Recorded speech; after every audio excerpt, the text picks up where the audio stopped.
Hello, hello. We're coming back online, folks.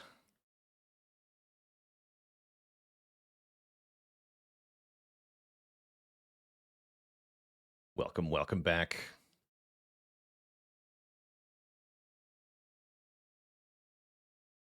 Yeah, hooray for SSDs and the modern reboot time. Thankfully, the really long reboots are kind of a thing of the past here.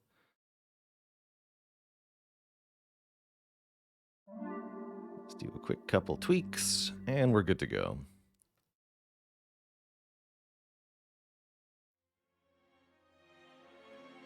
There we go. Now it works. The magic.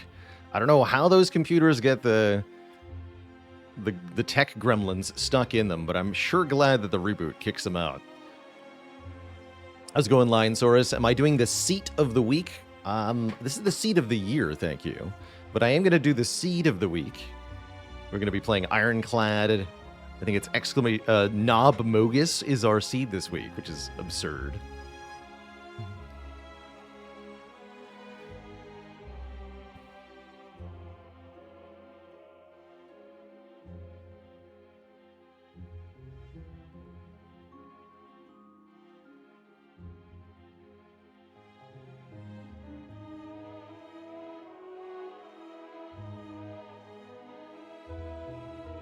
And a dad joke for the crowd, courtesy of Alley Rise. How does the defect like to decorate their footwear? They like to put boot sequins onto their boots. No refunds, twist shot. Woods, thank you so much for the Prime sub and the 1.5 years of support.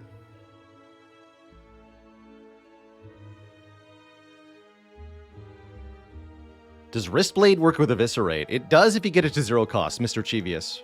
Wristblade will work with anything, Wristblade will work with anything that makes a card cost 0, temporarily or not. So you're talking Madness, Bullet Time, Attack Potion, all that stuff works with Wristblade. Swivel, if you somehow got Swivel and Wristblade together, seems hard. Not impossible. But not with Corruption, because Corruption only affects skills, of course.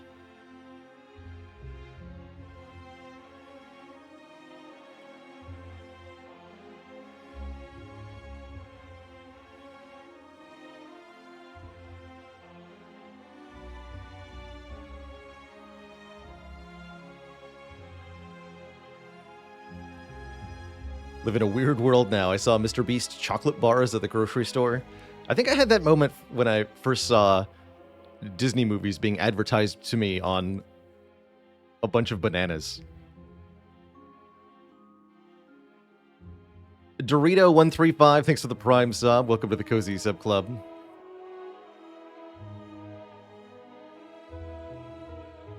Mercury, thanks for 27 months of support. That's bananas. It sure was.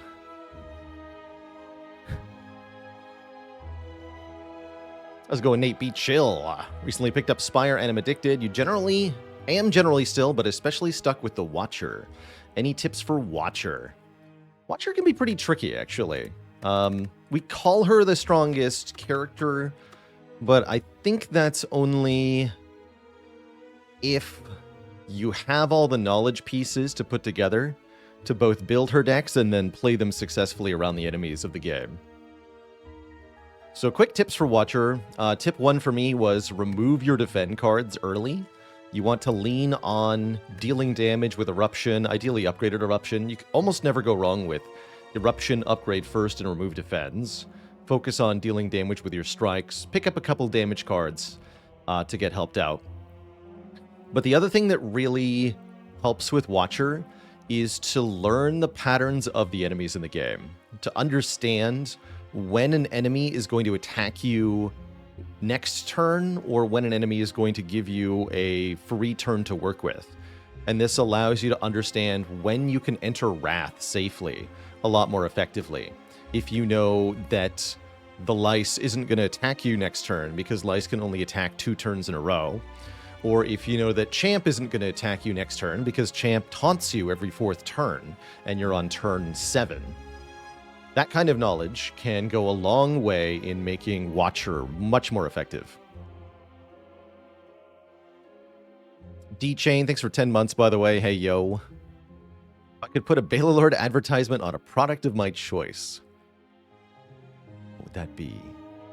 I'm very tempted to say something like toilet paper. Just like, go get everybody in there. The product you have to buy. Now also advertising things to you. Nate Be Chill, thanks for the Prime sub.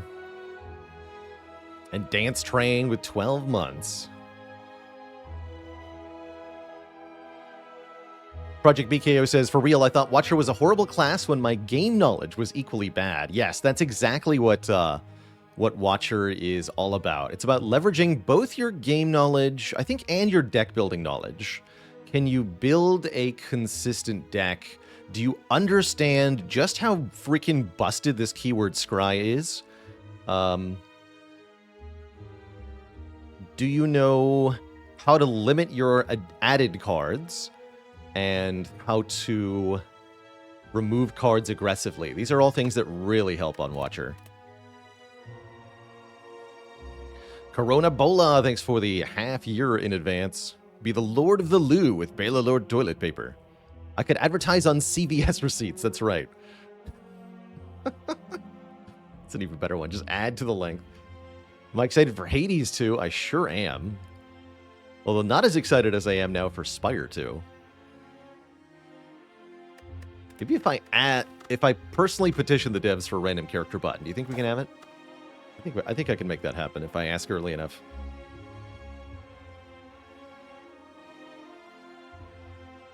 Okay, we're not playing Silent though. We're playing the Seed of the Week to start. I'm going to switch my save file here.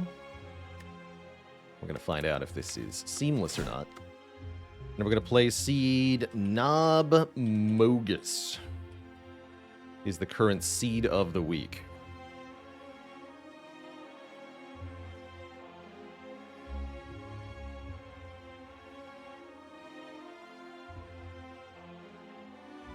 Black Dog with the Prime sub in the 2 months. Beards and Bacon, thanks for the Prime sub in 41 months.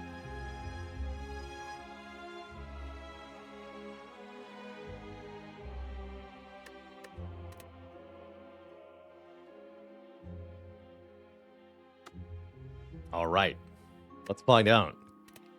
How do we do in Knobland? Knob Mogus. We got 7 max health for a rare relic. That's personally my favorite start on Clad, I think, of all of them. Bonus points for fighting Slime Boss in addition, because some of the rare relics help against Slime Boss. Ginger, Turnip, Stone Calendar are all good against Slime Boss. There is the potential to snipe an elite here through this path with Niao's Lament. Maybe if you're really lucky, you'd even get 2 free elites. Is that worth it? I really doubt it. Sweater Kittens, thanks for the Prime sub and the 13 months. After 13 months, can you really call it a kitten anymore? It's more of a cat. Sweater Cats, thanks for 13 months. What's up? Yeah, let's take that rare relic swap. Or rare relic for max health. We get Duvu Doll. I like it. 1 passive strength at the start of the game. That's great. That's already a good relic. But then, what if we got cursed? Maybe more. Maybe more strength for free. That's pretty cool. I like the idea of going to this shop. I want to go through these nodes, which means I'd love to go through one of these paths, actually. Do 3 combats. No, I want to do 4. 4 combats. I've got +1 strength. We'll be fine. Something like this. And if we find a curse, more the better. Vajra, except better, except usually the same. And more expensive. Malem, thanks for the Prime sub. Welcome to the Cozy Sub Club. Yeah, I could have had a Vaj for free instead of trading it for max health, right? But now we can also find a Vajra, perhaps. Wouldn't that be grand? Leave you at 10. 7 weakens to 5, right? So normally, if you draw Triple Strike on turn 1 against Grey Slime, I don't think you can kill it on turn 2. At least not with 31 health, because it would have 13 left, and Bash Strike would do 12, and Strike would do 8 next turn. But with the +1 strength, we can actually go for it here. Because Strike does exactly 10. That's cool. That's really cool. We already see a tangible benefit from Duvudal. Not that we're allowed to benefit from most of the benefit because of our max health being full. Sharnin, thanks for 20 months.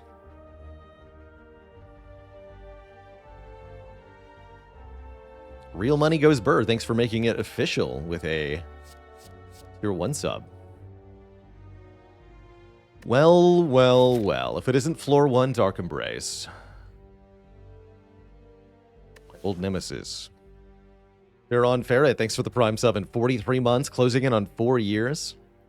Are we cladding? We're playing the seed of the week today, which is Knob Mogus, an Ironclad seed. Not the world's worst sword, Boomerang. I think Anger is probably just a better first pick, though. I do want to ambitiously take some elites without an upgrade, and I think taking a Dark Embrace is not the way to achieve that. So I'll skip the first Dark Embrace. Hopefully there's more. And I'll take a card remove, sure. I'm generally of the opinion that with an Anger in your deck, you can just remove every strike that you have. Bear Smash with a full year. Thanks for the happy anniversary wishes.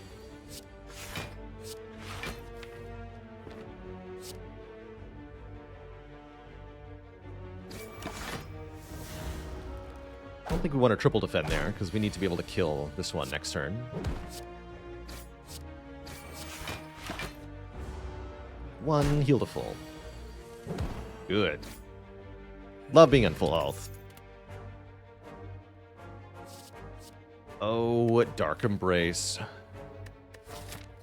Wherefore art thou, Dark Embrace? I'm going to take the second win because we're fighting Slime Boss later, and I think it's helpful there. I also like it alongside Anger as a way to get rid of my defense. Replace them with real damage.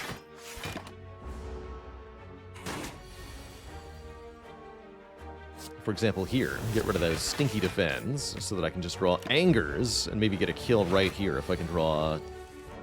Yeah, no. Not like that. Alright, we kill next turn, though, so I'll just double block here.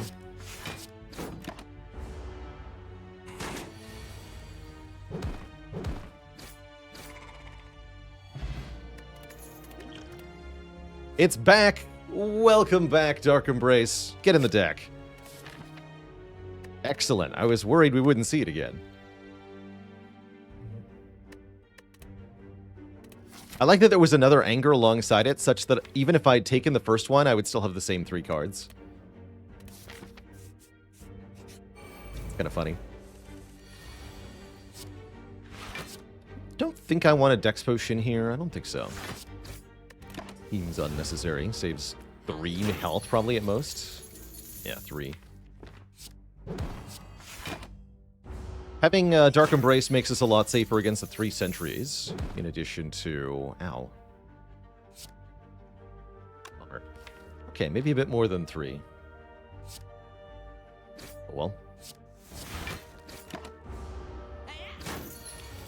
It's the wrong thing to draw, but we still have... Yeah, I should have used it. Flame Barrier, Metallicize, Body Slam. Not a bad early Metallicize, actually. Think I prefer Flame Barrier usually. Definitely a little worried about our lack of damage going into this first elite here. We could avoid the elites, but I don't see a good reason to with these potions. How do I rate Metallicize versus Flame Barrier? It's mostly about usefulness in different combats. For example, Metallicize is meaningly helpful in the Gremlin Knob fight. I guess this one's okay, depending on how we draw it. Very consistent in the Sentries fight as well. Helps a lot against Slime Boss. Whereas Flame Barrier is better for the multi-hit stuff. Birds in Act 2. Art, of course. I think I'm going to take the Flame Barrier. I think we're okay, though. Let's see how these elites go. Of course. Would you really have expected anything else to shut from the first elite here? It is, of course, Knob. How could it not be? Z Visionless, thanks for the 13 months of support. I don't think we die here, but it's going to be spooky. This is perhaps the best flex potion we're going to get. 15 damage is not much. Not as much as you would want, anyway, but I don't see... Good start here. Am I not streaking till we start streaking? Yeah, silent streaking ends, or begins rather, when we finish the Seed of the Week here. For better or for worse. Okay, we can bash strike at least. That's nice. Maybe I'll play the Dark Embrace? Maybe. Second Wind wasn't too bad there either, for its ability to purge some stuff. Looks like I just want to play Flame Barrier. That takes us down to 20 health on Gremlin Knob, which means 3 strikes would kill. Currently, that does not happen. Unfortunately, if we draw a Second Wind, defend, we're probably taking another hit, but I think we survive in that case. Currently, we only take 16. With the Blood Potion, we could live the turn if absolutely necessary. Thankfully, it is not absolutely necessary. Or nobsessary. Nobsolutely necessary? Doesn't matter. We now have a Centennial Puzzle, the Blessing of the Knob, and some damage options. Spot Weakness to scale our strength, or Pummel Strike for damage and draw. Given our low state of attacks, we don't have very many attacks in the deck yet, and we have an Anger, which is very draw-dependent. I really like Pummel Strike here, as much as Spot Weakness is a premium card. Ferrarunga says, why does Bash not drop from enemies? Why do you not see it in card rewards? Bash is considered a starter card, like Strike, Defend, and the other starters on the other characters, Neutralize, Survivor, Zap, Dual Cast, Eruption, and Vigilance. So you'll never see any of those starting cards, not even the special one, from card rewards. Other deck builders don't always follow that philosophy. A lot of deck builders will start you with a card that you can also find more copies of. But not Spire. Infernal Blade can also be a Pummel Strike. That's true, but it can't be an upgraded Pummel Strike. Which is bad. Do I upgrade Dark Embrace with a high chance of sentries here? Tempting, actually. I think we'd rather upgrade something like the Pummel Strike, the Anger, even the Bash. There's no need to upgrade Bash. I have a Blessing of the Forge here. How do you not get bodied by the Knob as Silent struggling at Ascension 15?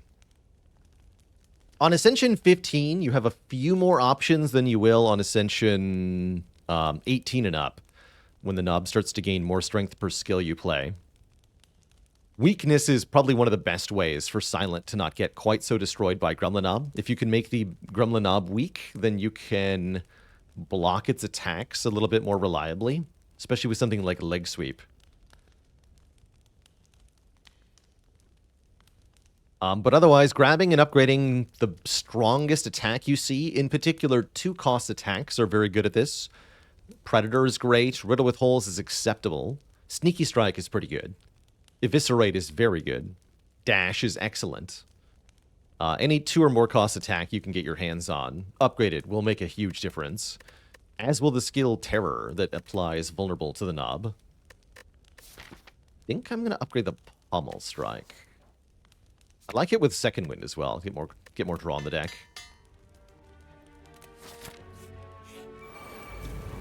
It is the Sentries, as you would expect. We'll get bonus draw next turn. Maybe I'll use the Blessing of the Forge with the bonus draw here. That seems pretty good. Let's just do as much damage. As we can, while still devoting some amount of effort to block. I think we'll just use the Blessing of the Forge here. Should make this a lot easier. We could do something like Flame Barrier, Blessing of the Forge, or I could even do Dark Embrace Second Wind, full block. Can I reshuffle the deck? Is that a good idea?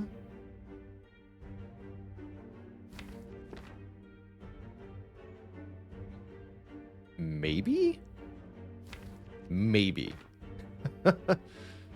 Feels like no. Because then I'm drawing into all the dazed. And I don't want immediately, right? How many draws do I get, actually? 1, 2, 3, 4, 5. So 3 more cards. And if any of those are dazed, that's good. Sure sounds like I take 5 damage next turn if I do that, though. Whereas if I Dark and Blaze Flame Barrier, then what? I take 5 damage next turn anyway, right? Alright, I'm convinced. Let's do it. Delete those cards. You heard me.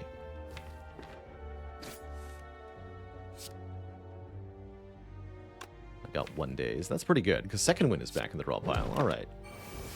We got this. Just draw Second Wind every turn. It's that easy.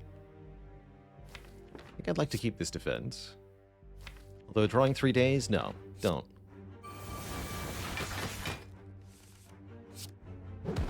Now that's draw for next turn.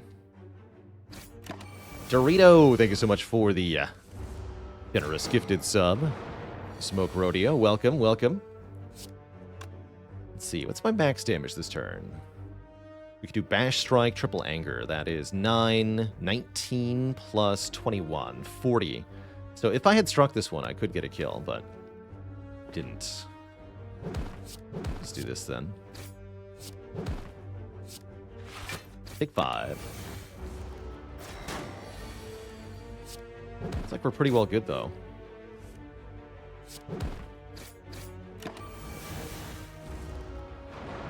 Getting angry in here. Script checkpoint. Oh, yes, thank you. That did not get restarted properly. I knew I forgot something.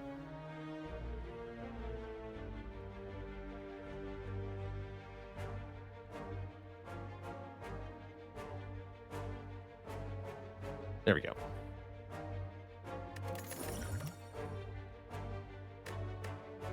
Okay, now that we have a Dark Embrace, Infernal Blade actually seems kind of awesome.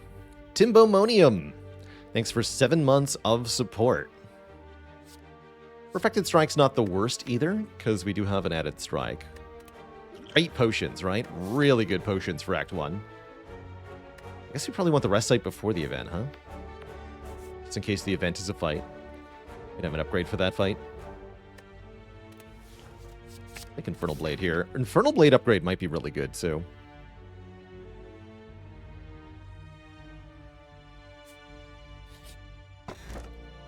Shovel. I can dig it. Or can I?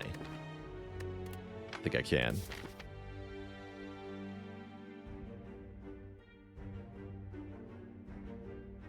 Rickon80, thanks for 66 months of support.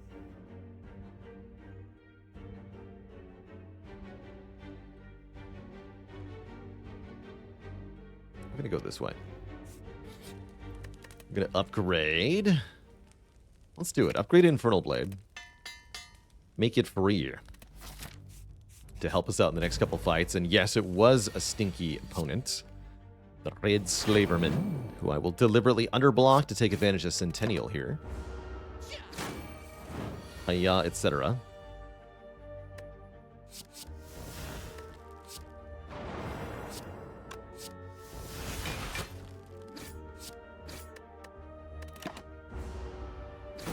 Very smooth fight. Take 2, heal 6. Find a Burning Pact or a Bloodletting. Gotta be honest, with Dark Embrace and Anger in the deck, this is super Burning Pact for me. This already allows us to set up our mid and late game with utility cards. How would I change Dreamcatcher to make it a good relic? you want it to be genuinely strong, kind of like...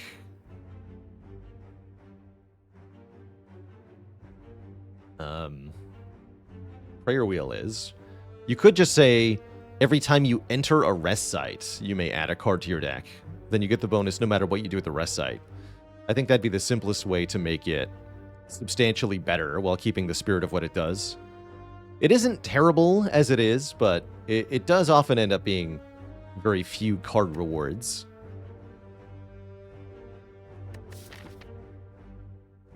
Because frequently, especially on the higher ascensions, you're doing your best not to rest.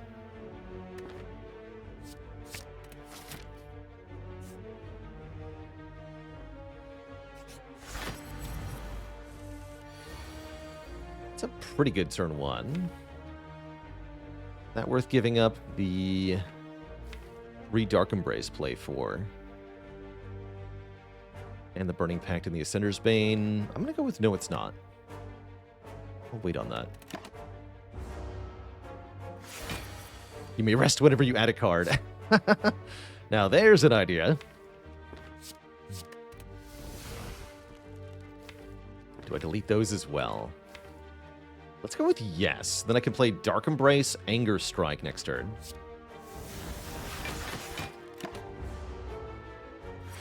Then we're cooking with mayonnaise, as they say.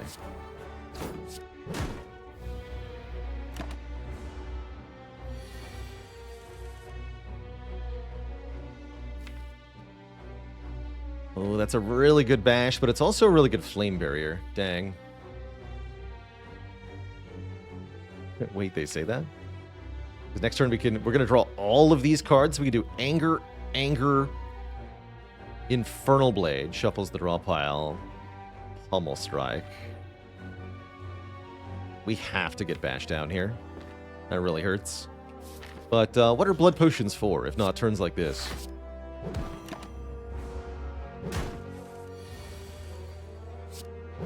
Ten, draw.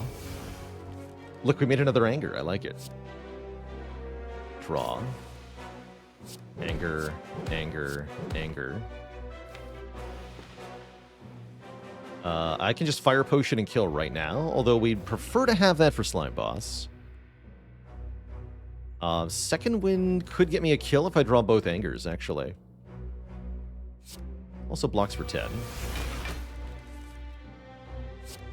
15. That's good enough.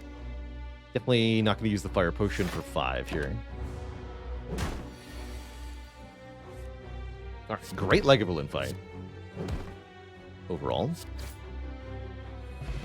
Get Art of War. If we play no attacks on our turn, we'll gain additional energy on the next turn. Love to see it with any exhaust-heavy deck. Do we add a Dropkick, a Perfected Strike, or a Thunderclap? I don't think so. I don't think we want any of those cards.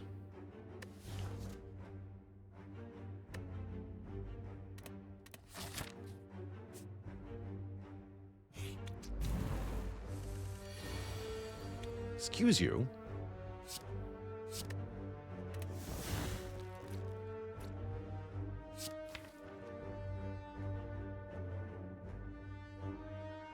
I think the play is double defend here so that I do take damage. We could second wind full block and then strike. But I think I want the big draw with the bonus energy from Art of War. So I'm going to take the seemingly worst play, right?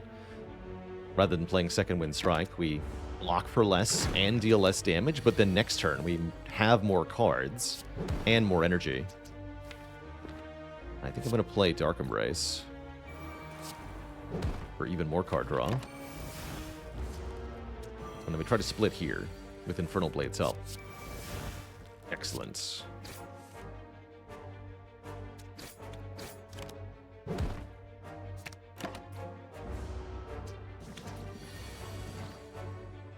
How dare you? Alright, I'm going to need that second win, unfortunately.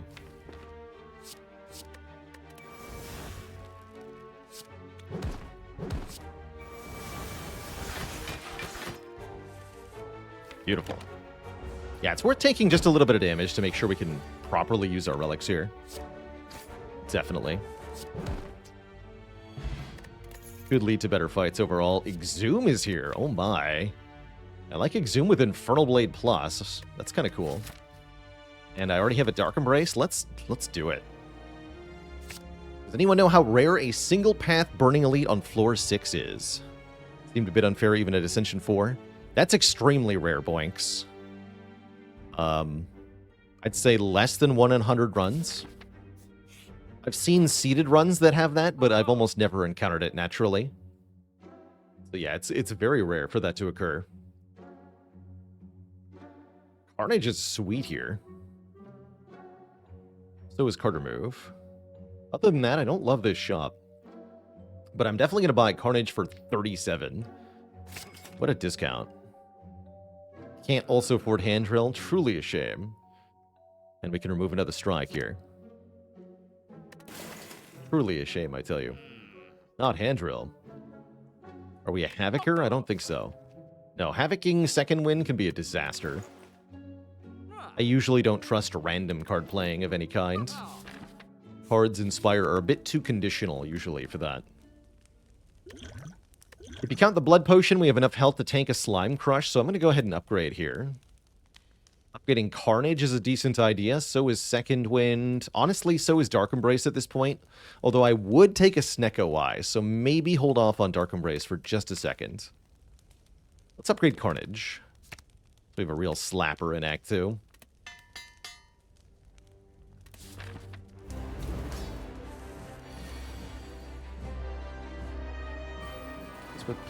I'd really like to be able to play Bash Carnage.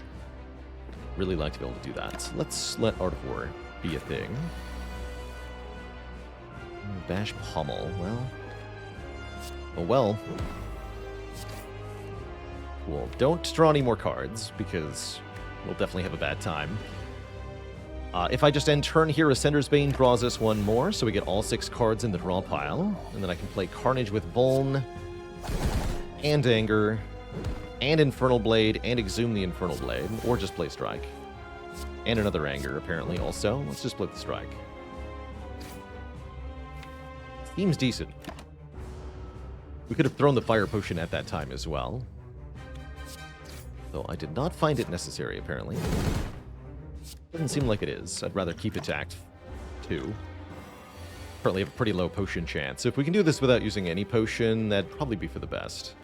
We haven't even taken damage yet. Let's just full block. Take 6, draw 8, gain 4 energy. We should win.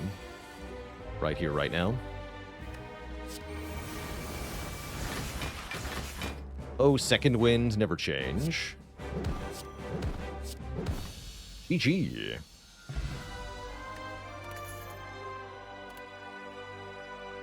GG. How's it going, Cat Lover? Why am I removing the strikes instead of the defends? There are a couple of reasons for that. One is that we can make more damage cards by duplicating Anger. The other really big one has to do with Exhaust as a mechanic in this game. I can exhaust my defends by using the card Second Wind here, getting rid of all non-attack cards in my hand. And that's what I want to do with the defends. I want to use them as fuel for other cards, basically, whereas the strikes are not fuel in the same way. They're not so easily burned. There's another rare card called Corruption, which we didn't see here. And Corruption says all of your skills are free and then exhaust when you play them. And that's also very good with defends rather than strikes. So for that reason, especially on Clad, I typically remove strikes in order to be able to exhaust the defends more easily.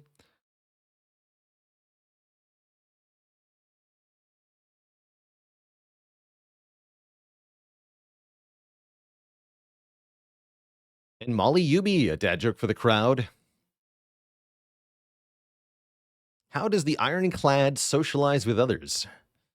He burns them with friend fire. I'm going to take this Fiend Fire here. Fiend Fire is one of the few ways to exhaust attack cards on Clad, which can be very powerful. Especially if we find a relic like Sundial, this Pummel Strike becomes pretty good. Pyramid's here. Oh my. Pyramid allows us to do the hottest of nonsense. Very good with Fiend Fire. Other options include Black Blood, which is just more healing. That's not too bad. Or the Astrolabe. Transform and upgrade 3 cards. I would probably do that to 3 strikes, and depending on what we got from Astrolabe, that could be really good. But I find it exceedingly hard to compete with the Runic Pyramid, is a general rule. Oh, I missed the raid from Carl Sagan. Hello, Carl Sagan and your 587 friends. Welcome, welcome to the Slay the Spire Seed of the Week, where everybody, well, where a bunch of different people in the Spire community play on the same seed so we can sort of compare results with one another. We start out each week of streams by doing that.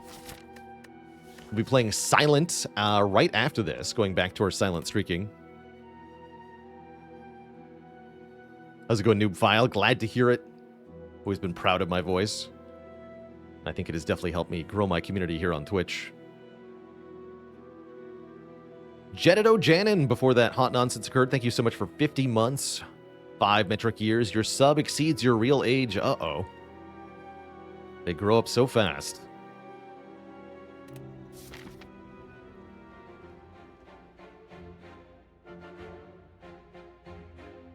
All right, what does Act 2 look like?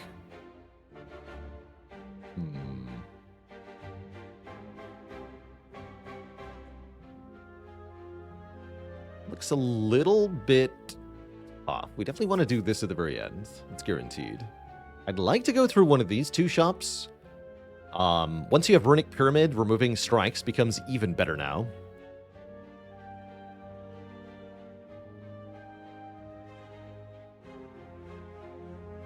Is there a reasoning behind the seed of the week? So far, the actual seeds chosen have been just amusing character strings with no vetting. So they haven't checked to see what the conditions are. It's not chosen to be something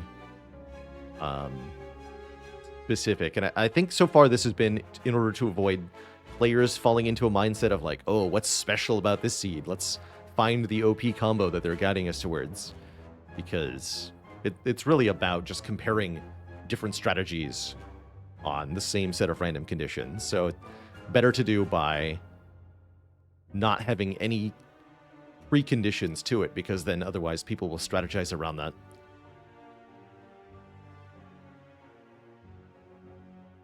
We Spire folks are usually very good at deducing information wherever possible. So you have to be really careful about how you select things, because a clever analytical mind can take advantage in almost anything. Also makes it easier to talk about, says Asuki, because you can be like, I remember what happened on the Transrite seed, versus I remembered on that 3rd silent seed, AX2482. Like, Deba, did I thank you for 22 months? I'm not sure I did, so have another one. All right, how are we going through Act 2 here? I could go through 2 elites to get to this shop. That would give me enough money for the shop to be good. But am I comfortable in fighting 2 elites here? Yeah, I actually am, I think. So that's probably an option. We could take the more cowardly option here. 1 guaranteed elite with the option for 0 if we're feeling really underwhelming. But I have good potions. I have a Fiend Fire, a Runic Pyramid. I have a Centennial Puzzle. I think we're fine. So I'm going to go the path on the right here. Option for Burning Elite, though, no. I do not feel capable of handling that.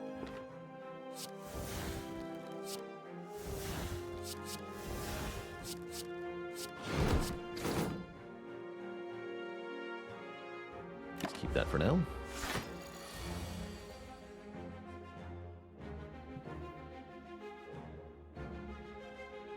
Gotta do 70 damage. Full hand would be 72.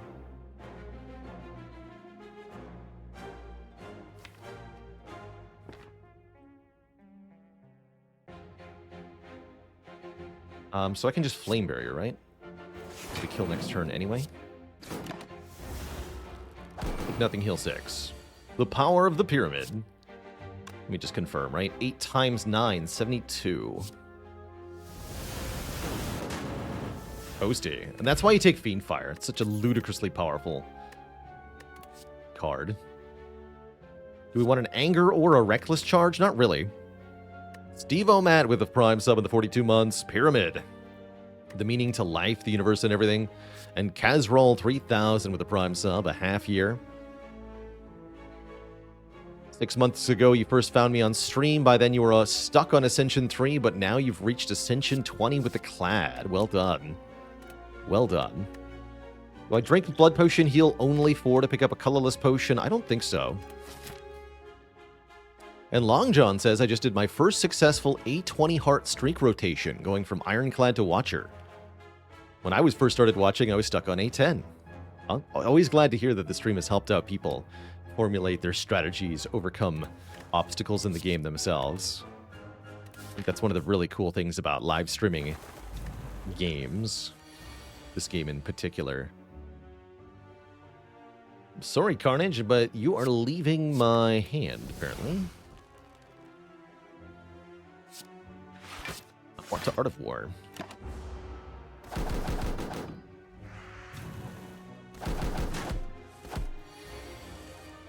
That's more like it.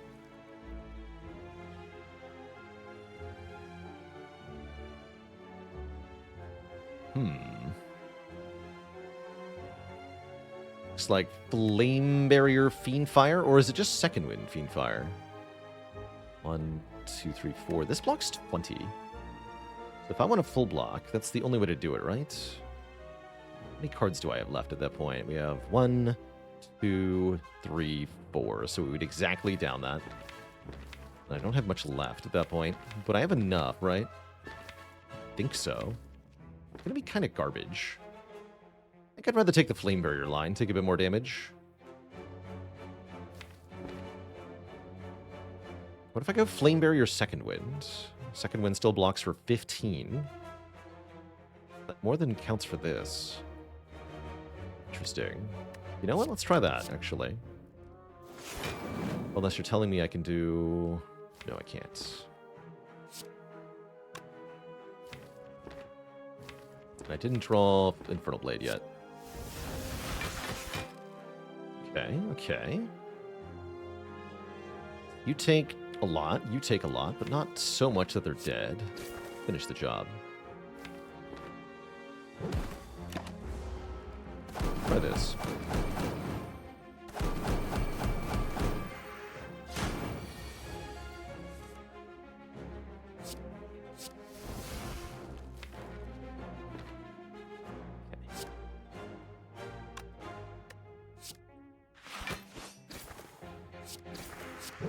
There we go. Not too bad. Perhaps a slightly better way to get through this fight, but I'm pretty happy with what we just did there. All unupgraded? No thanks. Dursley, thanks so much for the Prime sub in 3 months. And Dorito, thanks for the 100 bits. Also chipping in that watching the stream has helped you improve.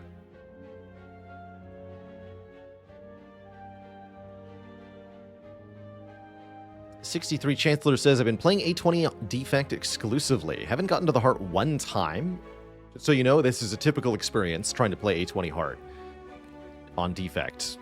So, first tip, don't give up, because it is, in fact, just really freaking hard. But as to the tips, Act 1 and 2 are a big hurdle for Defects. You need to take cards that have immediate output. So those are cards that channel orbs and cards that deal immediate damage or block. We're talking cards like, on the block side, cards like Equilibrium, Leap, Steam Barrier, Auto Shields, that sort of stuff. Things that just say block in large number. And on the offensive side, we're talking Sweeping Beam, Doom and Gloom, Melter, Rip and Tear, Barrage sometimes. Rebound is pretty good. Anything that does damage immediately. This will help you get through Act 1 and Act 2, what we call front load. The powers part of Defect, where you add focus and capacitor and loop and all that fancy orb scaling jazz. That's great in the late game of Spire, but it has to be paired with the front load, or you'll die very quickly on the high ascensions.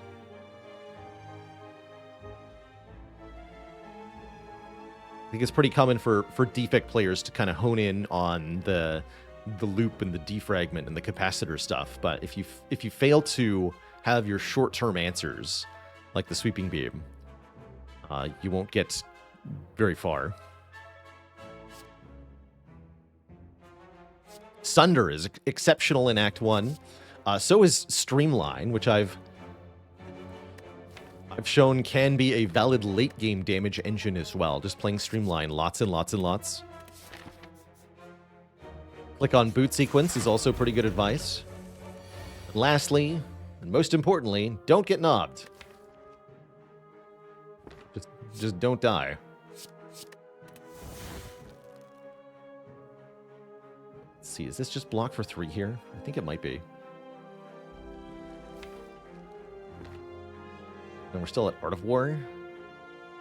Have 1 card in hand, draw 8. I think that's the right play here. We want to kill this avocado ASAP.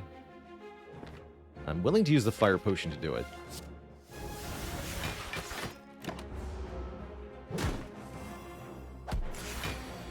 Thank you for buffing. So does Bash Fiendfire just kill it? Very important question. We do 9 plus 12 times 7. To the math you later.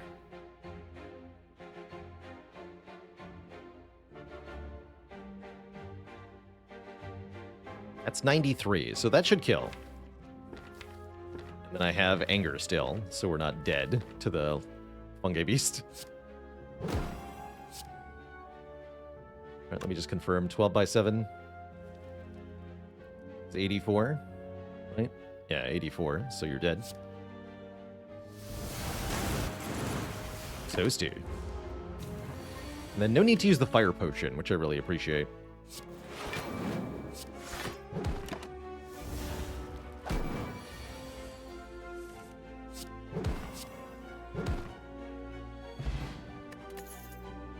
Alright, I'll heal 11 so I can pick up fruit juice here. Arma Plus versus Disarm. Ooh, Disarm is so good against Book of Stabbing, though. But Arma Plus upgrades our whole heckin' hand with a Runic Pyramid. That's so valuable. It's so valuable. It's so valuable. Dang it. I want that Disarm.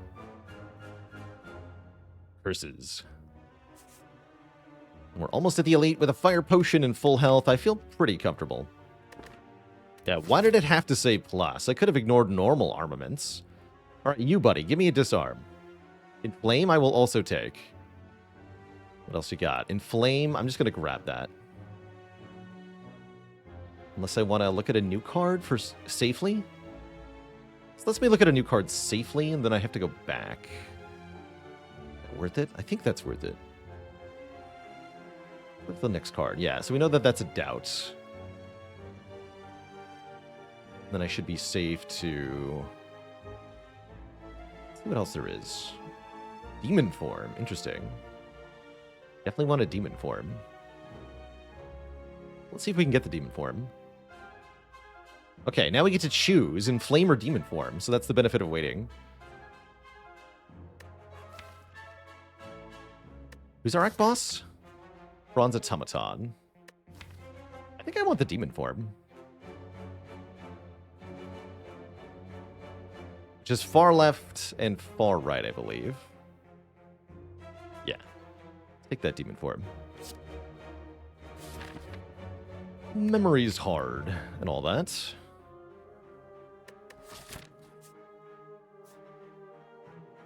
I don't think I want that event. Take my good event and I'll leave, thank you.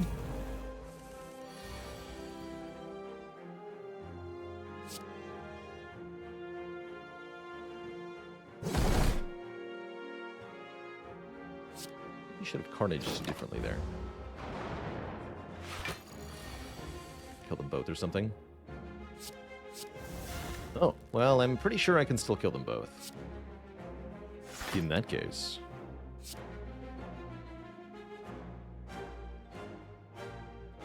What's the safe way to do it? Like this? Something like that. Then this is not enough to kill, so we do take 5, but then we heal 6, so that's fine. Good fight. Too lazy for name. Thanks for the Prime sub in 5 months of support. Normally, Power Through and Runic Pyramid, not that good together. However, we have Second Wind and Fiend Fire. This is 15 block and increase our cards in hand by 2 for both of those cards, which is excellent.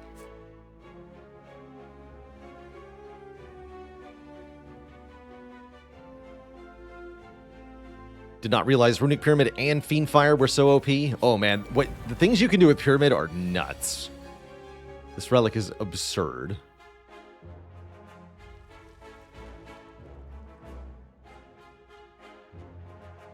Really want to get Dark Embrace down.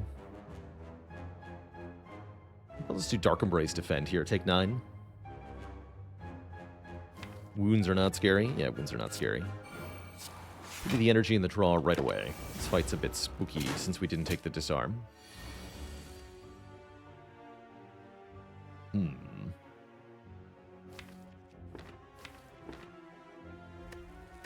I'm losing the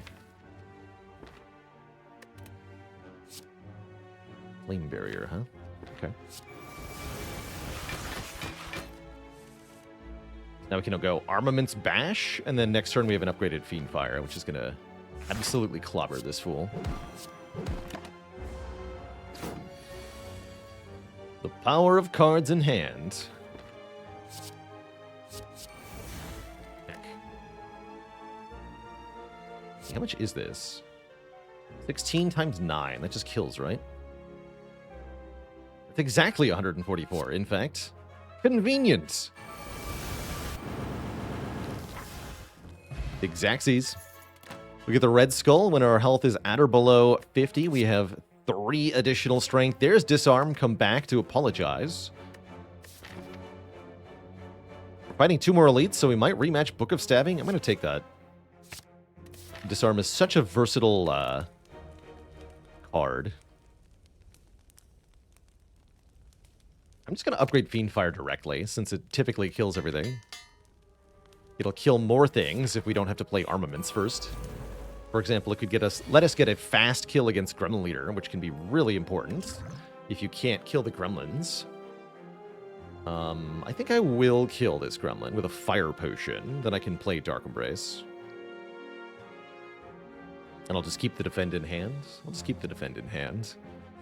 But yeah, we've been holding the fire potion for an important moment. This is that moment.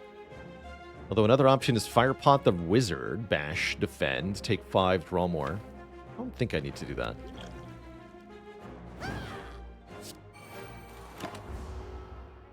Get 4 energy next turn. We do get attacked. However, I have some answers. The Ultra Block. Block for 52, and I have a Body Slam in my hand for some reason.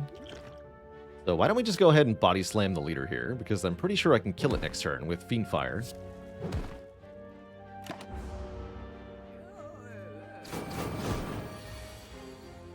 Right, this does 11 times 9, which is, guess what, 99?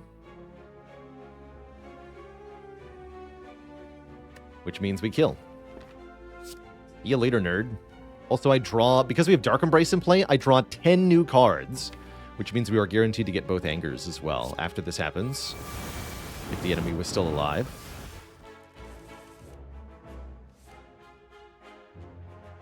Absurd, once again. Just absurd. Uppercut. That's kind of premium, Volnan, and weak. We don't have a way to apply weakness yet. It's no Shockwave, but it's pretty good. And I like that it can remove Artifact from Bronze Automaton. If I replayed Seeds until winning, how often do I think it would take more than 2 tries? Still pretty often. Maybe 1 in 10.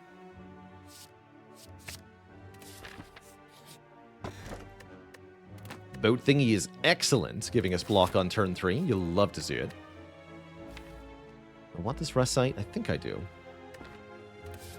We're here to upgrade Uppercut, I guess. Upgrader cut. Waffle says, my only worry is for the bosses with 350 health and Fiendfire being a one-trick pony. I agree. However, what if Fiendfire did more than 350 damage? That's indeed where Demon Form is going to come in, and our uppercut too, making them vulnerable and adding strength. We can make Fiendfire do 300 damage. Oh yes. We even have Red Skull too, right? Can make Fiendfire do a lot of damage.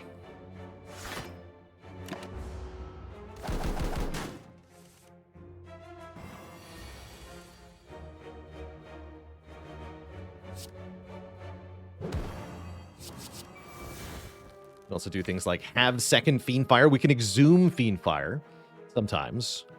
Although Pyramid actually makes that kind of hard to successfully do. We still have Flame Barrier, so we good, I guess. Let's just Searing Blow you for fun.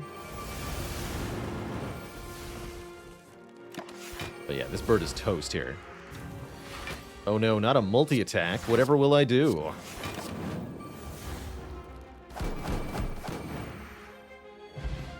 Ooh, a Heart of Iron. Let's pick that up. 6 Metallicize and a Pummel Plus. Dealing damage 5 times for 1 energy. I really like that in any deck with strength. And it exhausts, so it means it draws a card. What about Body Slam, though? Hold on. Body Slam is actually insane with any kind of deck that has these things usually.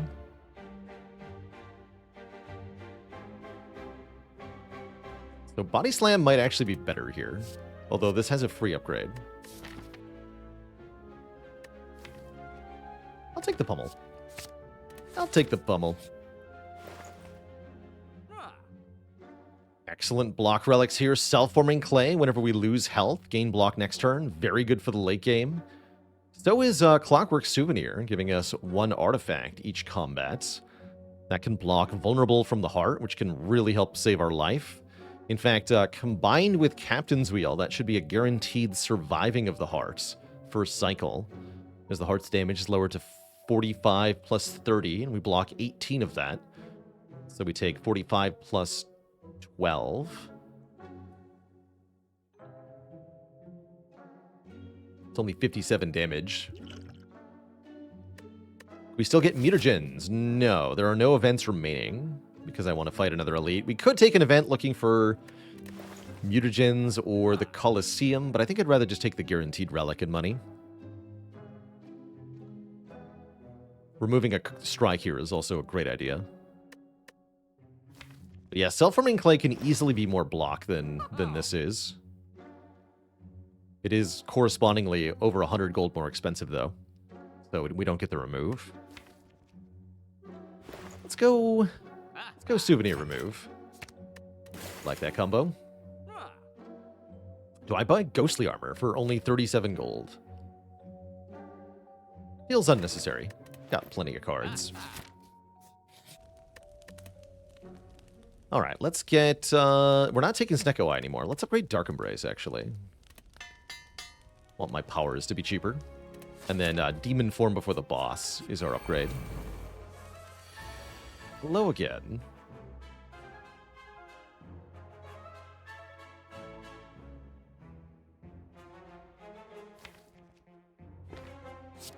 Gonna Flame Barrier defend this time. We'll see if that is wise. Wise-ish.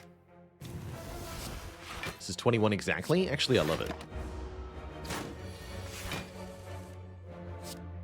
Get destroyed.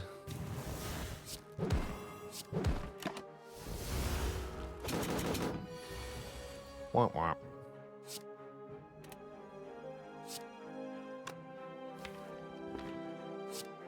Just good though, right? Correct. Get a Juzu Bracelet. And a Shockwave, far more importantly. Could also take it in Flame here, but we've got the Demon Form. Let's take a Shockwave. An exhumable way to apply AoE weak and Vuln. And I think I'll keep this Explosive Potion for the boss fight. Wow, this game looks so easy, right? Amazingly easy. You could almost believe it's like this every time you play, no matter who's playing.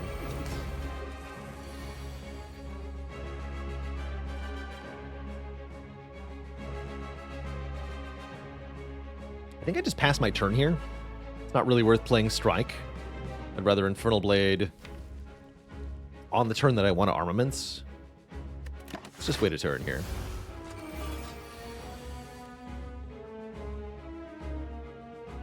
Alright, what are you? Carnagey.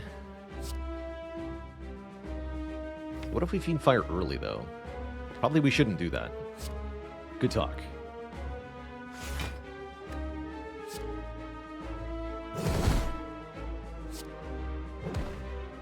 That's a good talk.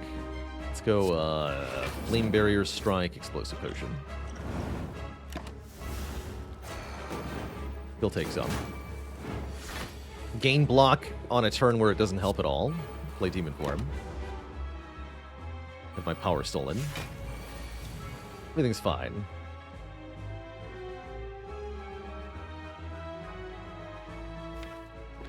I think I'm going to play Power Through here.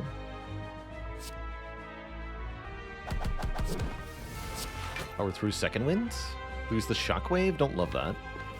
Don't hate that either.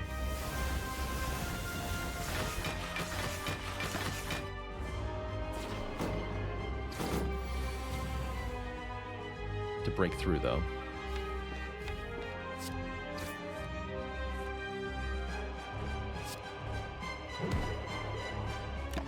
No matter what, we never get killed by Hyper Beam here. Looks like we're going to have to tank a hit, though.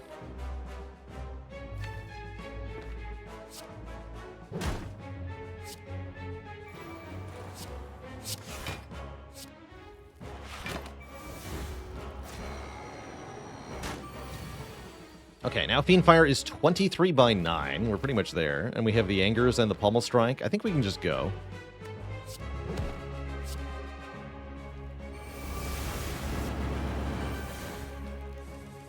That's the power of Demon Form. GG. Not too bad. Does feel like we're missing maybe a little bit more block. Impervious seems good as an option for Exhuming. Double Tap has some hilarious uses with Runic Pyramid, including on the Fiend Fire, because we have the Dark Embrace. Barricade can be a nice way to retain block. I actually like it a bit less with Runic Pyramid, but still pretty good with the block engine that we have. I think I'll be taking it Impervious, but if we find another Barricade, I'll take it. Knobmungus?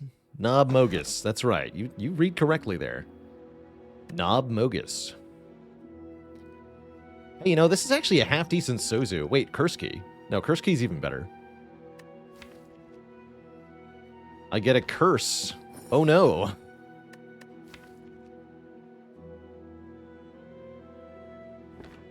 Sounds good. We get one more energy per turn, which is going to be crucial for some of these late game turns.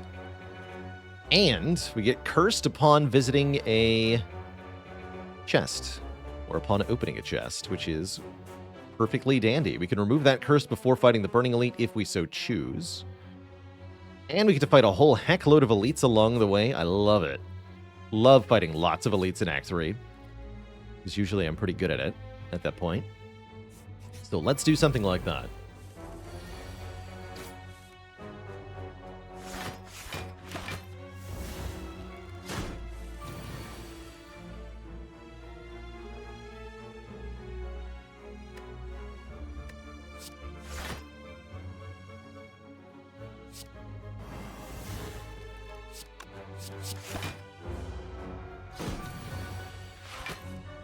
This is blocked for free, so I can play this.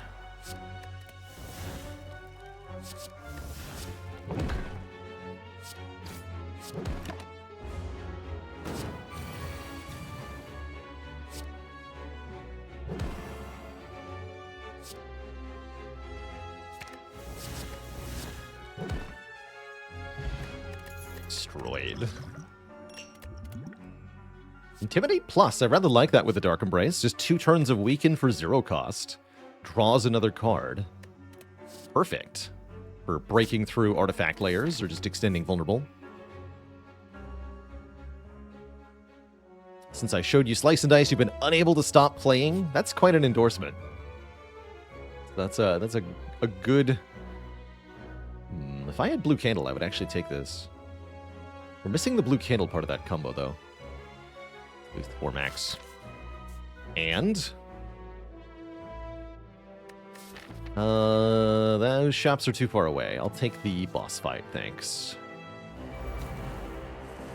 Slice and Dice is a hell of a drug.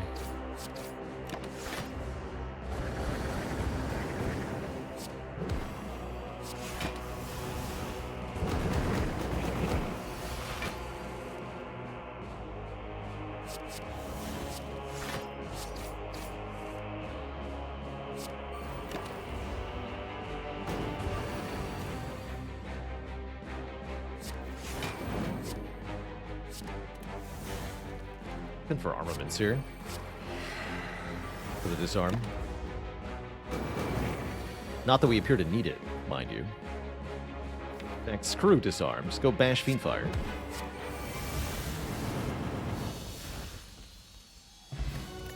Easy peasy. Now we have a champion belt. When we apply vulnerable, we also apply weakness, which is just lovely. Adds to bash, adds to uppercut, adds to shockwave. Means we don't need shockwave upgraded, basically.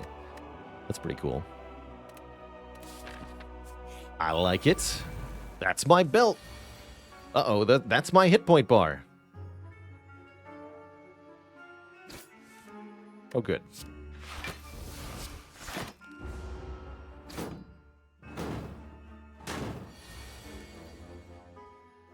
If I got to put input, what would I change in Spire 2 to directly improve things already in the first game? I did mention this at the sort of stream Omega Boom, but if I could add one thing to Slay the Spire, I would make it a random character button. So that you can choose a random character with a single button click within the game. That would be my contribution. I should have played the Intimidate before I did that.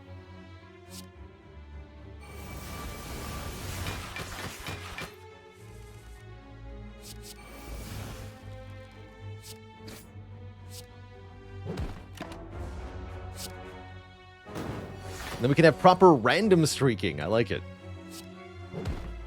A random streak.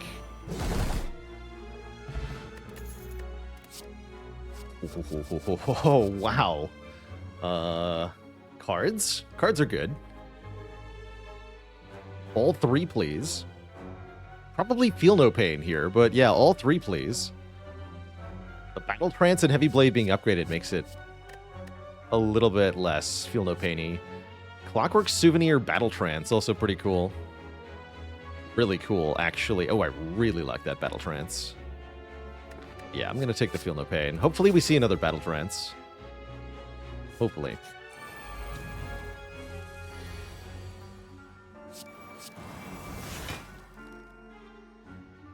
Draw me some cards. Perfect.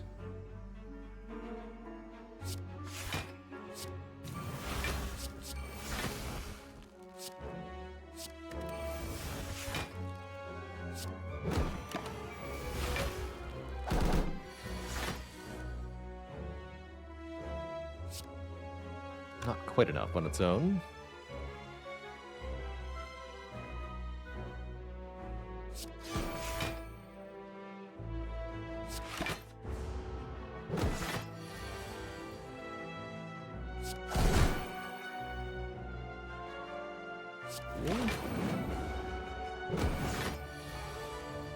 Would you kindly stop that? Thanks.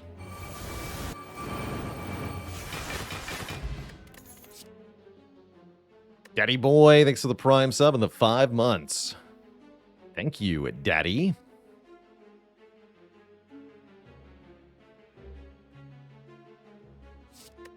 And not so bad, Andy. Thank you so much for the 35 months. Thank you, Andy.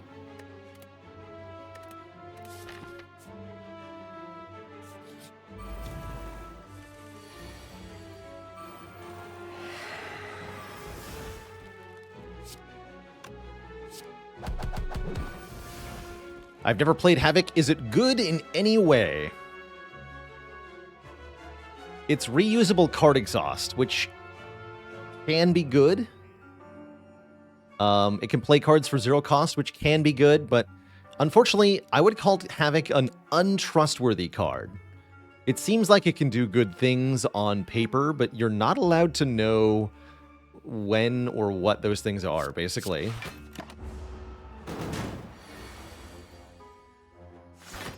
So it has a habit of betraying you when you need it the most. It can work quite well with Frozen Eye, because then you know what's exactly on top. Or if you just build a deck of cards that don't have any really nasty conditional ones, like a deck without a Second Wind, a deck without a Fiend Fire, then it can do cool stuff. But yeah, it does like to be a traitor, that's for sure.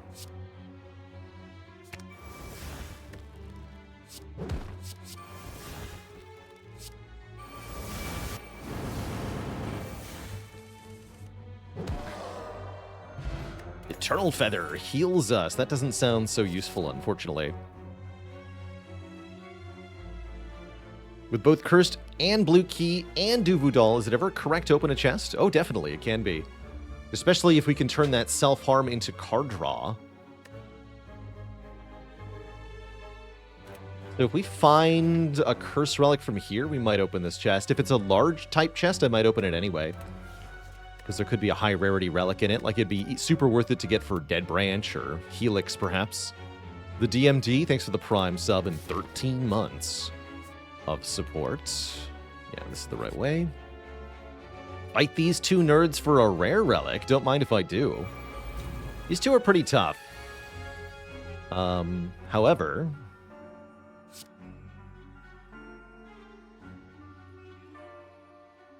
Actually, is this Arma Shockwave Defend? Probably it is. They don't have that much health. Still get Art of War next turn. Fiend Fire full hand already kills, right? Like, what exactly do I need Demon Form for?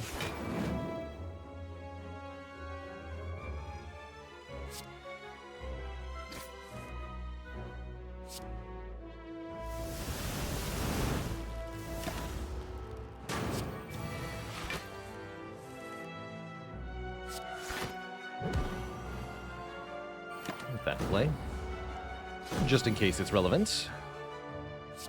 Looks like it is. Draw me some cards. Perfect. There, we get through that fight, no problem. We lost 1 health.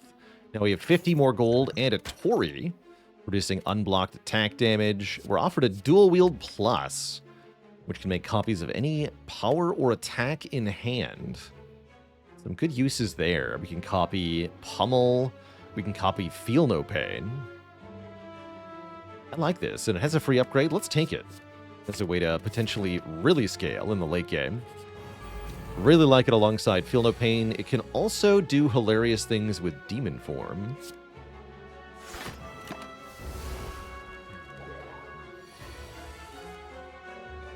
I guess we'll do it here with the Feel No Pain, right?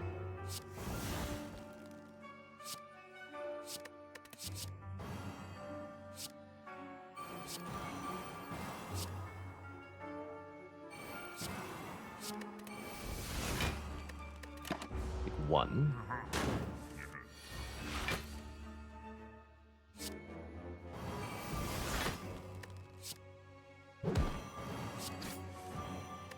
No sign of Demon Form yet. A little unfortunate.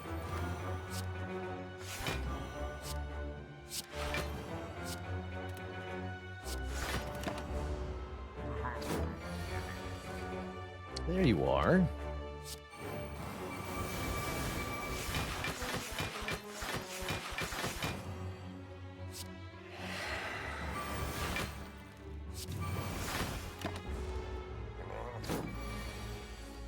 By yourself.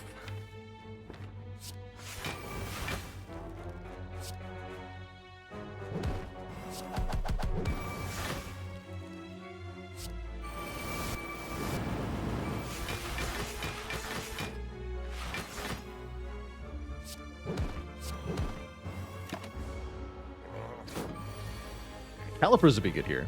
I guess Barricade would be good here, too.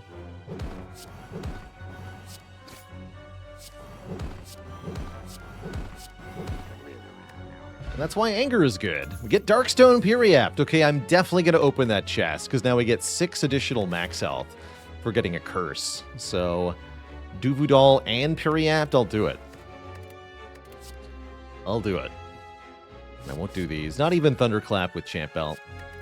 Even enough Weaken Vuln as it is. But it says plus, and it's a large type chest, meaning there's an uncommon or rare relic in here. We actually get 16 max health for opening the chest. Pair plus Darkstone value. I doubt that was bad for us, because we can easily just exhaust the curse with one of our cards, right? And even if we can't, well, Souvenir has our back.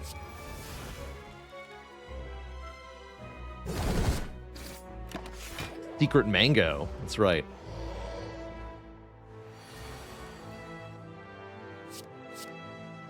Secret Mango. Took one on purpose here.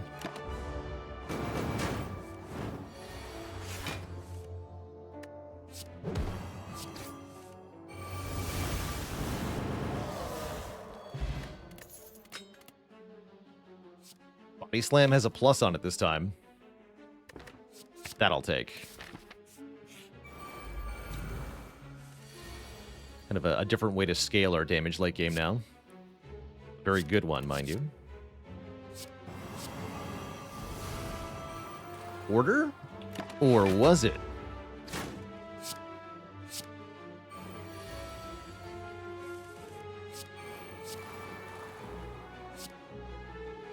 Kill these nerds.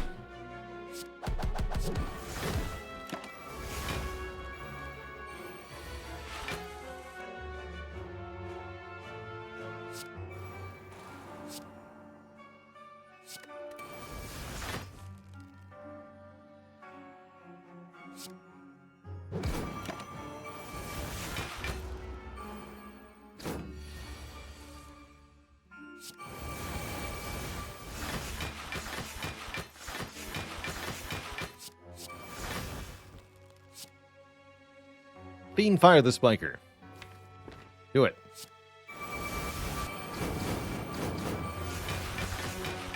Ended up with more block than I started with. All right, I'll take another one if you insist, Gabe.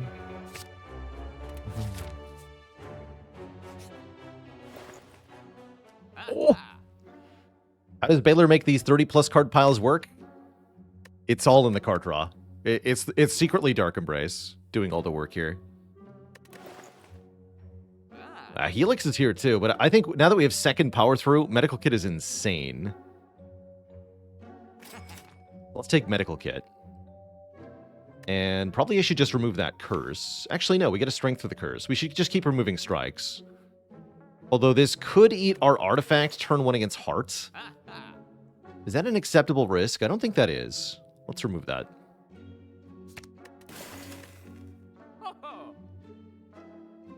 And then I have 70 gold left, which can wait, because I'm going to get some more money.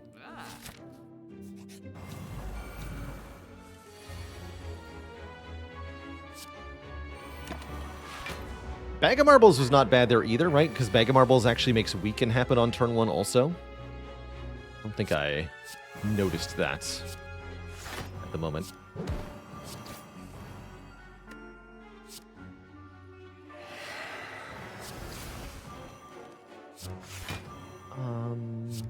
Yeah, we'll just Body Slam here.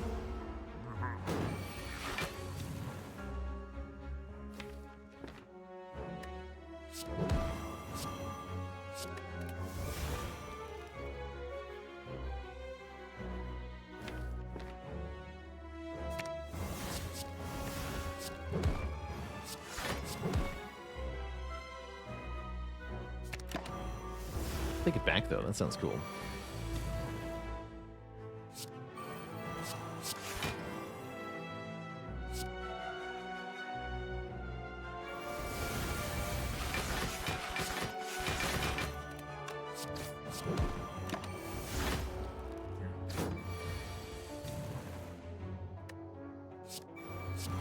Card draw.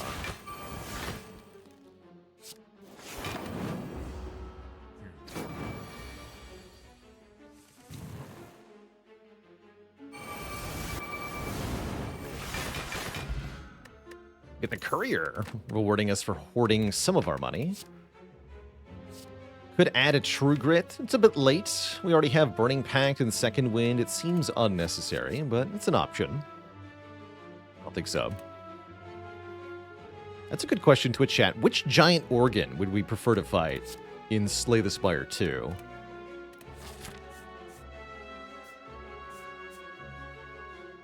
We already saw a lungs fight in Darkest Dungeon 2. And a brain fight. So I feel like we have to go a different direction. Giant toe. I like that. The toe of the Spire.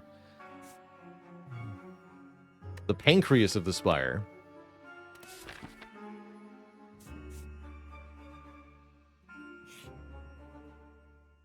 The glowing tesseract of the Spire. Tongue. I haven't seen a giant tongue battle. That sounds distressing and hilarious. Panic button's great here. So is Secret Technique. Secret Technique is great here. All right, I guess I can take one of each then. Panic button, Secret Tech, Master of Strategy. We add 3 more cards, but they're all just mostly card draw. So they're free, sort of. To recall here. And now we begin the so-called boss gauntlet, where we must fight all the bosses.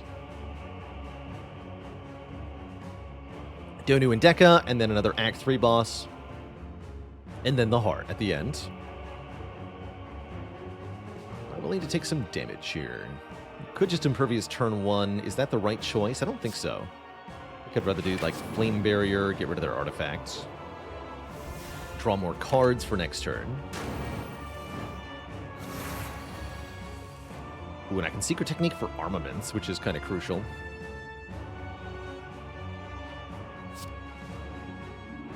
It's not armaments. There we go.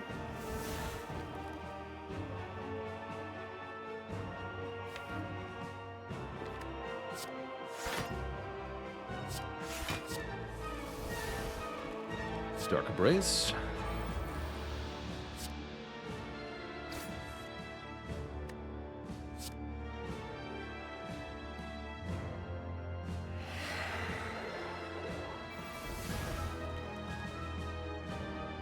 A little bit more here. You don't have to. You can just play Panic Button. Just do that.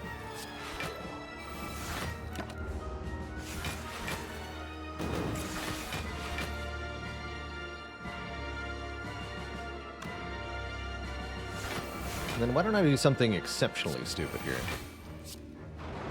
Which is Exhume Panic Button. Play Panic Button. And then Dual Wield Body Slam with 100 block. Although one of them does go to discard. You just kill Donu instantly. Now I can play Demon Form. And disarm.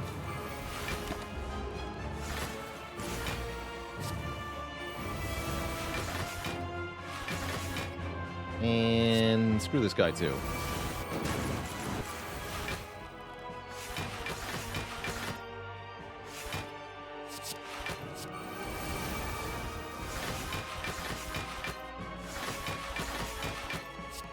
You can see why I added this body slam, right? It's kind of insane. Get wrecked.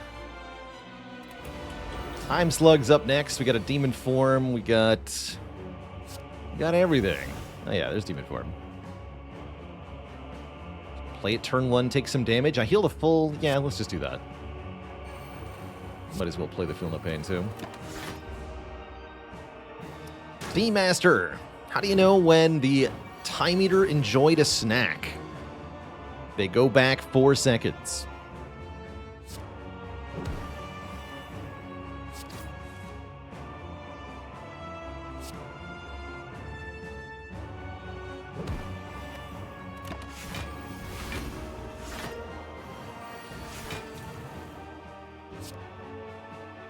Boo this man. He's told the same joke twice in the same lifetime. Boo. Boo this man.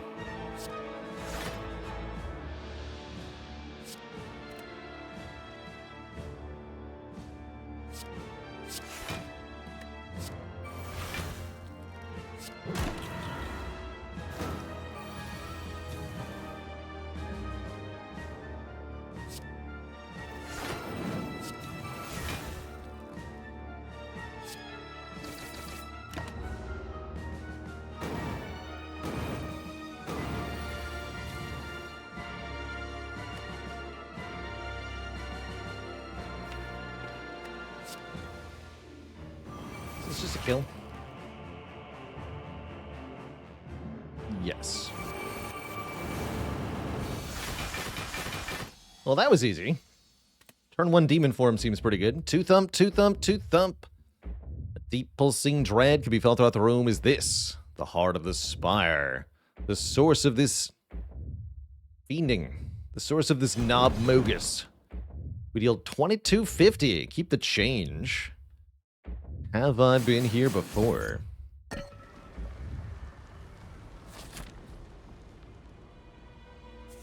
We heal to full here so we can get one last upgrade. I think it's probably going to be Feel No Pain. Although Disarm is vaguely tempting too.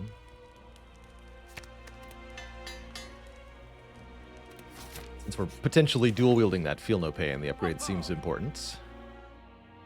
Sting Red's not bad. We could have double Heart of Iron. That's kind of badass. Duplication Potion's also very badass, because we can double Feel No Pain or Demon Form, or what have you. When do I choose to upgrade Master Strategy? If I don't have a reusable draw upgrade, one card, one time is what you get out of this one.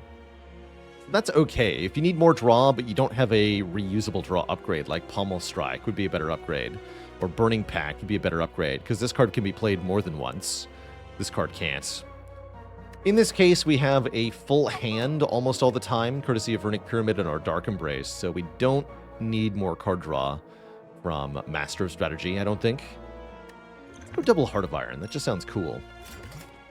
I don't think it's actually correct. I think Duke Pot is more correct, but it's just too cool. They said turn 1 demon form is easy, huh?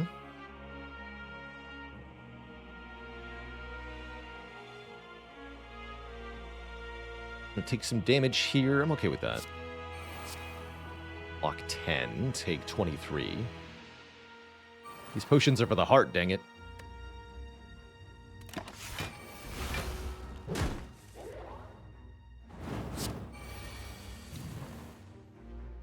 Perfect.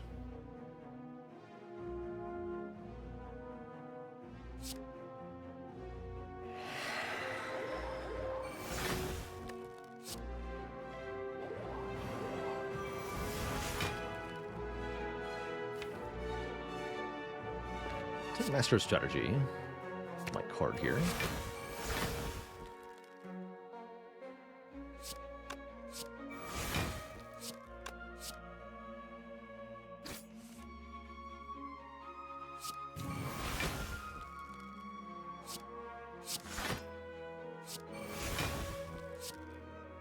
Play this for a bit more damage, and I'll get more draws next turn. Might as well. By Panic Button, we might even be able to kill the shield here, huh? Can I get blocked next turn? Sure, actually. Just kill the shield. Make my life a bit easier. A lot easier, actually. Very short fight against Shield and Spear. Pick up Ornamental Fan, another way to gain block. Another upgraded Feel No Pain. Holy crap, yes. And we're good for the heart. We have 35 cards, and most of them are awesome cards. Yeah, that's a good card to find on floor 55. Definitely. That is definitely a good card. Don't play Panic Button turn 1, pro tip. I'm just going to play Anger so I can draw more cards here.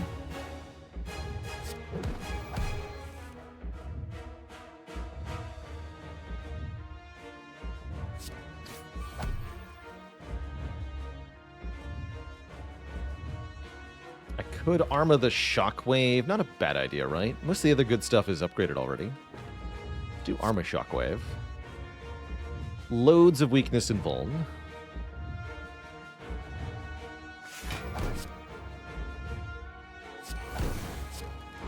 Even more than I thought, actually.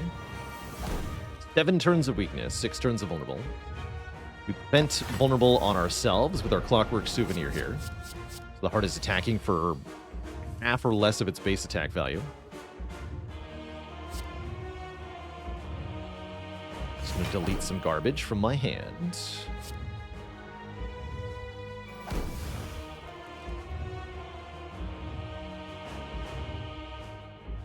Although I could second wind it, right?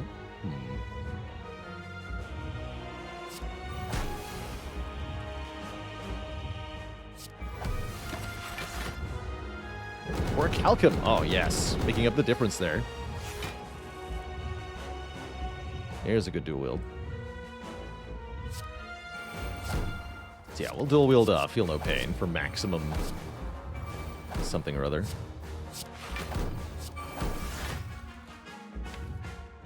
Maximum, yes.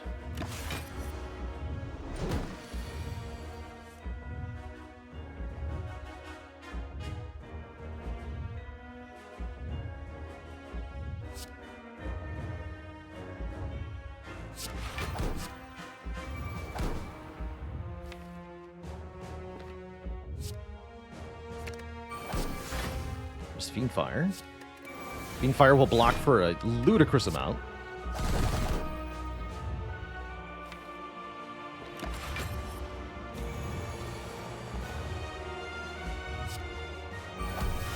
Ow.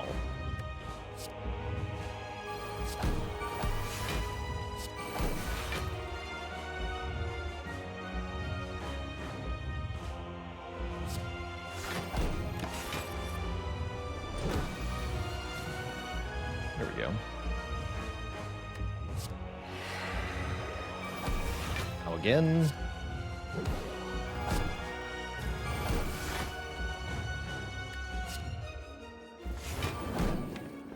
Looking good. A bit of stuff to churn through in the draw pile. One of the consequences of a 35-card deck is that problems may arise. And that's okay. Can't believe that weakness wore off, though. That's not okay.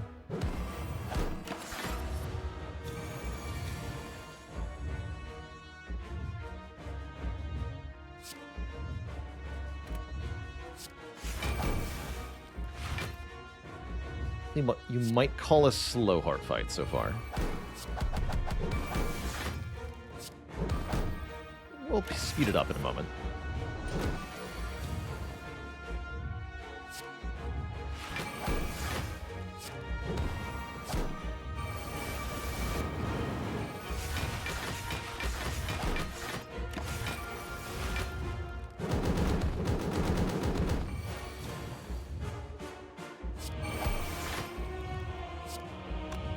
Home is still there. Demon form is definitely kicking ass now.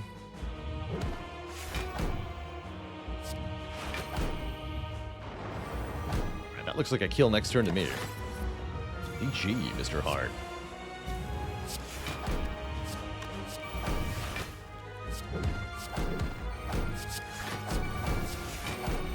GG. Kaslam. BG.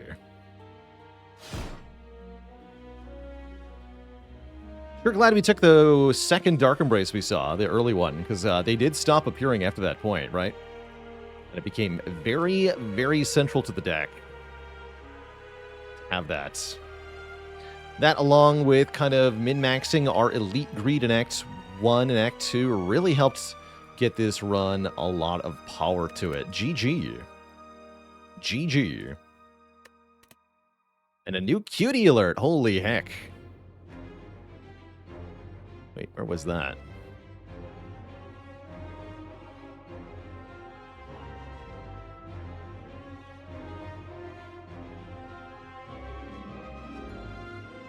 Huh.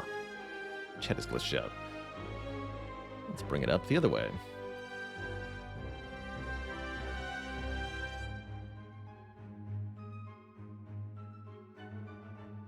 Thunderbear, 1311, joining the illustrious list of channel cuties. All hail, Twitch chat.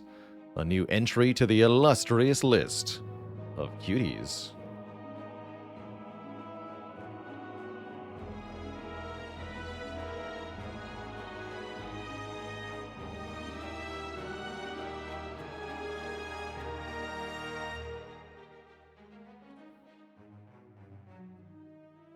Now you're on the list. Welcome, welcome. Is the cuties list somewhere? Yeah, it's listed below the stream on my Twitch page. which you may need to view from PC. Not sure if the other ways of accessing a Twitch channel allow that. And let me write up a little bit of a summary of that run.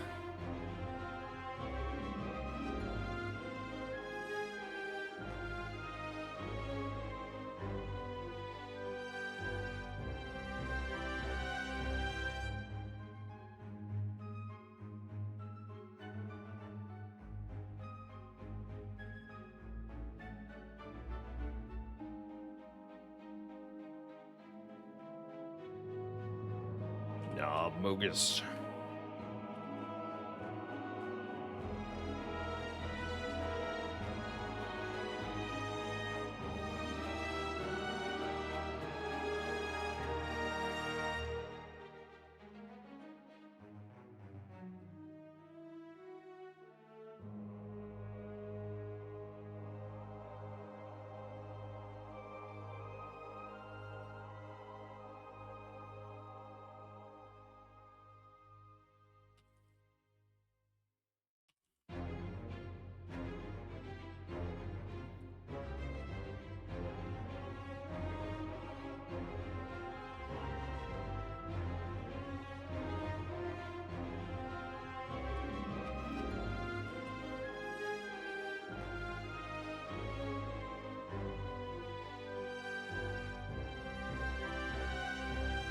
All right.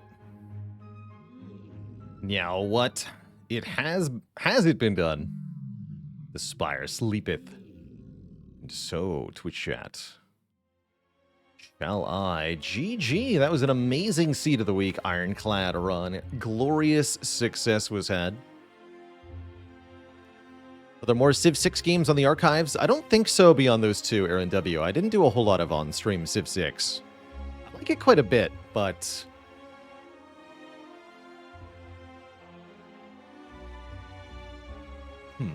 how to phrase? I've leaned away from what you might call symmetrical games. Civ's insistence on being a multiplayer strategy game, and it is a very good one at that. If you do a Civ game with all human players, it can be a wild time, assuming you all have the time to dedicate to it. However, the complex strategy interactions that make player-on-player games fun, the AI fails to navigate successfully. And so playing Civ against the AI these days, to me, feels a little empty. I guess it always has in a way, but more so with the later entries, Civ 5 and Civ 6, because the game has complicated, especially with one unit per tile, the game has complicated in a way that AI simply cannot handle. Yeah, AI can't manage a navy for the life. That's because the units can't stack in a single sentence, basically. That's the core reason they can't do it.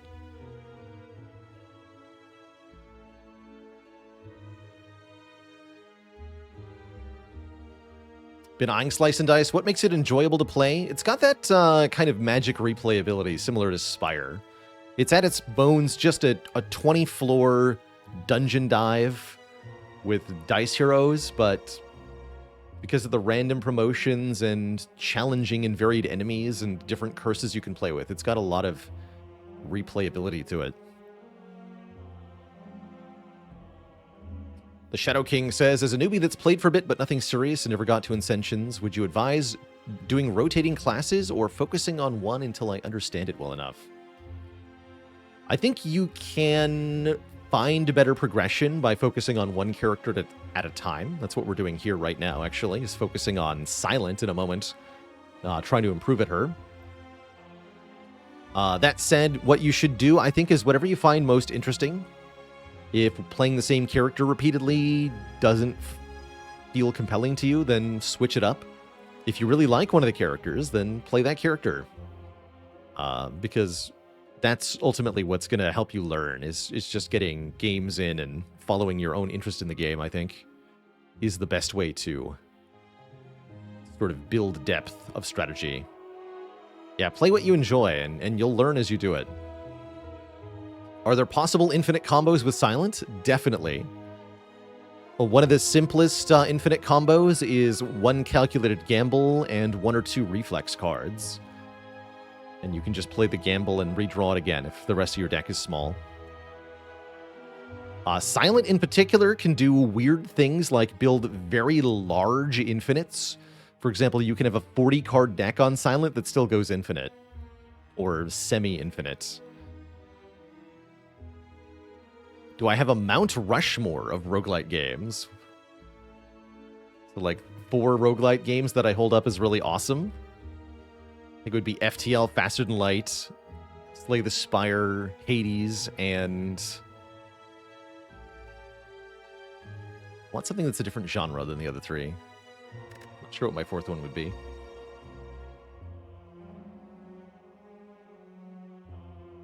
Who's Teddy Roosevelt? FTL. FTL, the old one that just had like an attitude about him. Didn't make any compromises and ended up being great. Binding of Isaac? That's not a terrible nomination.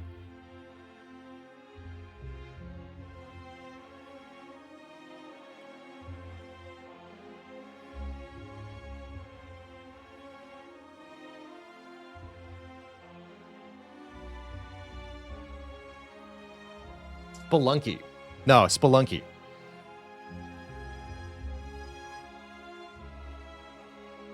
Spelunky is my 4th.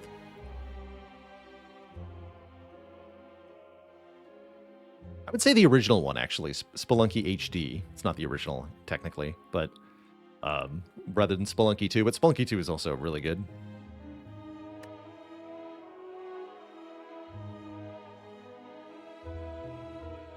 Do you get substantially stronger in Hades after a lot of runs, or does player skill mainly drive the strength increase? It's a lot of both for Hades. You can win the first run, but it's very difficult. And then with maxed out progression, the game is quite easy. But that's where the heat system comes in. You're intended to customize the difficulty in Hades such that it is the right blend of challenging and fun to you. And that can mean a lot of different things for different players, which is... sort of an old tenet of the Supergiant games, giving the player enough customization that they control the experience. But it does mean it's kind of hard to look at in a competitive aspect, because it's really ultimately you're choosing what you get from Heat.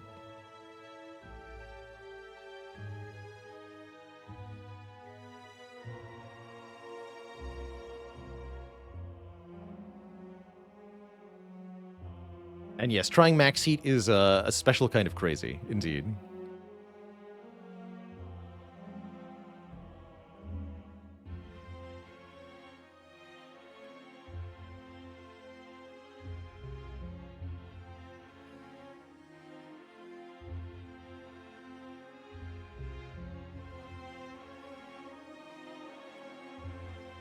Dorito with 5 bits.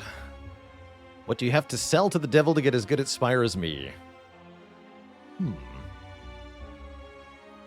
think he would let you just use your big toe? Maybe just your big toe.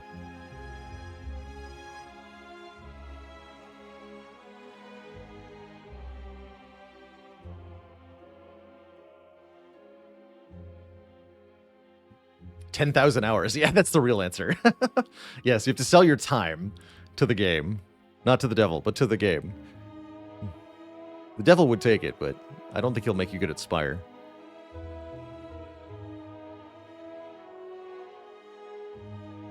The time meter. Time meter will eat that right up. Go back for seconds. Do I think I'll get to 10,000 hours before Spire 2 becomes the new mainstay? Ooh, good question. Because you can phrase that a couple different ways, right? Do I think I'll get to 10,000 hours before Spire 2 launches in early access? Probably not. Do I think I'll get to 10,000 hours before Spire 2 comes out in full release? More likely. Or it comes a stream mainstay. I don't know. I think it could go either way. I think I'll probably hit 10,000 hours in Slay the Spire 1 alongside playing Slay the Spire 2. That's my guess. Especially if I do indeed try an Ultimate Ladder Challenge, which I think is pretty cool. Davitos Kauto, thanks for the Prime sub and the 8 months of support.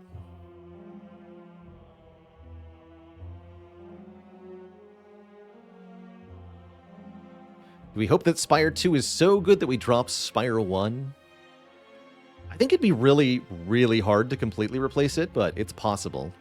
I expect that we'll do some visiting of Slay the Spire 1 for one reason or another. Maybe there's a character we want to play. Maybe there's a meta that we enjoy more about Spire 1. Even if it's just during the early access period of Spire 2 when it's not yet complete. Would I ever consider getting a Spire tattoo? Burning Pyramid would be a pretty good tattoo.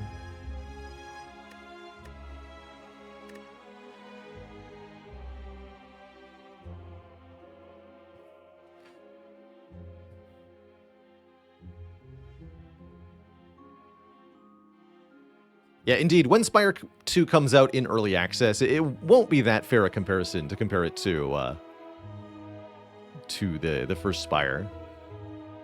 You're comparing a developed and polished game versus something that's just a new entry. You see that a lot in various game franchises. When a new game comes out, sometimes the community isn't so quick to accept because it ultimately is hard to hold up to a well-refined, well-polished game that's had post-release support and maybe expansions or something. Civilization's a good one to point to. There's a classic theme of everyone rejecting the new Civ because the old Civs are better because they've had a lot more dev time, basically.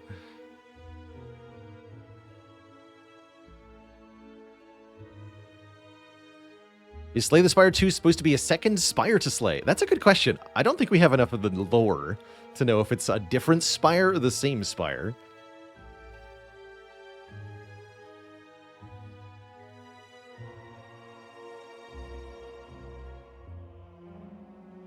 Would I be interested in a Spire emulation mode in Spire 2, where the cards, decks, and mechanics were matched to the original? That sounds hard to do. Remember, the original is run on janky spaghetti code, so if you were to faithfully recreate that, is that a good thing? I'm not sure that it is. I think you don't want to perfectly recreate all of Spire's mechanics, because they don't all work all that well.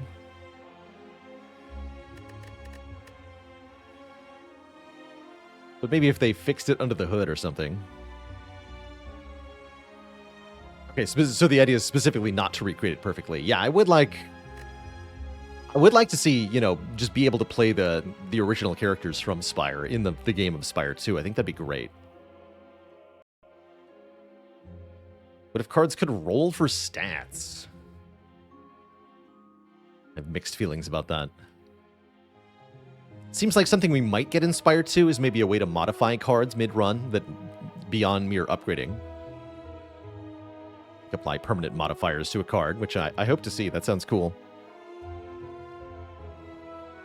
On to Twitch. Thanks for the Prime sub and the 8 months.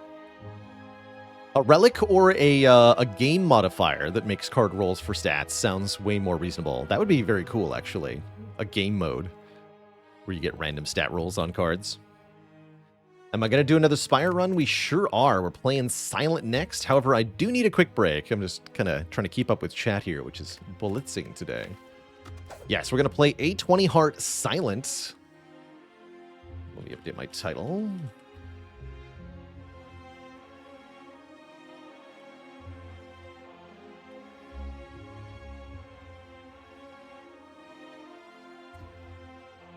What are my general deck requirements to take Apparition?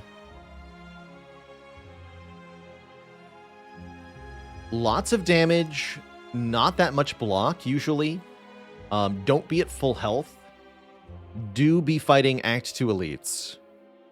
These are some of my requirements, usually. After Spire today, we're going to play some more Slice and Dice, continue our hard win streak of 5 in that game.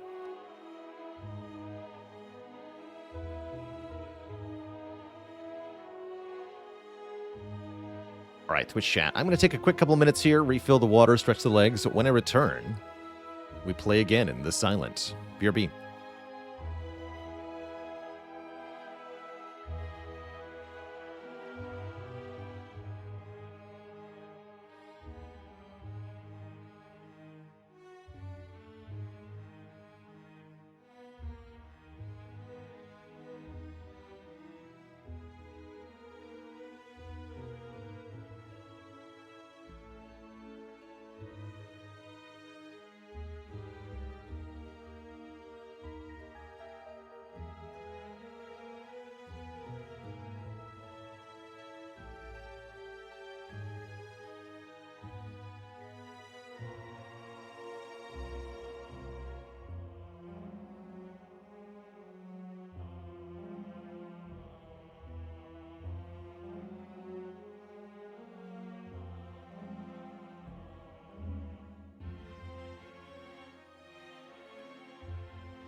All right, Twitch chat, we are back. Thank you so much for the patience.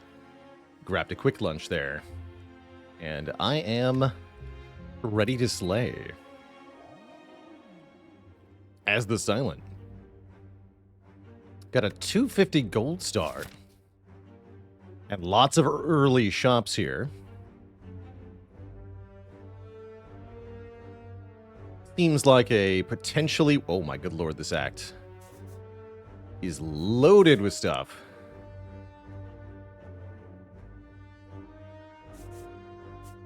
Wow. Not over here. That's not too bad either, actually. Hurry McDurr, thanks for 24 months.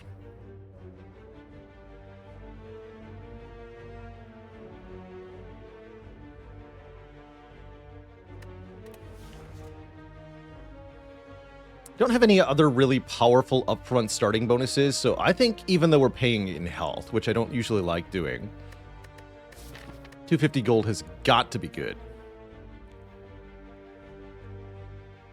Because we can recite, and then we don't have to fight the first or second elite. We could actually just avoid. Let's mark this in yellow. The panic path.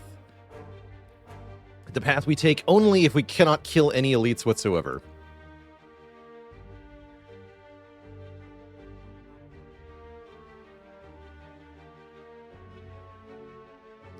Lunch today was a hot dog, actually. Hot dog with homemade relish and spicy mustard.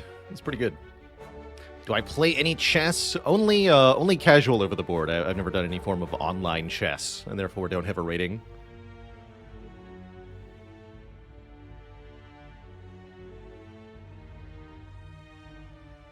Dead Teddy with the Prime sub in the 3 years.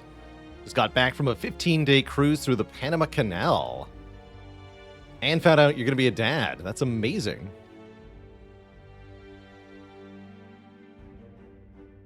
Yeah, the homemade relish was tasty. A little bit of zip to it. Spicy. CK Nate with the Prime sub in the 10 months, the metric year.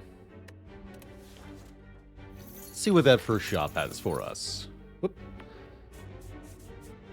We're not going to this shop or this shop, if they don't allow access to the Burning Elite. We'd like to take on that Burning Elite in Act 1 if possible. It's not always possible, mind you. Take one next turn. Seems good to me. Triple defend. What's our goal with the Silent Streak? 20 is the goal. But I think my personal best is 8, so I'd really like to see an improvement on that. It's a terrible draw.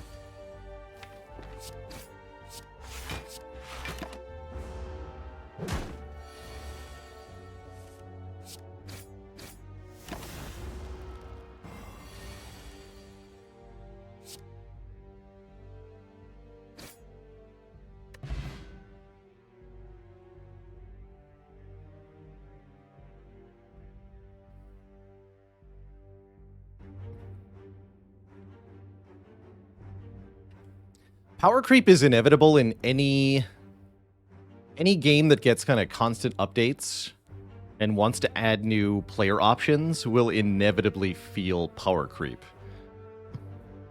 As if you take a game and you give the player new options, so you have basically two outcomes. Either the option doesn't add any power creep because it's worse than every other option you can already pick as the player, and therefore nobody wants to take it, and it's completely useless. That's option 1, and that's a terrible option. Or option 2 is, the new thing is situationally or non-situationally better than the existing options in the game in one or more ways, and therefore power creep has occurred. So yeah, you kind of have to do it. Unless you stop adding new stuff to the game. Ways to do this are to rotate out content, or options. Some games do this, but even so, you usually seek power creep of some form. Or just limit how much stuff you put in the game, which is a hard thing to do.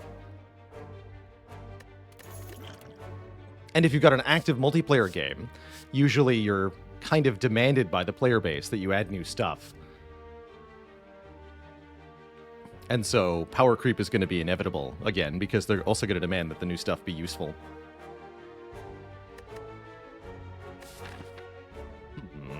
Do we go Dagger Spray floor 1 against Slime Boss?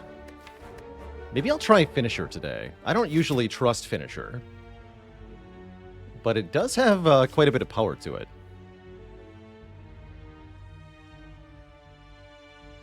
Let's give it a try. 6 damage for each attack played this turn. I don't have a good record with Dagger Spray, so I'm looking for a reason not to take it here.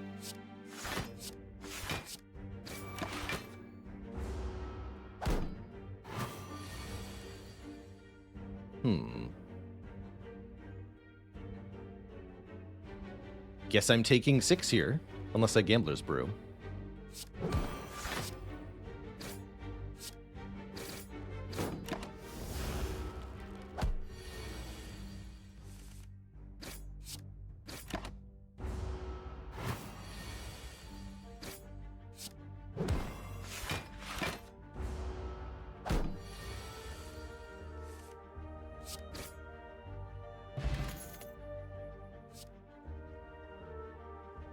We've had first Dagger Spray, yes. No, we didn't take first Dagger Spray. Terror is great here. Applying Vuln to a target for the rest of the fight means physical attacks are much more effective. And so we can find a lot more effectiveness from physical attacks moving forward here. All-out attacks better than the Dagger Sprays. I like that a lot more. If we're looking for cards to add right now, how about Ori? As I don't see other relics being that good.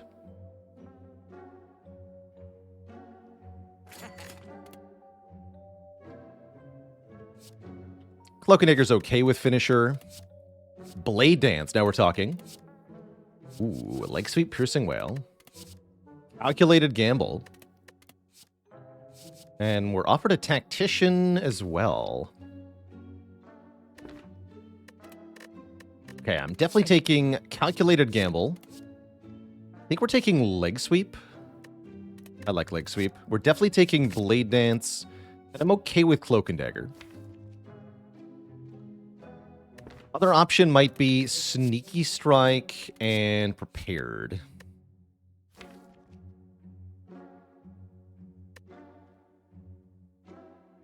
It's actually kind of cool.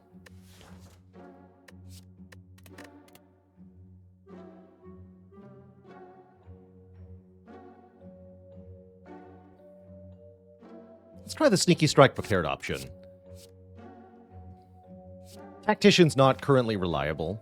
With only Calc Gamble and Survivor, we need more ways to discard stuff before the Tactician can work. Oh, and I'm still going to take that all-out attack as well. And then, yes, the deck is now huge, so what if I removed a card?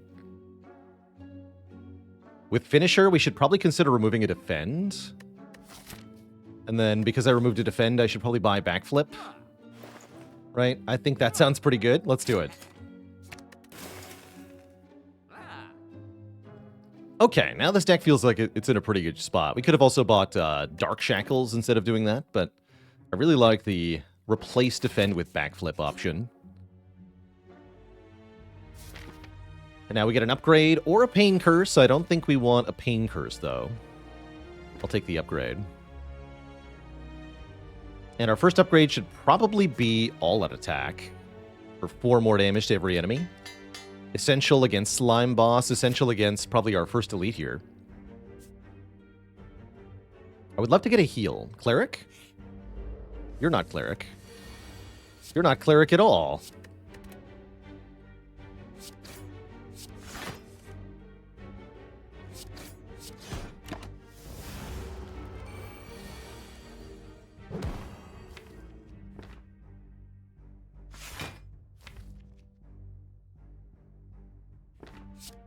Pretty sure any draw kills next turn.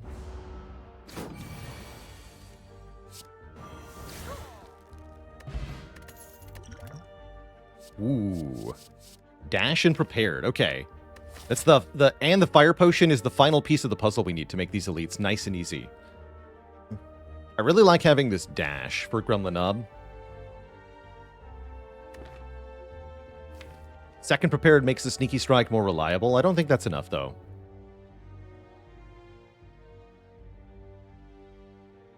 Are we more likely to see a rare in the card rewards if we don't see one in Orrery? I think so. Yeah, it should increase our rare chance, looking at the cards from Orrery. We have a lot of cards. We've added 10 already, but they're all good cards, so we probably want to ease off on the card adding for now and focus on upgrading things and removing things. We want to upgrade Terror for an energy discount. That's a pretty good choice. I also like the Blade Dance upgrade for one more Shiv alongside Finisher. Can be very good. And we're more likely to get those together with Gambler's Brew and Calc Gamble. But yeah, the Terror upgrade's pretty nice also. And if Terror would allow me to play one more Strike alongside the Finisher anyway, right? So yeah, let's upgrade Terror. It's not reusable like the Blade Dance upgrade. And yeah, we might get it for free against Lagavulin. That's also a thing.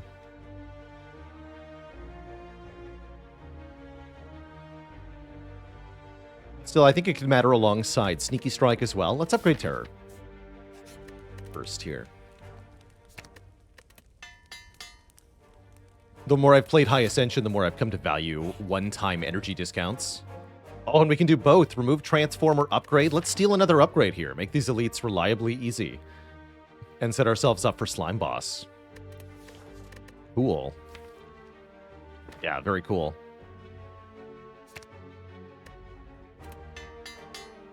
Now we have the best of both worlds, and this should be an easy fight.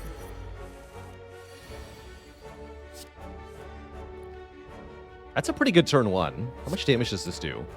We do 12, 24, 24 plus 18. That's pretty good. I do like starting with Terror, though. Okay, well now I can do Terror, Sneaky Strike, Strike, Finisher. I'm going to do that. Yeah, well, there you go. And this, exactly being able to play Sneaky Strike after Terror was what we just talked about. One of the reasons to upgrade that Terror. So I'm glad that paid off immediately. And then we ended up using the upgrade against Lagavulin, even after saying that it wasn't that good in this fight.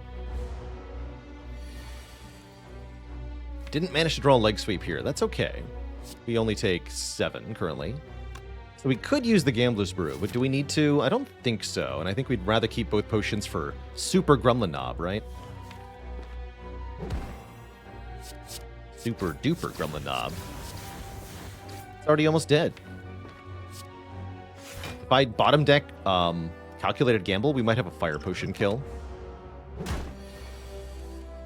Or bottom deck the Leg Sweep, rather. Let's do this.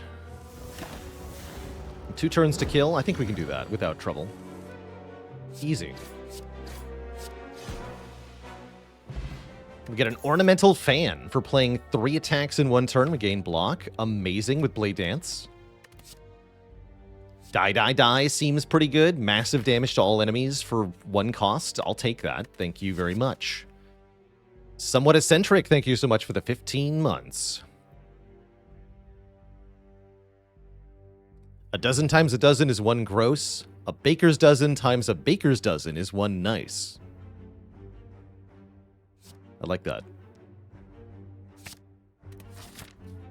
Yeah, 23 cards by floor 8, but they're pretty good cards. I like this deck right now. And it's not like we're behind on upgrades that much either. We already have 3 upgraded cards in this deck.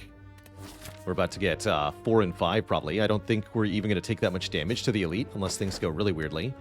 We also have loads of money and the courier. Did you see that? 80 gold and courier in the same chest. Extremely lucky for us. Great news. The only bad thing is that that doesn't help me right here. And yes, it is Super Knob.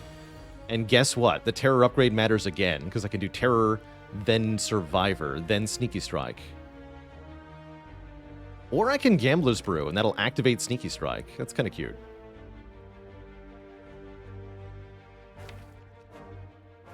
I think we're good, though. I don't think the potions are going to matter that much with this draw order. We could also play the all-out attack to try to discard Sneaky Strike, which is a choice.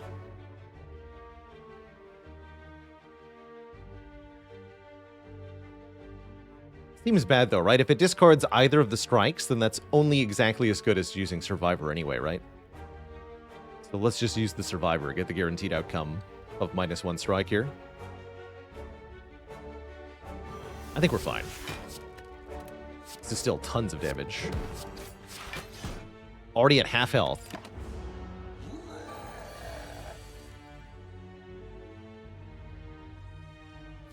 Okay, this would be a good time to consider the Gambler's Brew. If we don't want to take 8 in this fight. By Gambler's Brew now, maybe we can save the Fire Potion for Slime Boss. I think I like that idea. If we get Blade Dance Finisher, he's dead. If we get Dash, we block. Or Leg Sweep, we block. Yeah, let's do that.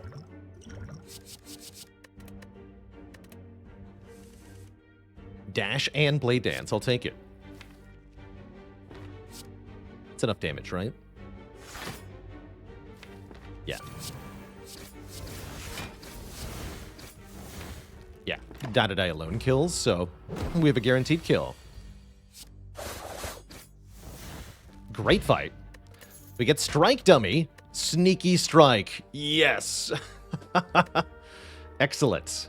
And we kept all 5 strikes because we removed a Defend. Amazing. We have 6 strike cards right now.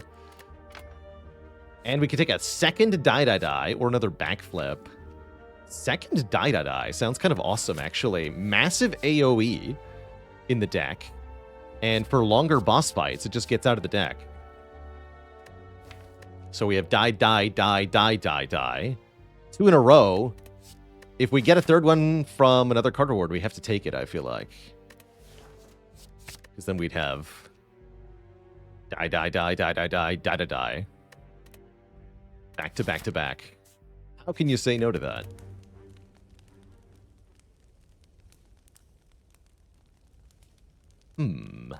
Gamble upgrade's okay. Prepared upgrade's okay. I like the gamble upgrade for Slime Boss. Stuttering German.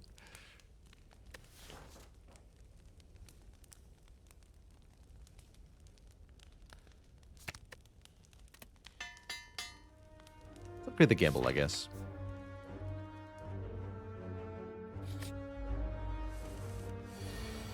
Mr. Blue Man. It's dunked by the front load.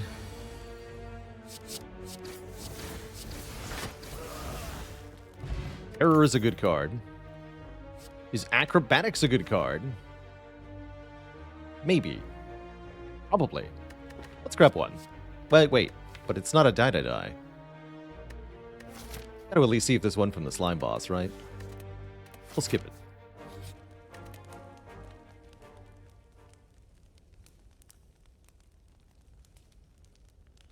We could upgrade our dies. They'll be a bit stronger.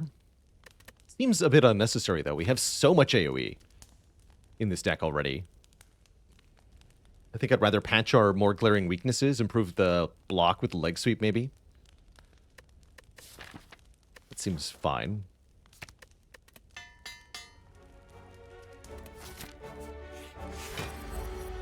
This nerd again.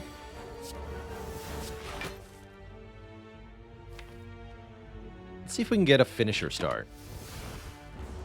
Right, start with finisher.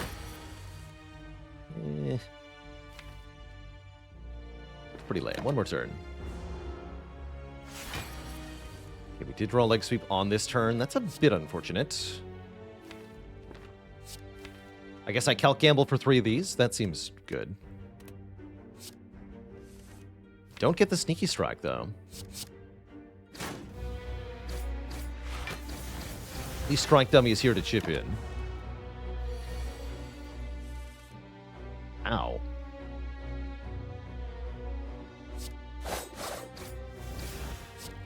Can't even kill with a Fire Potion. Ouch. Might have to rest before Slime Boss.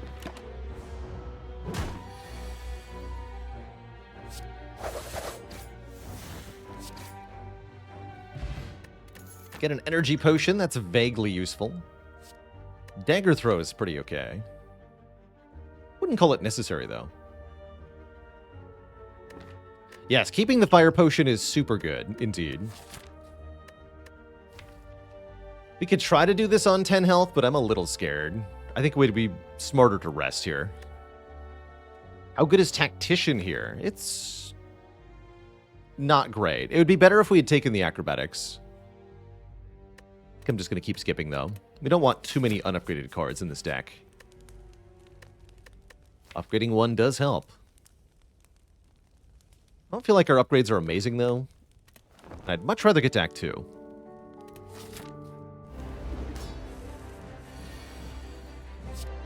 Job Terror. I'm going to gamble some of this hand. Okay, that kind of works. Hoping we get a finisher turn. That counts. That definitely counts. Good energy potion, too. I'm more than happy to use potentially both potions this turn. Let's just take a quick look here. Currently, this does 9 times 5, 45 damage. We can make it 65 damage. That's probably good enough, actually. We don't have to use both potions. So we could add an additional... Actually, the energy pot is more damage than the fire potion right now, because we do 15 plus 9 additional more damage. So let's use this potion. Yeah, and then Die splits them both, so I always split them both with Prepared, and then we always kill them both, too. They're dead.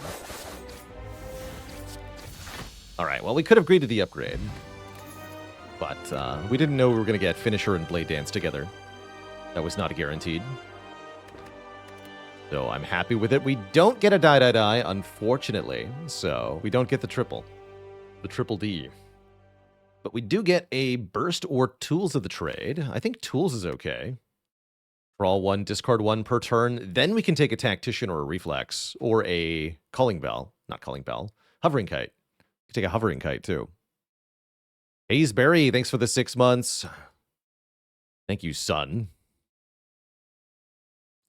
Yes, Slime Boss easily varies between 0 damage and death. And sometimes what happens hinges on... the turn after a split, whether it's double debuff or double 18, can be life or death difference for sure. And there's no way to know ahead of time which one's happening.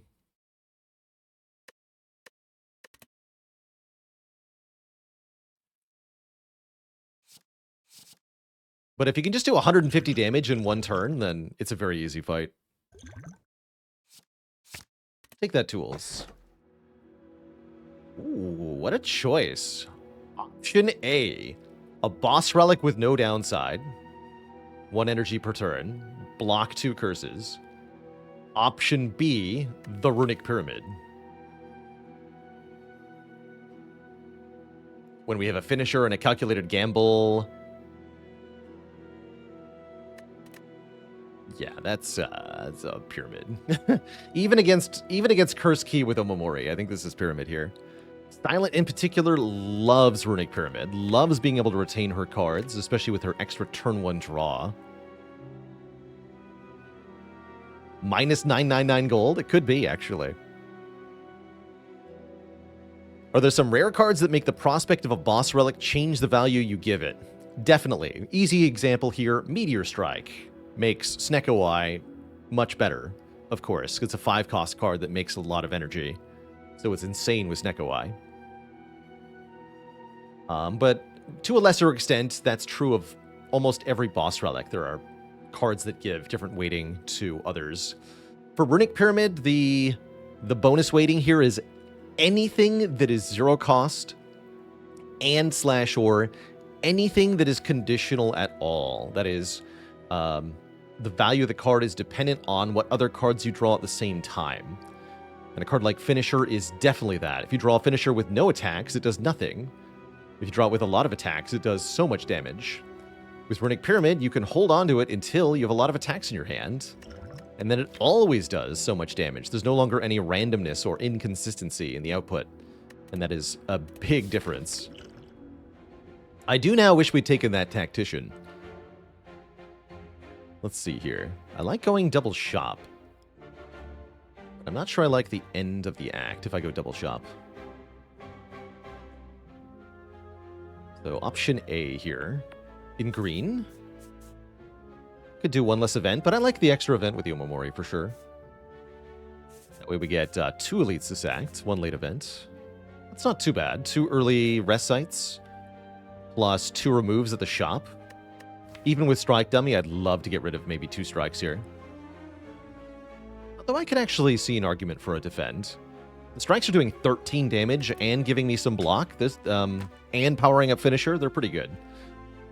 So we could actually remove 2 more defends here.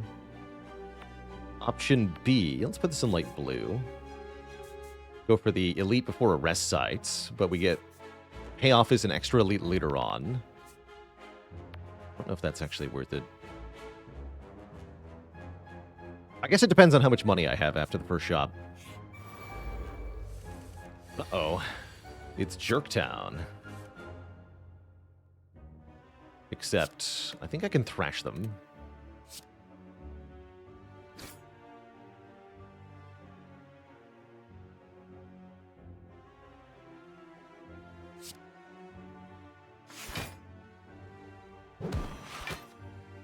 not quite enough to kill, but backflip full blocks here. Cool.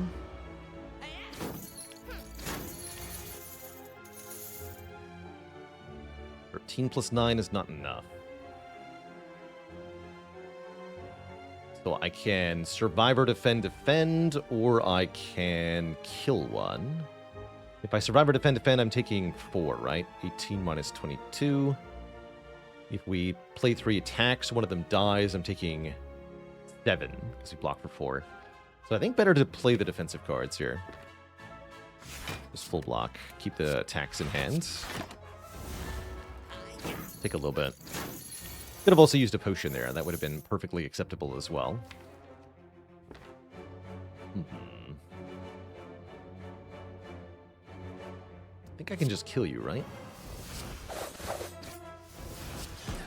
Yeah, they're both just destroyed.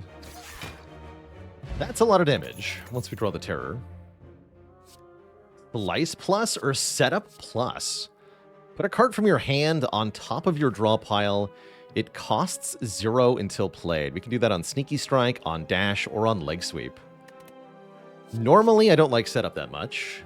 However, it does have some pretty dang good utility here, trading 2 card draws, which we can afford, for 2 energy. And alongside Backflip or Prepared or something, we can get that energy immediately if we need it. I like it. I like it a lot. Normally, I do not like setup at all.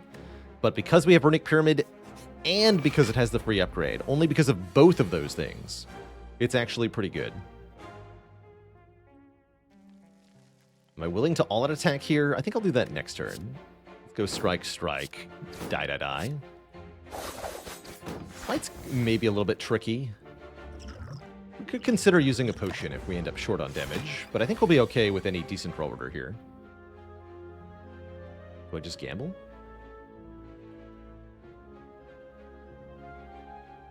No, we dash, then we... No, I can't do that. Okay, let's all-out attack first then, yeah. We do lose dash. Understandable. Have a nice day.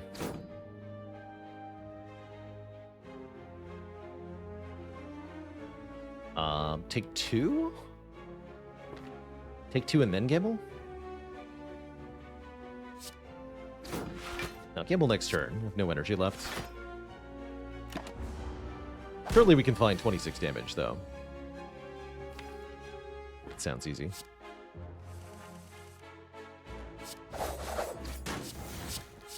Okay, that wasn't too bad. Just 2 damage. Not too bad. Second Prepared is an option. Don't love it. No, I don't love it. If it had an upgrade, we could talk about it. Speaking of upgrades, Toxic Egg is here. Ghoster Cool was talking earlier about Runic Pyramid, Toxic Egg, Apparitions being a super good thing. That's tempting, actually. Very tempting. We could even buy that Acrobatics Plus if we wanted. Eviscerate's not bad as far as damage options go. We could take healing in the form of the Eternal Feather. That's not bad either, considering we have so many cards. This is 15 health per rest site. which would be useful pretty much right away. Yeah, that would be quite good if I want to take 3 elites, especially.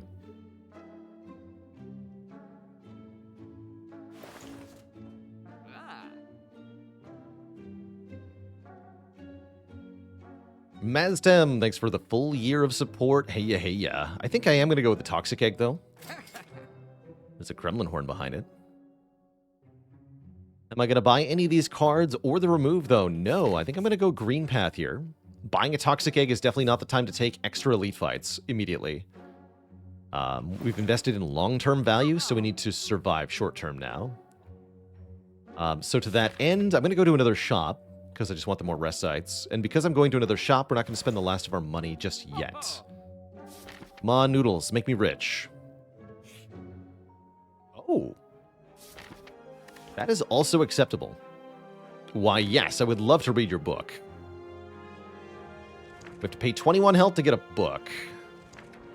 And books are powerful. This one is covered in salsa and cheese for some reason. It says, at the start of each combat, add a random power card into your hand, costing 0 for that turn. Delicious. Bliss Plus? Pog? Oh, wait, no. Maybe not. Accuracy is here, though. That's kind of cool, but I only actually have 1 Shiv card. So it's not that cool. But I could maybe find more, and the Shiv cards will say plus on them. So maybe it's still okay. Or we could just remove a defend, which just seems reasonable. Yeah, green Good Instinct's also actually quite good. 9 block for 0 energy is very good. Especially with Runic Pyramid. Fighting Bronze Automaton, that actually does seem really helpful. Let's do that. Good Instincts Plus. Welcome aboard.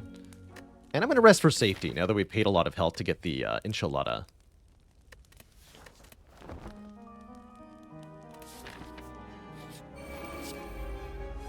Fumes against leader. That sounds very helpful. Love it. We get some spectacular area damage on turn 1 here.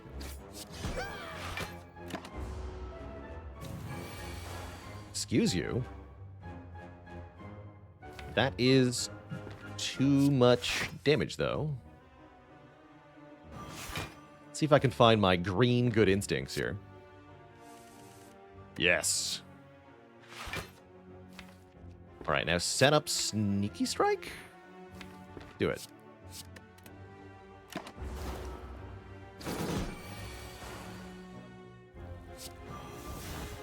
I can just play them all right now. Let's just do that. Don't even need the bonus energy right now. Just want to do damage. Look at that. So little health left already. Easy fight. Great fight. More card draw is excellent. Upgraded Shiv cards are pretty dang good. Upgraded Prepared is also pretty dang good. Let's take the Cloak and Dagger.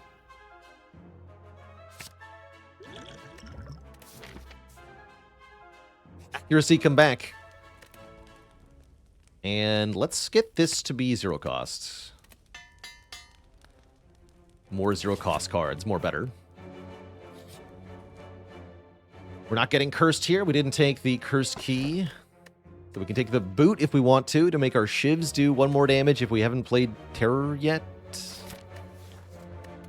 How about no? Uh-oh. Piercing Whale, come back. This might be a Distilled Chaos moment right here. Boot could help with Nemesis. Runic Pyramid already helps a lot with that fight, so I wouldn't take it just for that fight. Finisher, no. It's fine, actually. Although maybe I should have kept those shivs. I should have. It's fine. Keep this one.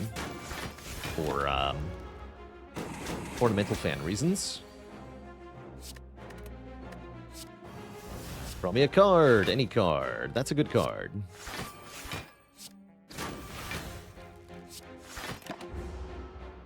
Cool. Managed to full block the Snake Plant. Feels nice.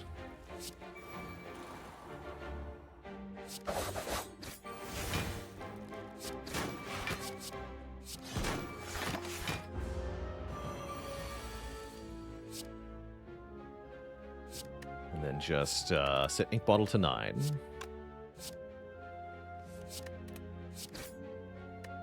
Still needs more shivs, for sure. How about an acrobatics plus? It's not really shivs, but it is helpful. The more card draw we have, the better it is to have zero-cost cards. And the better the calculated gamble becomes as well.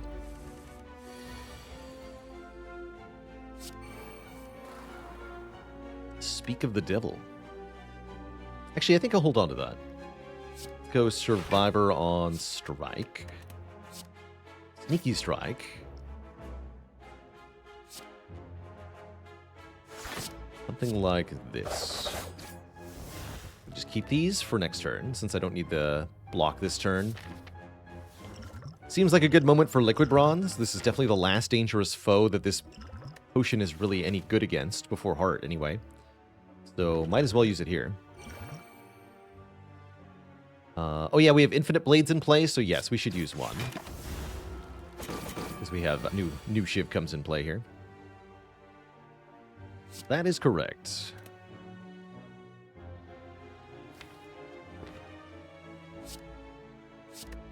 Put that on top, eh? Now, it can't be discarded. Easy game.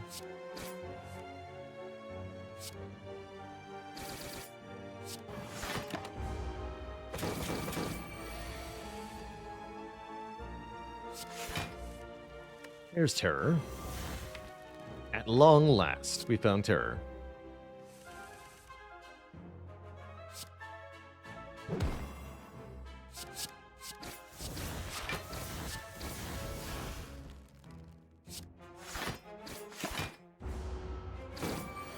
Another great fight. Don't think I needed to rest at all, but it's a nice safety blanket to have. The Specimen is our relic. Unfortunately, that won't do a whole lot. Well-Laid Plans is finally here. Guess what? You're too late. There is an after image, though. After image, 1 block per card played. We do have a lot of zero-cost stuff and some shivs. This does seem like a pretty good block engine. Expertise, not that good with Pyramid. Let's take after image. I like it. Could even upgrade that if we wanted to. Although currently I don't feel like we need to.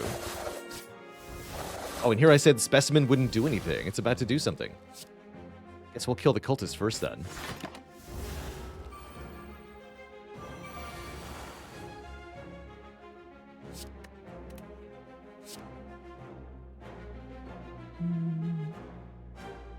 Not yet.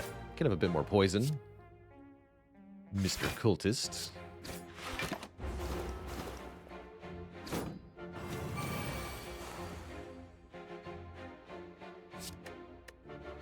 Discard this. Set up the leg sweep. Draw into it. Kill the cultist. Cool.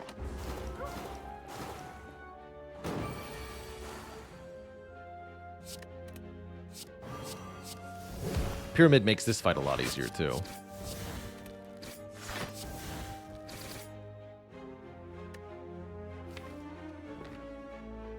No reason to risk it.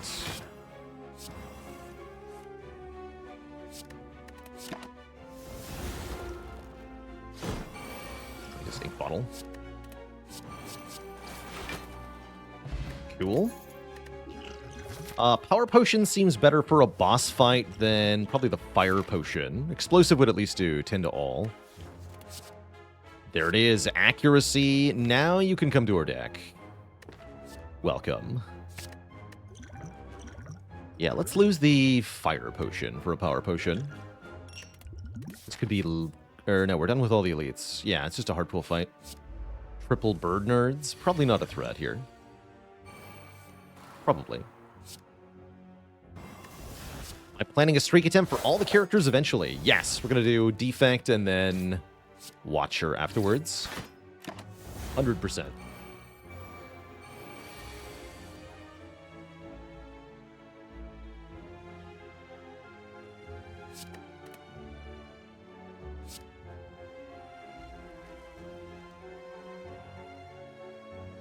Don't need to set up here.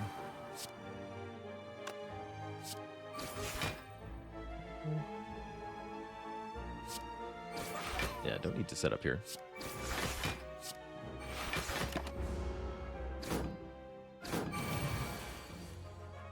Wait, what's the ordering? If I play setup when it's on 9...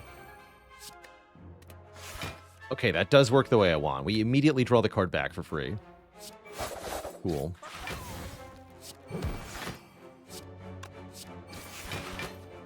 That we block for a ton even without playing block cards now. That's really good news.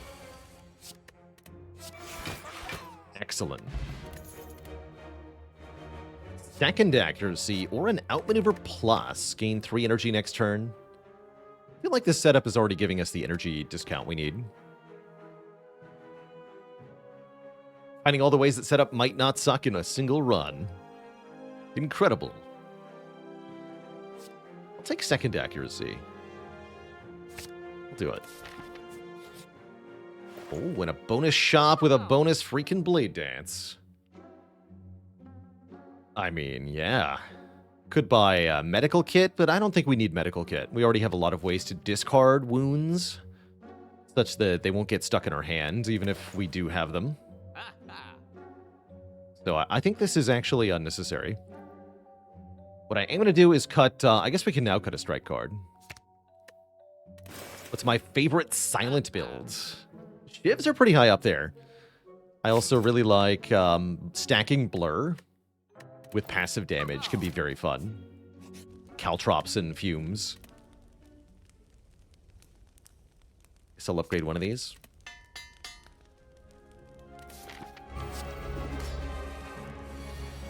Heck yeah.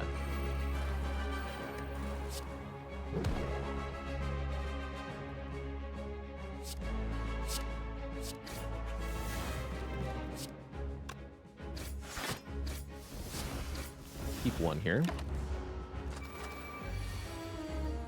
Nice. Spectacular. We're having one of our rare cards stolen. These orbs, when they steal a card, they steal the rarest card in the draw pile, and then it's equal odds between equal rarity. This will bring that one low. In case it steals my area damage. Oh, nice. Okay, so it's definitely stealing die-to-die now, 100%, because we just drew Tools of the Trade. So, not random, as you can see.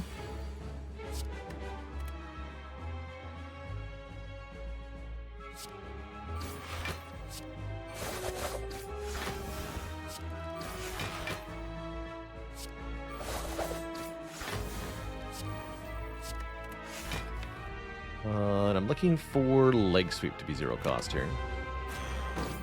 Keep that for the Hyper Beam turn. Yeah, there it is. So set that up.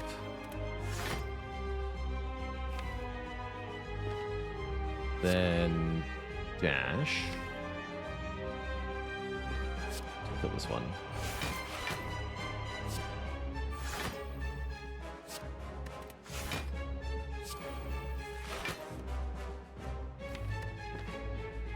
Take 2 here seems reasonable.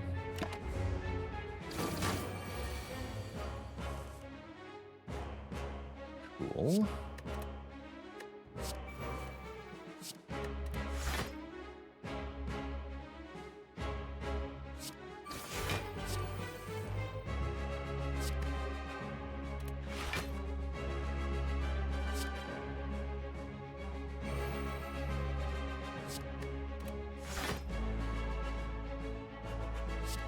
Looks like a pretty good turn we have set up here. Not gonna be able to make it weak currently. But we can block for a ton, and that counts for quite a bit.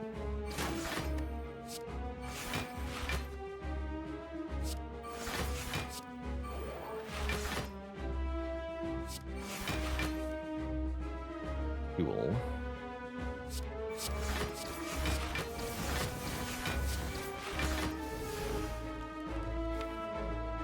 Do the finisher thing next turn. So we full block the Hyper Beam, and then we retaliate with Lethal Force.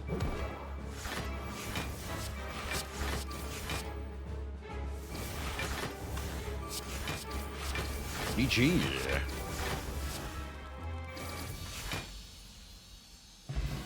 Excellent fight. Really showing off the power of the deck here. Holy moly.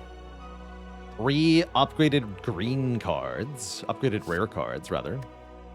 Corpse Explosion can kill everything. I don't think we cared that much, although with a specimen, it's kind of cute.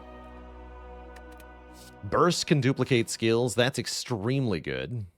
So many good things to burst here. Or Alchemize, making new potions. That's also obscenely good. This could help us find a Ghost in a Jar for the late game, which is pretty dang good. Can't really burst Blade Dances. We'll never have the hand room for that.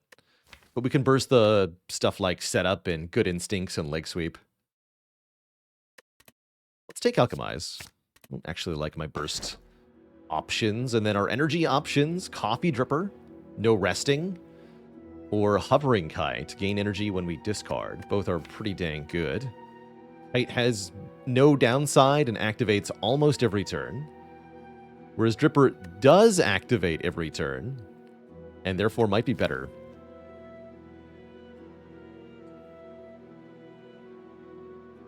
I think I'd like to take the Coffee Dripper here. Even though we'll get energy almost every turn with the Hovering Kite, I'd prefer to have guaranteed every turn. Oh, heck yes.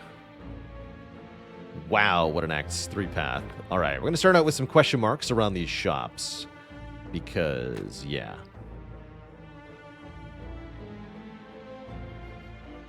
See what that does. And then we can get lots of elites afterwards. 3 or 4. I think just 3, actually. Yeah, 3. 3 is pretty good.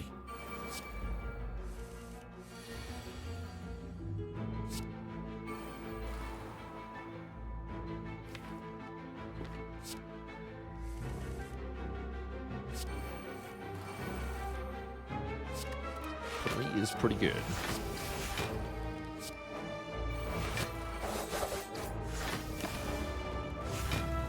Nerds, next turn is gonna hurt. You.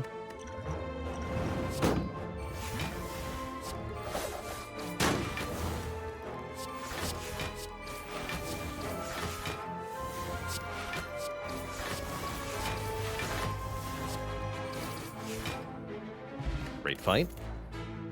Escape Plan Plus. Draw a card. If it's a skill, gain 5 block. If it's not a skill, still gain 1 block. Seems good. Double Orb Walkers for a rare relic and a load of money. I will happily fight these fools.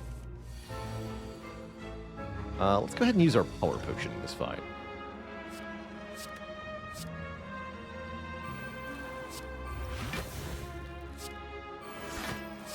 Love the double die-to-die draw. Turn 1 here. Definitely helps a lot. I'll play this. Block.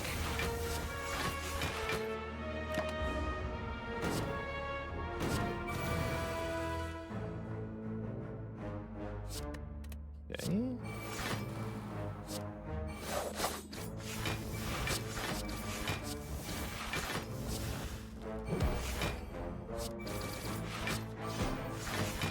Beautiful.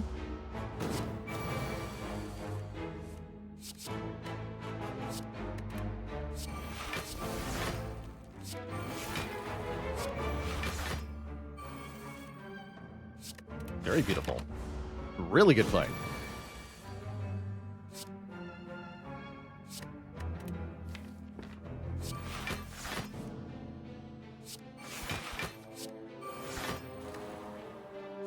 Almost weird how well this went. Get a Lizard Tail, another chance at life, should we ever die, which I don't think is going to happen. I feel even better about Coffee Dripper now. I'll take this Flex Pot with all the shivs.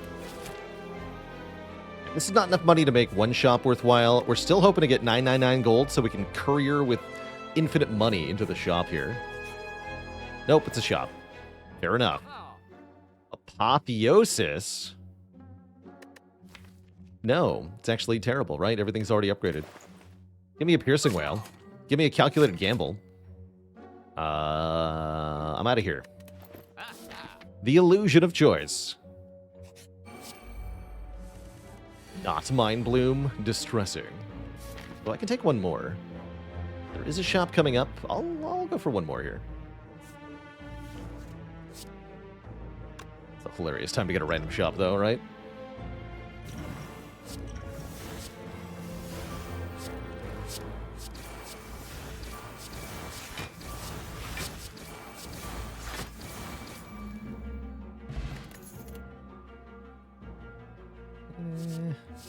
Nah. Close fight, that's right. Okay, this is an insanely good event with Toxic Egg, because so many of the colorless cards are skills. Second Good Instincts is pretty good. Secret Weapon or Trip? Interesting. Secret Weapon's nice. Don't like Mayhem much. No Master of Strategy, but there is Panache or Impatience Plus. No attacks in hand equals draw 3. I think I'll take Impatience. Good Instincts and Secret Weapon. I like those 3. Don't really feel like I want the Panacea. Odds that we get it turn 1 for the Heart Fight are too low to rely on, and I don't see it doing anything else here.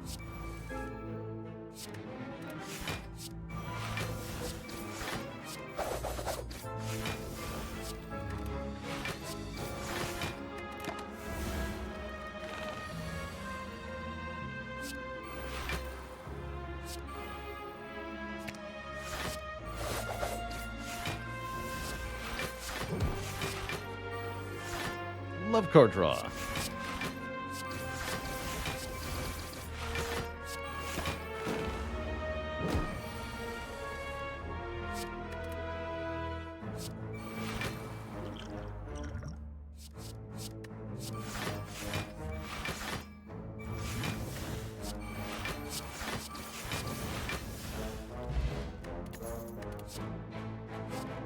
I'll take a Cloak and Dagger over a Blade Dance here.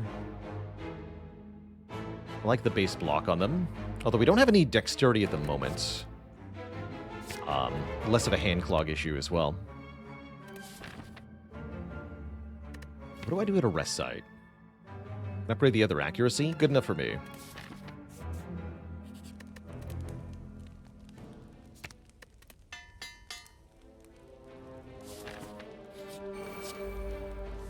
Wraith form is here. I like that. That quite a bit. For both of these nerds. We have lots of AoE, so I'm not afraid of Repto here.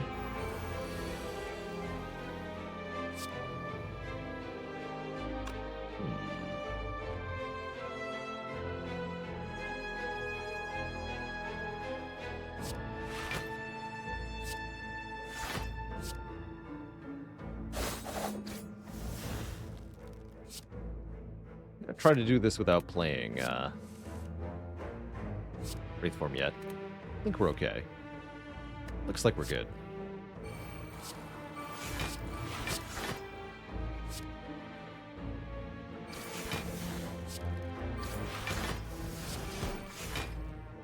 Five is fine. Although we don't have to. We can alchemize. Let's not.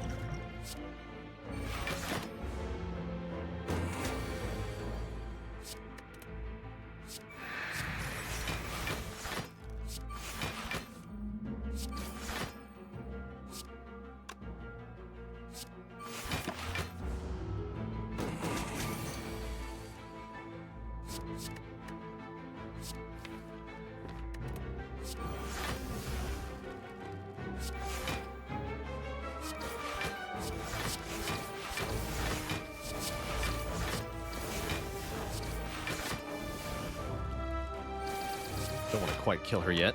I want Alchemize. Regen Potion's good. That heals for 15 health over the course of one fight. Let's try to do that now, because that'll get us to exactly full, and maybe we can find another potion here. Sounds very helpful. Wait, I just discarded Leg Sweep. Whoops, that's not what I wanted to do. I wanted to put it on top of the deck, is what I wanted to do. Oh well, it's fine too.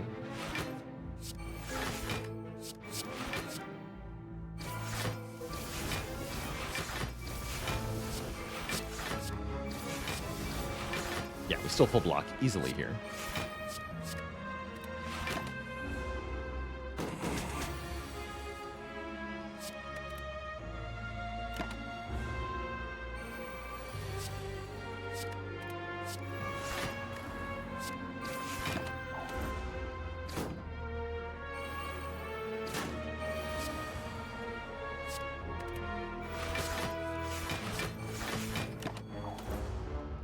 Full health.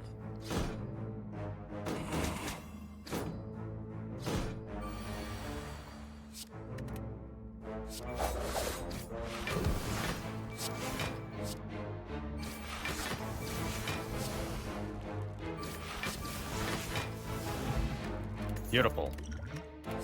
Get War Paint, which will upgrade 2 skills. I guess that has to be just the starter stuff. Actually, no, we accumulated a decent number of skills before we got Toxic Egg. So what do we get? Paired gets upgraded. That's kind of cool. Huviantic says, I always struggle to manage Hand Clog with Blade Dance and Pyramid. Any tips? Zero-cost cards are very helpful, and cards that discard, with Prepared getting a huge shout-out for being both of those things, allowing you to clear stuff out of your hand for 0 cost. But yeah, discard helps quite a bit.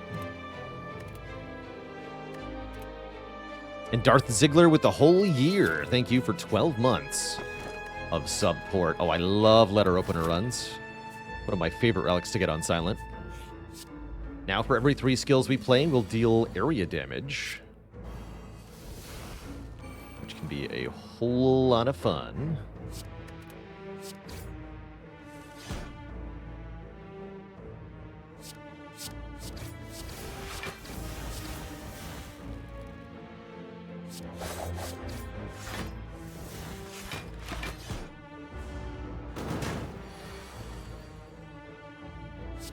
You have to stop attacking me now, though. I'm trying to block, can't you see?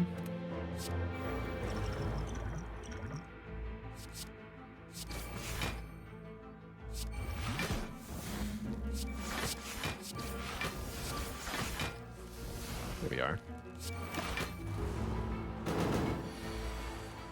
Terrifying. It's only neutralized in the draw pile, it seems. Dash, I guess. And I cannot kill it? Seems to be so.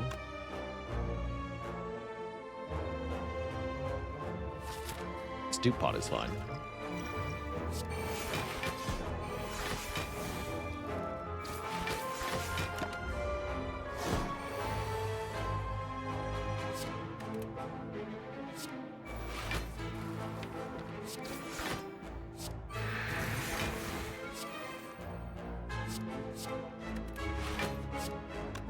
Keep a kill in hand.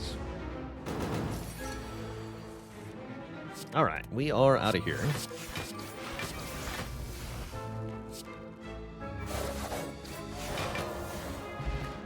Question card. It's a little bit late, but might do something, I guess.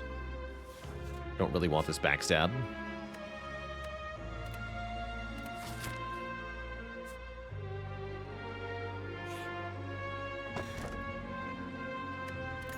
Ninja Scroll. Could... no, that interferes with Enchiridion already. This is already minus cards on turn 1. So we're not going to take that. Because we're already at 8 cards in our hand. Possibly more from other effects.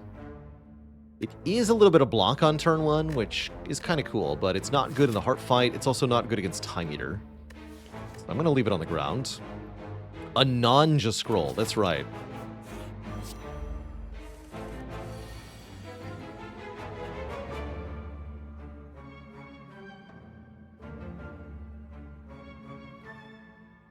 Speaking of, Ali CL, did you hear about the ninja who became a lawyer? She got ninjitsu'd.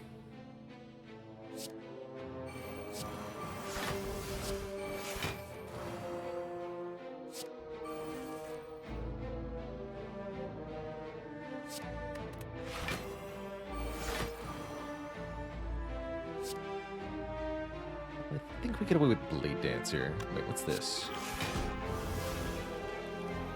Yeah, we're good. 35 damage shiz.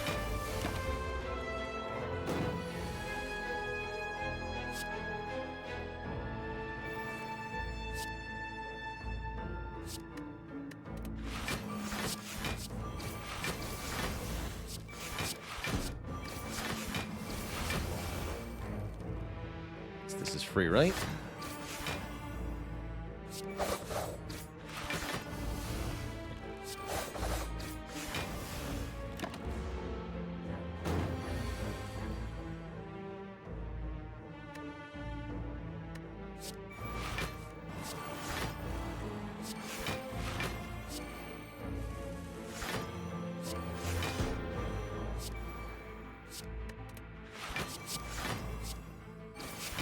Boom. Get a shovel, meaning we can dig for relics at rest sites. I guess that's a thing. We could take another leg sweep. We could take an eviscerate. We could take a terror or an infinite blades. I like the leg sweep here. I like the leg sweep number 2. I like these potions as well. I have Omamori, you can't hurt me. Writhing mass isn't real. Not afraid of you. I'm afraid of you. Not afraid of you. Yeah, let's stop here. They're on to us. Okay, better. Low and steady is a good way to take this fight. Don't reroll the enemy if you are able to deal with what they're throwing your way. Even if you still have energy left, it's not always a good idea to keep playing attack cards. Swap that out. Here, for example, I shouldn't play an attack, because it could reroll into a more damaging move here. Just end the turn.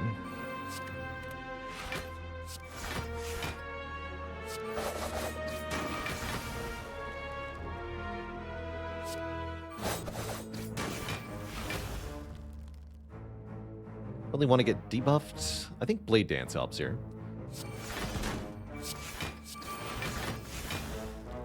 That's good.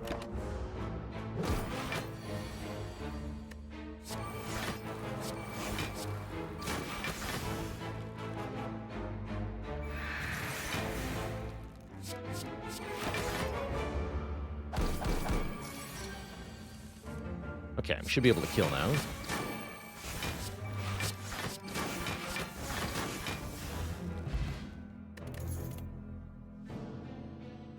Second Piercing Wail or another Blade Dance? Do we need more block or offense? They're both good. They're both really good. Only got one Piercing Wail, is that correct? Yeah, we only have one. Really like to have another one. Blade Dance is block. That's true, actually.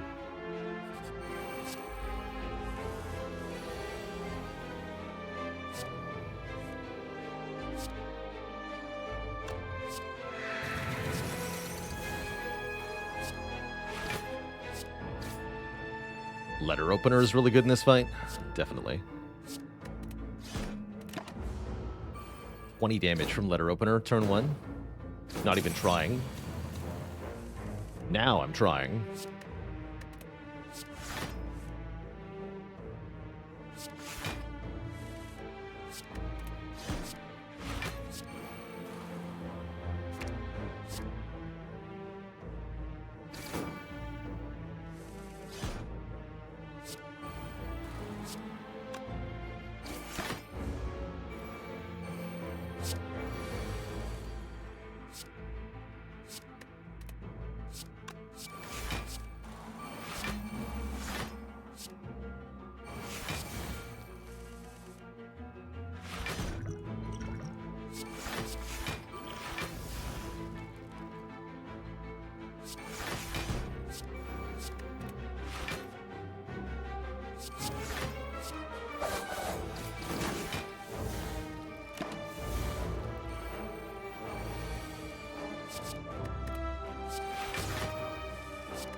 Ah. Sliced and diced. Blur plus, outmaneuver plus, prepared plus, or terror plus. Feels like we might actually want outmaneuver here. More than most of the rest of this stuff. Blur is pretty good too. But I don't have good ways to accumulate a lot of block. So I think I'll take the prepared. We have to recall, not dig. And now we must face our first bosses, Donu and Deka, the Shapes Brothers, we like to call them. Fumes will help by removing the artifact from both of them here. Kind of cool.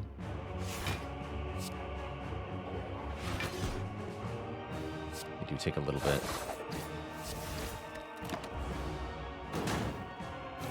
Just a wee bit.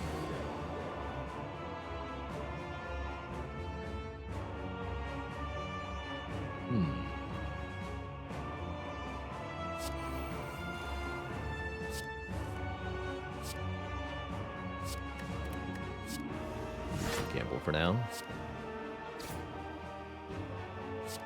Yell at them.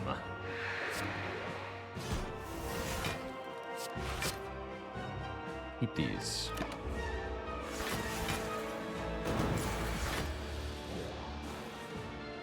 Perfect timing.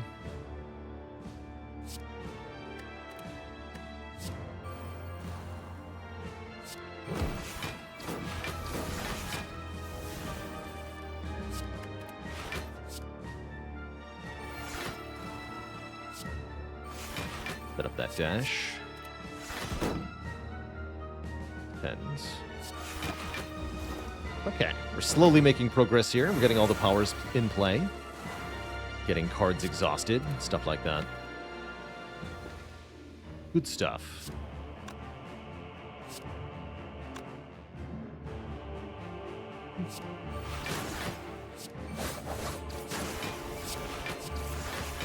Weapon I can... No. Don't want a secret weapon here. So I might be able to do egregious damage to Donu here. 80 damage, finisher, I like that.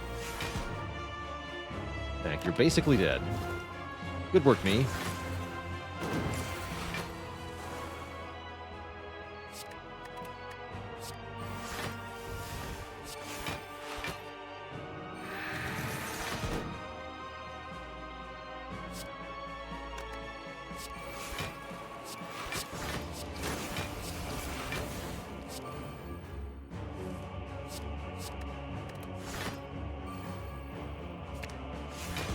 Here's a full block. Great fight. Truly great fight.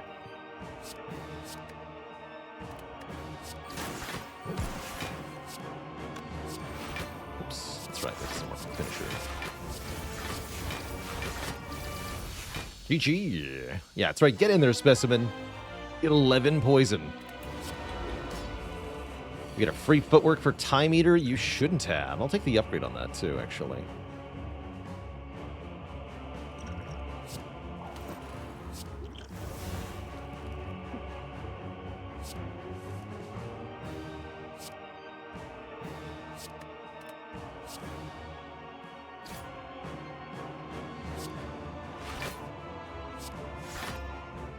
Gonna lose the Blade Dances for now. They're not that helpful against Time Eater, because they are a lot of cards in one. Against Time Eater, we'd rather play higher impact individual cards. Not that I have a ton of those.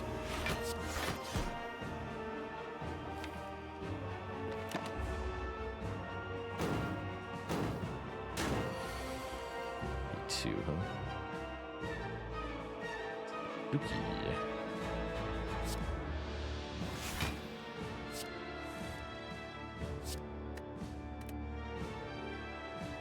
Ouch.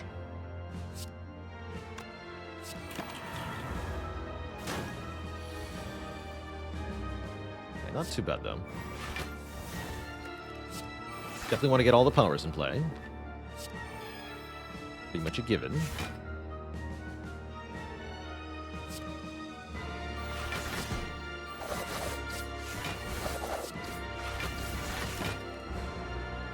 We're saving a whale for whale trick. Yeah, I think that'll help a lot in this fight.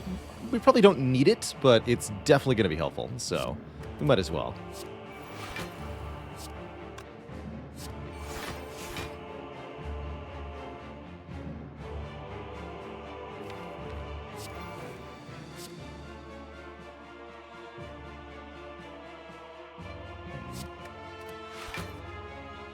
Oh, sweet. We can set up the leg sweep and use it.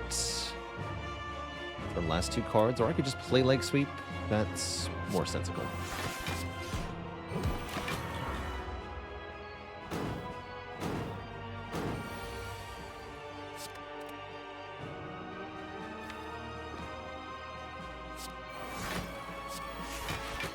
Good. Take some damage, Tin.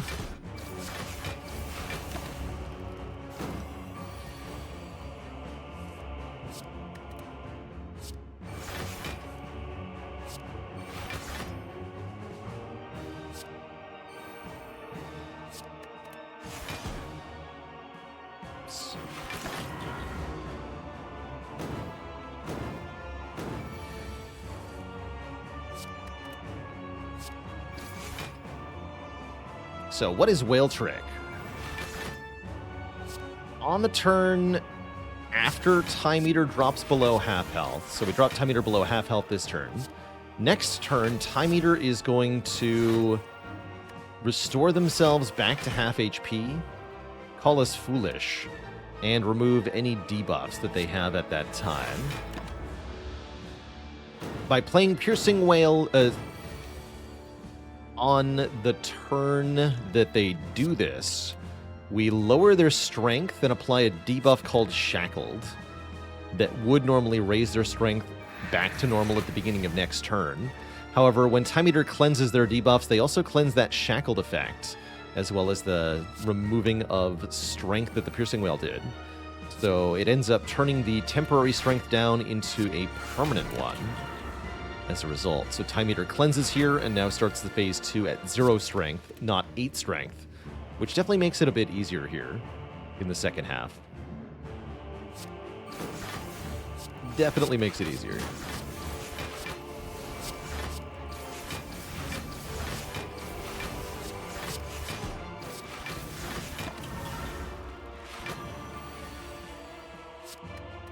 Alright, and this is a good time to Piercing Whale number 2. A big number.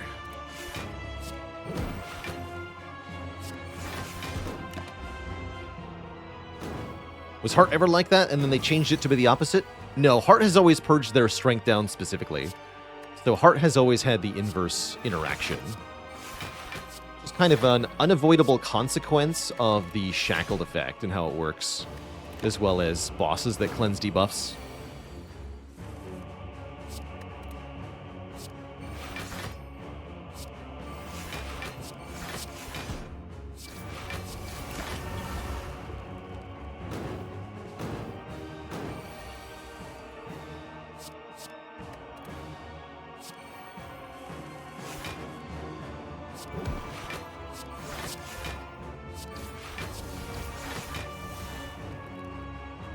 Would I consider Whale Trick a kind of abuse of an unintended interaction? There's no evidence that it's unintentional, and like I said, I find it an unavoidable consequence of the game mechanics. There's no way to reinterpret or reword the current game mechanics without adding a specific exclusion for this scenario that avoids the interaction. If you just change the categorization of Shackled from a debuff to a buff, then you reverse the effect rather than removing it.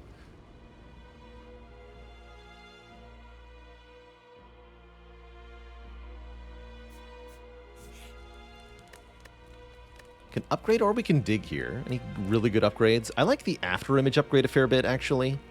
Let's upgrade After Image. I want that on turn 1.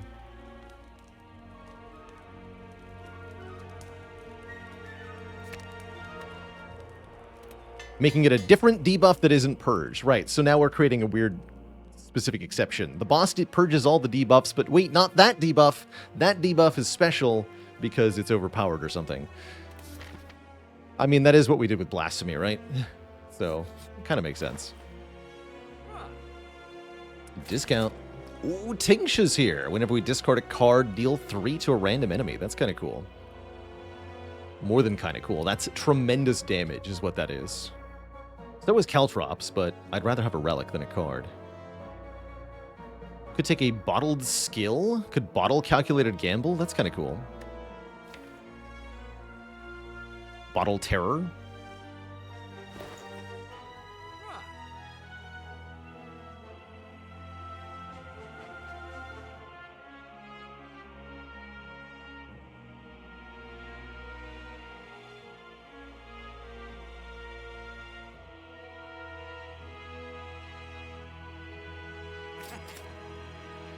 I could still buy the Caltrops. I'll take the Cloak and Dagger. I don't really want a Caltrops. We good, we good.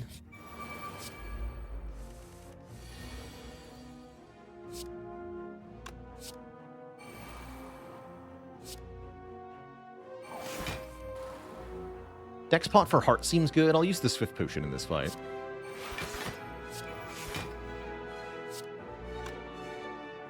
Right now. Cool.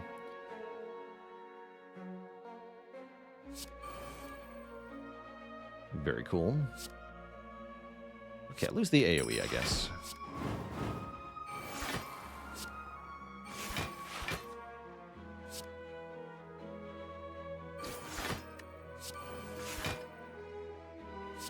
Definitely set up that leg sweep. Make a new potion. It's an Entropic Brew. That's kind of cool. Don't have any Shiv bonuses in play, but I'll still play the Shivs.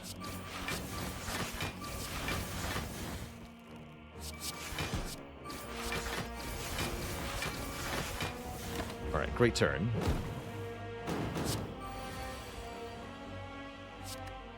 Great turn.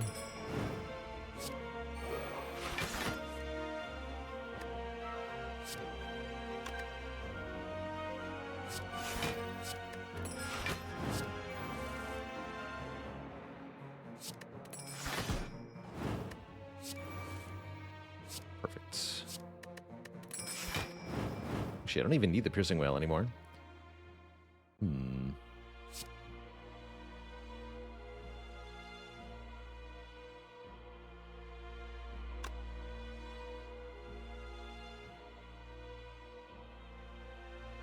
Still pretty good though, right?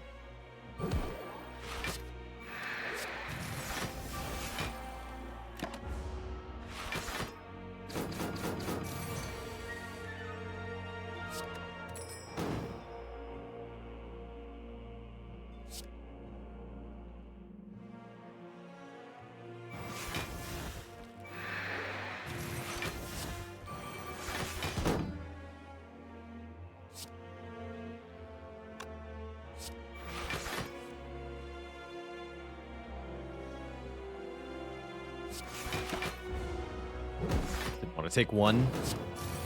One damage too many.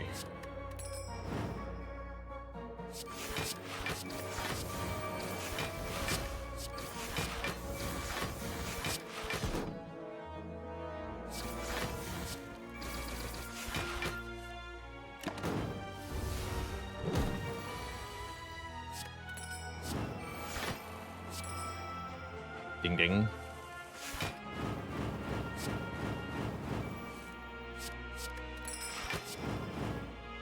Oops.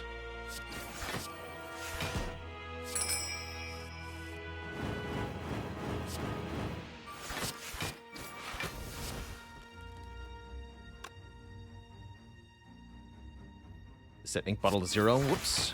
Oh, well, I guess. I'm cool with that. We get a Pantograph healing us all the way to full HP, and we can choose Distilled Chaos over Dex Potion or Entropic Brew if we wish. Also, Wraith Form. It's my opinion on the replace starter relics with Strike Dummy. Would it increase or decrease win rates? I think it would increase. It's such a huge advantage early game that I think it would snowball a lot. Being able to... Because you're adding, like, on Silent and Ironclad, you're adding 15 additional damage per deck cycle. So 15 damage in the first 2 turns. Watcher does way more damage with Strike Dummy. The Watcher's not even remotely balanced. Strike Dummy's at its best right at the start, and I think it would be very good as a starting relic on any character.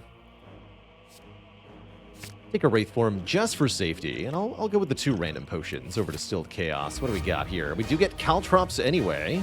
Good talk, good talk. And for the potions, we get Dex Potion Liquid Bronze. So we have 4 Dexterity and 6 Thorns against Heart. That sounds like more than enough. That sounds awesome. Oops, all Thorns.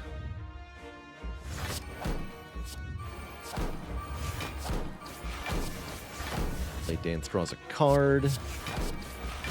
Shivs are, I think, block positive with Afterimage. We play 3 Shivs. We take 6 Beat of Death damage, but we gain 7 block. Yeah, so we gain 1 block from 3 Shivs. Not a very good amount of block, mind you, but it's our block, dang it.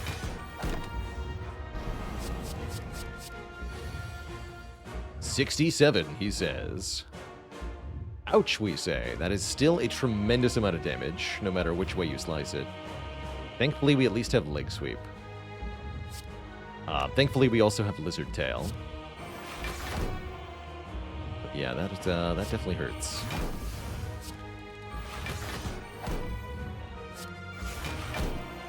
Take 26. Go to 40. That's not too bad.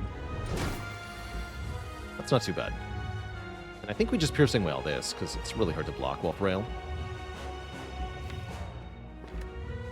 Seems like the smart play.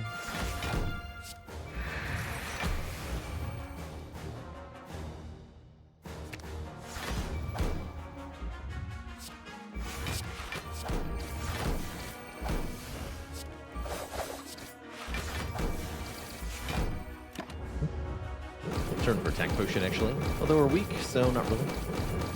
No, not really.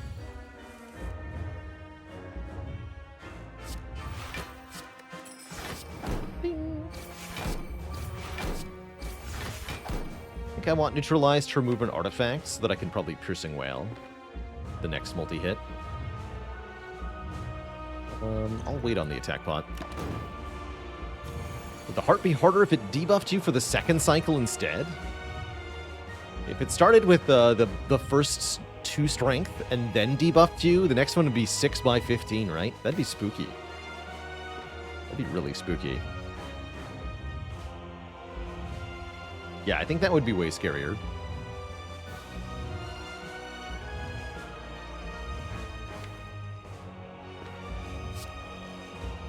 So no weaken next turn with what I'm doing here. Oh.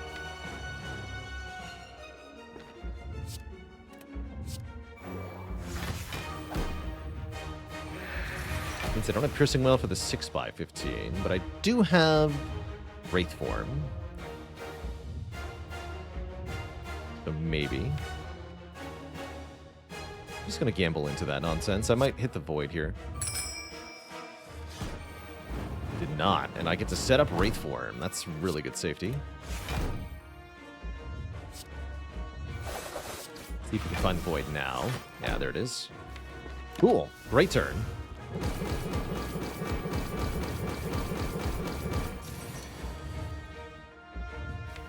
And I should be able to block this in a standard fashion.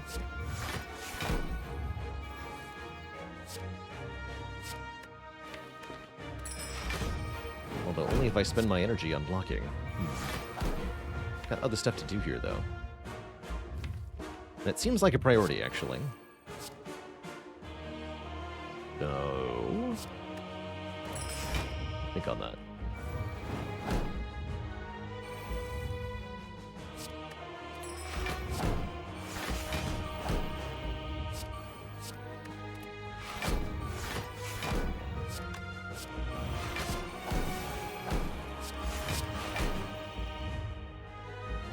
I got 2 of them. Let's make it 3.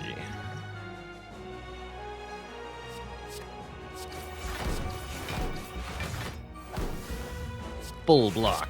The power. Great turn. Let's Poor Heart has no chance now.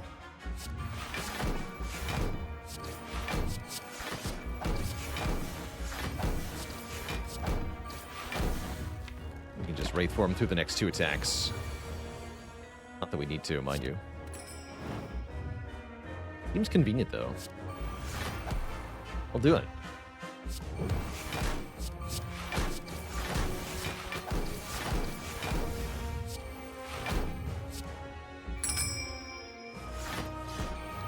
That's something I haven't mentioned wanting in Spire 2. I'd like a daily leaderboard that can't be cheated so easily.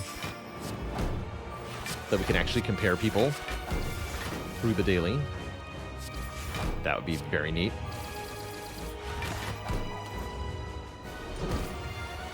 Is there any rumor about Spire 2? There is an official announcement about Spire 2.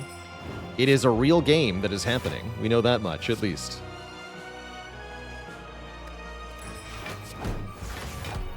Stop hitting yourself.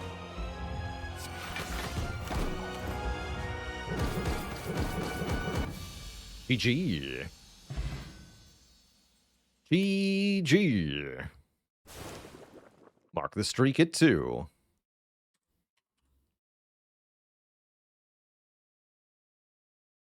GG.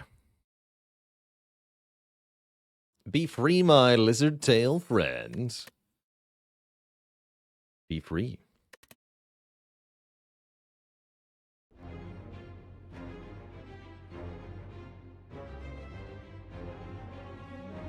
Yeah, what, Twitch chat? Has it been done? The Spire sleeps, and so shall I. Did this run really have the same duration? No. Or do you mean the Ironclad run? Hold on. Get the Ironclad, 126.40.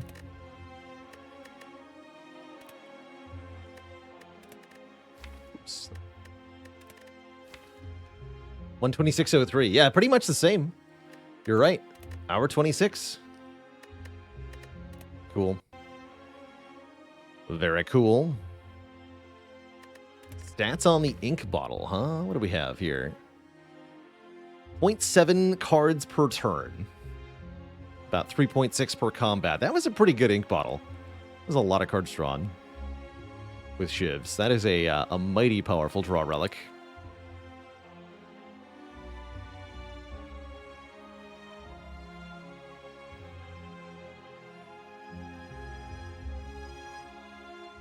Means our average turn was 6.6 cards or something like that. 6.9 cards, nice. Which means we're getting about 7 block from After Image per turn as well. Ornamental Fan made 3.2 block per turn. Yeah, tons of block. Basically a metallicize. Are there ink bottle infinites? Yes, there are. They're very silly.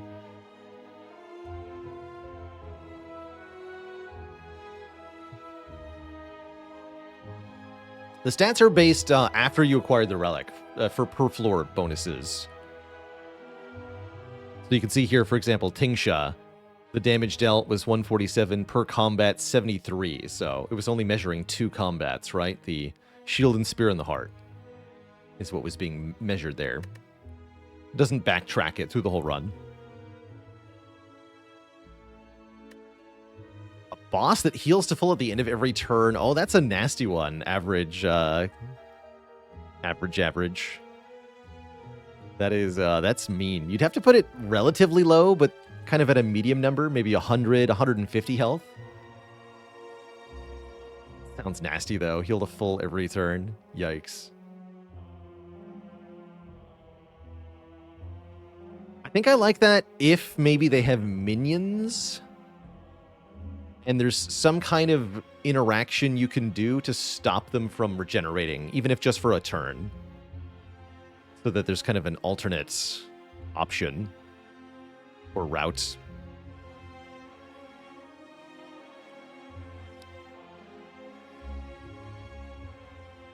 Do I see there being a place for relics with a lower proc rates but higher proc impact? Lower proc rates but higher proc impacts. You mean like a super pen nib? Every 100 attacks you play deal times 10 damage? don't know if you would want something like that.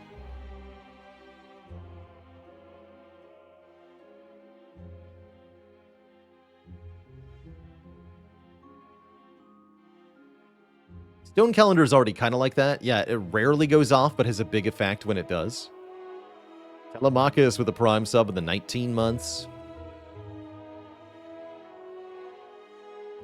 We did have the former relic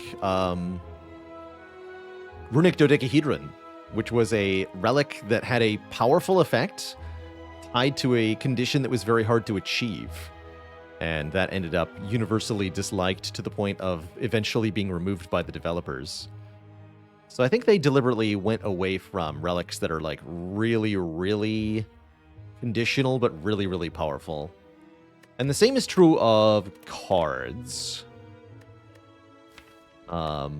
You tend to just get more game brokenness state if you design cards that are kind of like Meteor Strike, where they have a huge cost but a huge effect.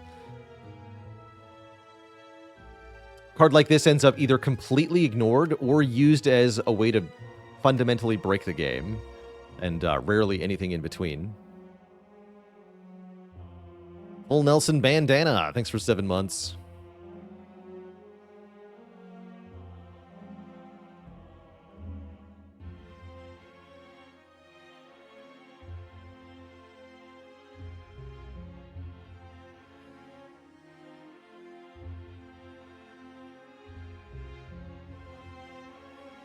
Oh, I kind of like that Firebird Lover. Yeah, the cost increasing by 1 and damage doubling every time you play it. We've seen that on, I think it's called Desperado. It's a Hermit card. Modded character card. And that one's pretty cool. As a scaling mechanism. I like that. Rampage doubling the damage each time would be good. I don't even think you'd need to increase the cost. You could just make it do twice as much damage. No way to reset Desperado, though.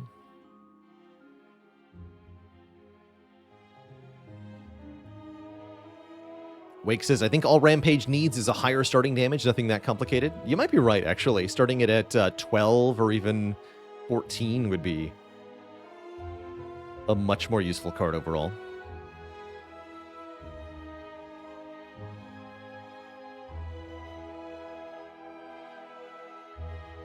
Well, I'm quite enjoying the Spire, actually, Twitch chat, so I think what we're going to do is play a third run of Spire, another silent run, before I switch over to Slice and Dice. Before that happens, though, I am going to take a break, refill the water, stretch the legs. Back in a few minutes, and we're going to do another run. BRB.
All right, Twitch chat, we are back and ready to make another attempt with the Silence. Here on 820, facing down the heart at the end of it all.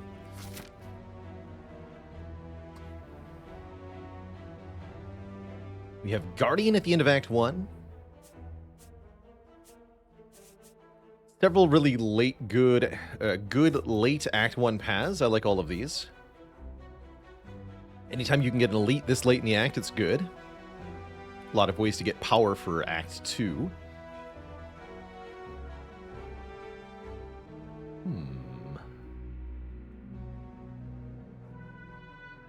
These two elites are before a rest site.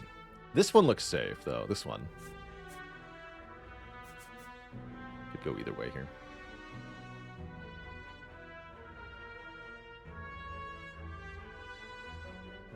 This way you get the shop and the extra rest site. Interesting. Probably I want to go to the shop first with 100 gold start. I do like 100 gold quite a lot here. Do I ever get bored with this game, or is every run as fresh as the first? This game does get somewhat repetitive in a few ways. I find it easy to fall into a rut in terms of gameplay. If you keep making the same decisions in the game, and you keep making the same mistakes as well, it can really grate on you. And I have definitely seen many other players burn out in their Spire experience. So one of the ways to keep the game fresh is to kind of mix up your gameplay, create challenges for yourself if the challenges the game is presenting aren't adequate. And that's kind of been the heart of the channel, right? The ladder streak was originally created by me as a challenge format for the Spire that didn't involve dying on A20 all the time. I wanted to be able to do something that was challenging but also win most of my runs, which is not what the A20 experience was when I first created the ladder streak. And I've gone on to do many other sort of self-imposed challenges for this game, in part as a deliberate effort to avoid burning out on it, which is definitely something you can do.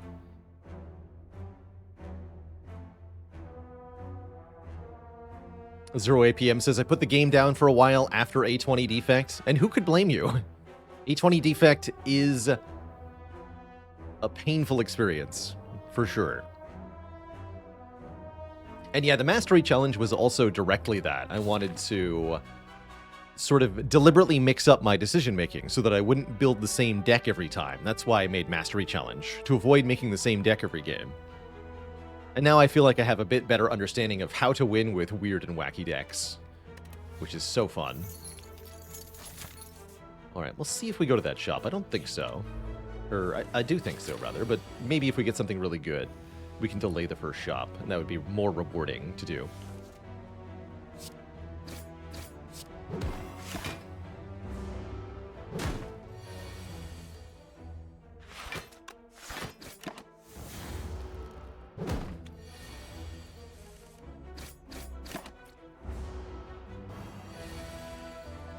Butch says, I put down the game after being hard stuck on Ascension 5 on all characters, came back a few months later, and flew through the Ascension levels. That's awesome. Huh. These are not the cards you want to see floor 1, but they are good cards, generally speaking. Piercing Whale and Calc Gamble feature in a lot of my Silent decks. I think the Gamble is the early one that's good. Gives us the opportunity to reroll a hand if we don't get what we need, and that's pretty good against Gremlin Knob, as well as many others, whereas the Piercing Whale is less universally useful. Adam with the Prime sub in 2 full years. Thanks for 24 months. I'm having a great day today. I'm going to double strike the worm here. Learn my lesson.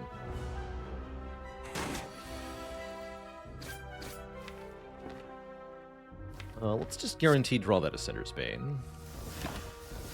Keep that on 3 there.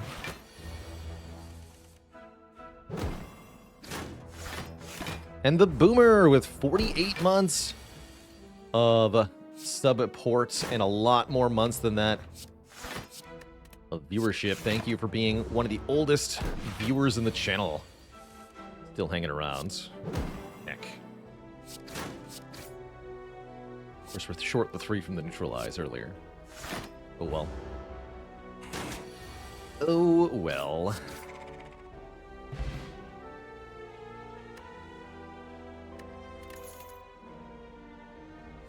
I guess I'll take a slice. Slice is nice. Okay, we are very weak. I'm definitely going to the shop. I'm terrified. Okay, Orichalcum's alright. Skewer's pretty good. Love Tap with the 26 months. Thank you, thank you. Definitely seen a worse Jawworm fight. That's right. Yeah, I think this might just be Skewer and Orichalcum here. Orichalcum makes Grumlinob a lot safer and Sentries a lot safer. If we end our turn without any block, gain 6 block. And then we can upgrade the Skewer. That's not too bad.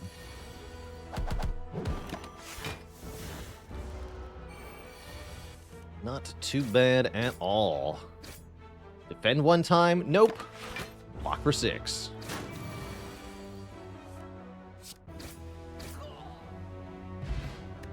Still no potion. Flying Knee combos with Skewer reasonably well. It could take Deadly Poison. I like that against Guardian. It's not very good poison, but it's decent. I think with the Skewer, I'd rather have the Flying Knee. For a little bit more direct damage. We do get one more fight anyway. Do I make it 2 more? Let's make it 2 more. I really want some potions for that elite. First hardpool fight, these nerds. This ain't bad. This ain't bad at all. Kill 1. Incoming is 9. Block for 6. Take 3.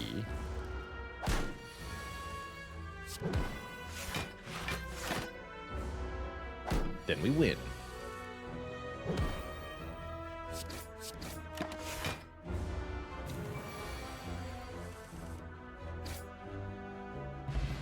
A potion, although not a very good potion. Essence of Steel and Orichalcum can do wonders in the 3 Sentries fight together. I'm perfectly happy with the Dagger Throw. Draw 1, discard 1, do some more physical damage. Sure. Sure. Curse the tater, chat. You must. Oh, and we get an even easier fight. Our luck. Great luck. Something like this. What's taters, eh? Potatoes. Boil 'em, mash 'em, put 'em in a stew. Finale. Interesting.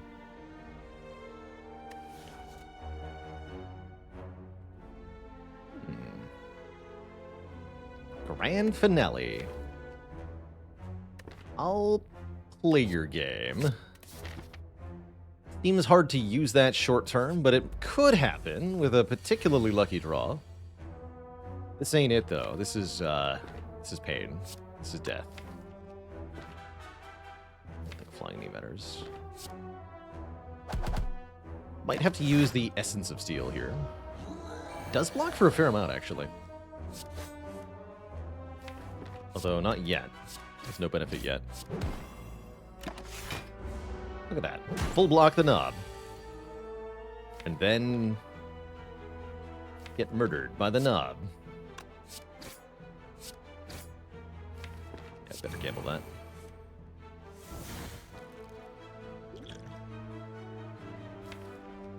We are not guaranteed to kill next turn. Let's use this. Block 10, take 18. We do kill. Actually, no, that's only 20. Garbage. That's not a kill. No. Damn it.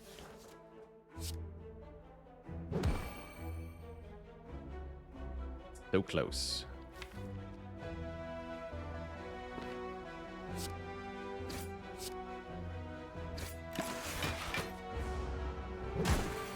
Ow. We've been knobbed, that's right. Now we have Pen Nib Grand Finale, though. And a backstab. And I'm hoping we can make it to this rest site. Doesn't seem like second shop is worth it. Through 2 combats, maybe it's better to go to this one. The events could heal me. The chest is. Centennial's pretty good. If we lose health, draw 3. Okay. Okay. I see possible outs coming our way here. I'll take 2 here.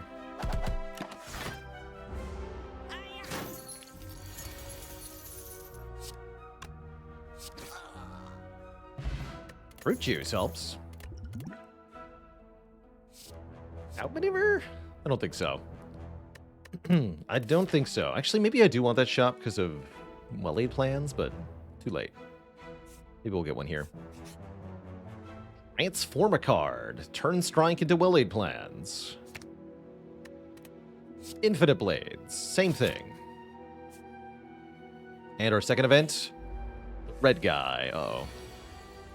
Not the freaking red guy.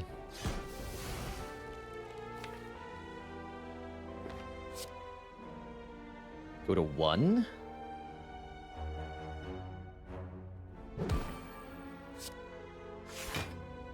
Spooky.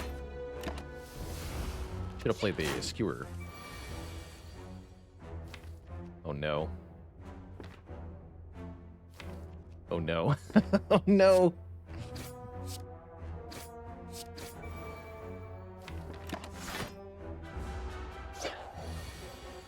I can't play my attacks. No. No, we're dead, even with the... Should have played skewer turn 1, I guess. Drank the fruit juice. That's a bummer.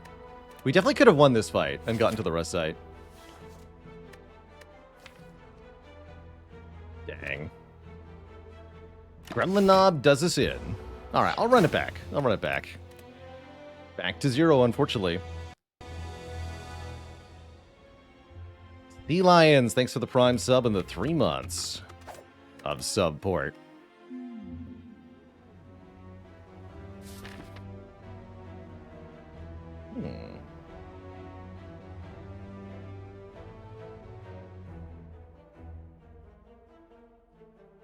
Cool. We'll take 1 hit point elite. Yeah, Silent is rough. Actually, I didn't see this.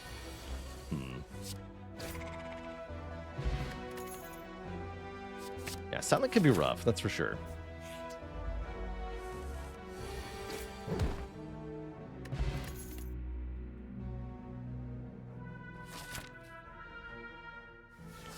Guess I take Riddle with Holes. These are all terrible cards.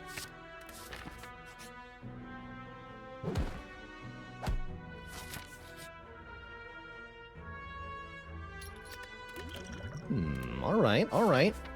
There's a chance. There's not a chance anymore. Alright, we have 2 good potions at least for this elite. Slime boss, huh? Oh, these are all terrible. Just give me a poison stab, screw it. Why so bad, though?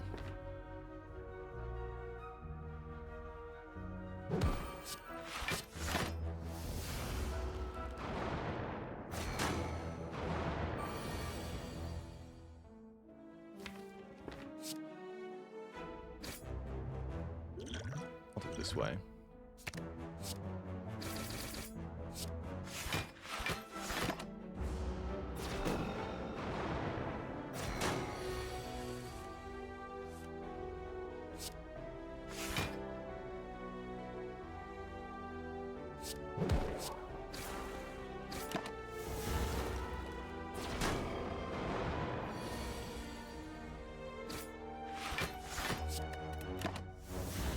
Or to keep the other potion.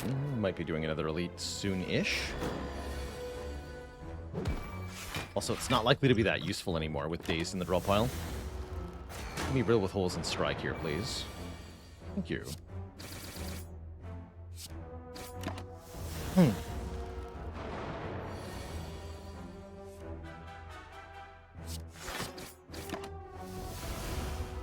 Grunkle Kronk, thanks for the Prime sub. Welcome to the Cozy Sub Club. Love the name. Grunkle Kronk. Could save 10. Actually not likely to, though, so, nah. It would have.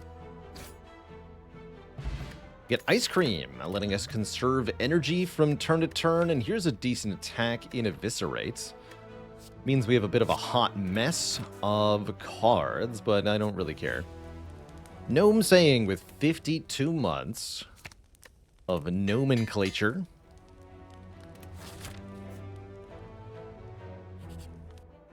We get a shop. With another Eviscerate. Curious. No to tough bandages. I might buy a bandage up. I like that card. Healing for 4 per fight on silent can really make a difference, especially with a relatively low max health. There's nothing other than remove here that really shines otherwise. In fact, I have to go to another shop. If I go to this one, I can buy a relic. Let's try to buy a relic. Skip this shop. Jimmy Henrik, thanks for the Prime sub and 28 months of support. This way. You won't get me this time, Slaverman. Well, maybe you will, actually. Let's colorless potion. We're at 60% chance for another potion. This is great.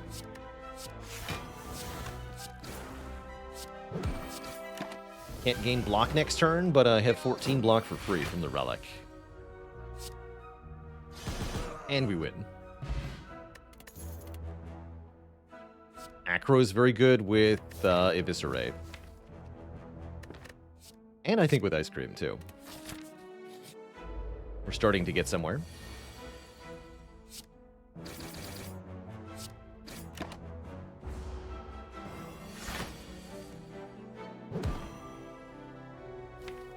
Pretty good split. If I Flying Knee, we can maybe do better. Save 2 energy. I have 6.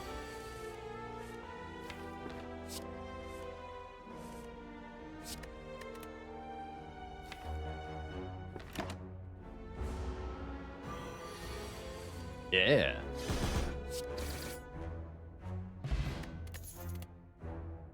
Let's take a Dagger Throw. Outmaneuver is good too, actually, but Dagger Throw with the Eviscerate could save us energy immediately.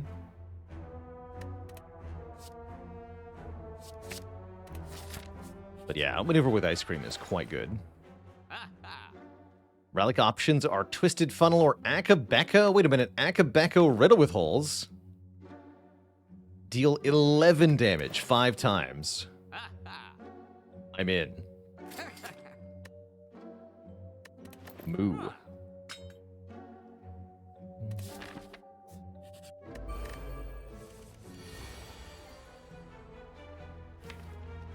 I'll play. Good on Eviscerate, too, actually. Check this out. 17 by 3. Boom.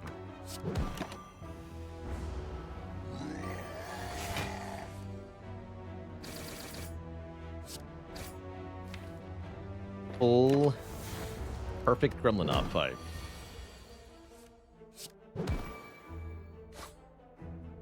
Sweet.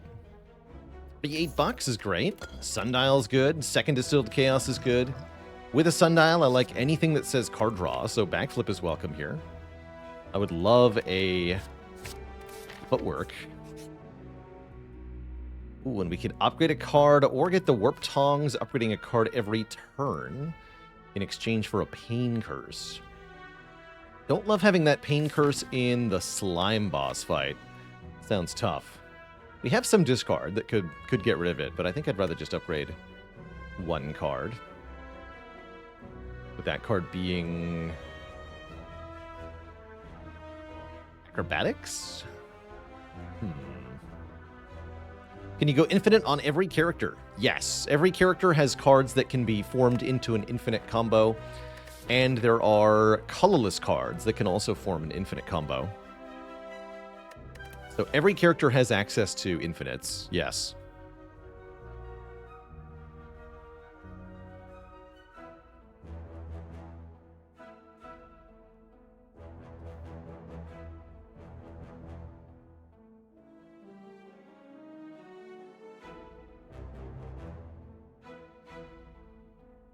You ever see me take tongs? Yeah, it's a good reason for that, because pain is really bad. Let's upgrade. I might just upgrade backflip, actually. Do like upgrading my block a bit? Sure. Let's upgrade our block a bit. Upgrade neutralize, too.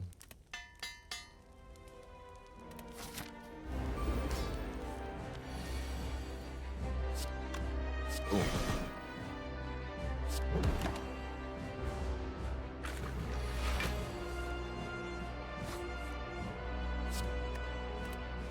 78. That's great. 5 energy here for the split. I can acro rid with holes with the sundial. If I distilled chaos, which I think I will do here. Save 2 energy.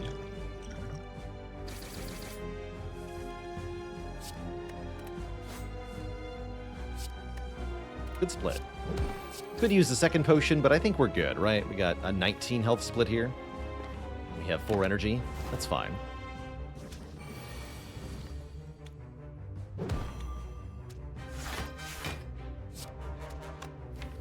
Viscerate kills the front one. Let's just weaken the other one. Go to 9. 9 out of 19 does split, actually. Okay, hit this one then. Now kill you. Then kill you. GG. Not too bad of a slime boss fight.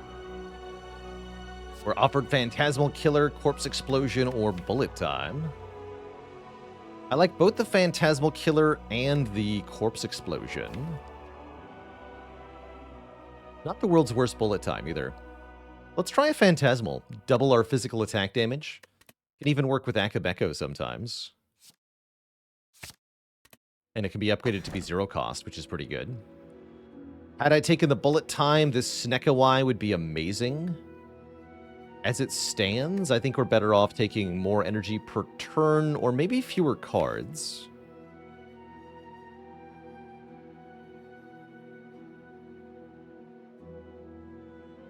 How's it going, Matt Zombie? We won the...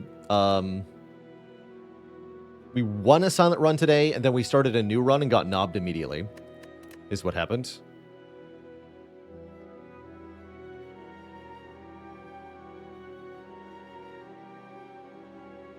Cage is unsatisfying. It is, but it's really good with discard decks. Really like it with Sundial, too. And I think we have some short-term relics, the Horncleat and Akabeko for Act 2. I'm going to take Empty Cage here. Dunk 2 strikes. And we're going to make it a priority to go to a shop and remove a third one. I find that often really helps.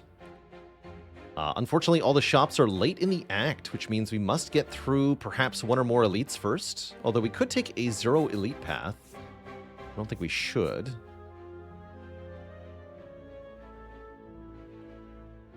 No, I don't think we should do that. Let's start with a couple fights and see what happens.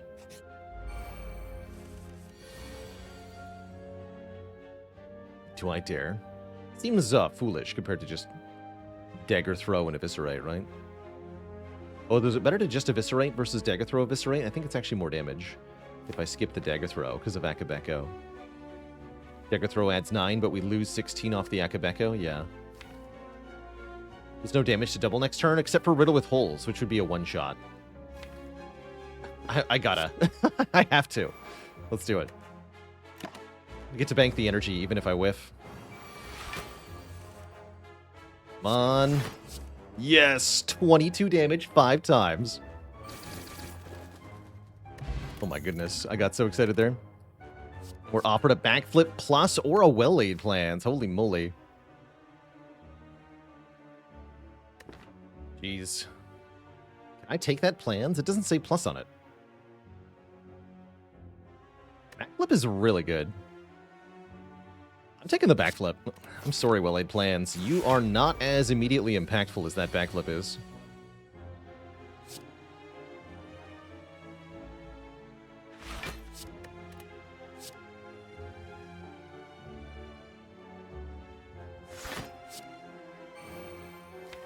Do we have damage?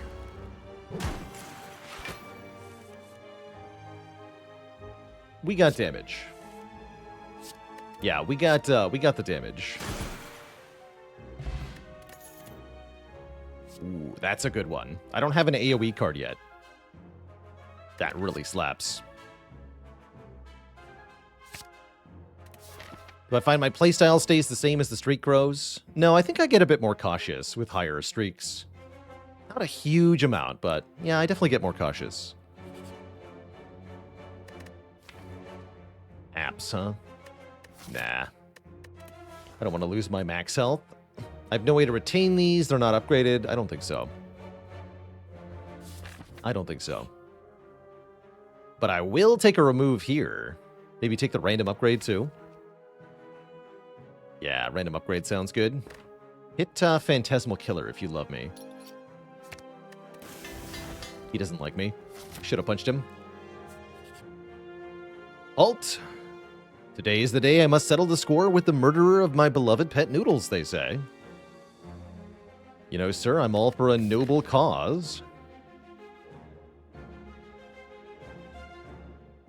For Noodles, I guess. Clash Krang Pow. We lost the bet, but at least we weren't gouged by a lance. Rip Noodles. Can I take this Burning Elite? I don't want to. We've been doing really well so far. I'll play. Got 2 good potions. I've got lots of health. I think we can do this.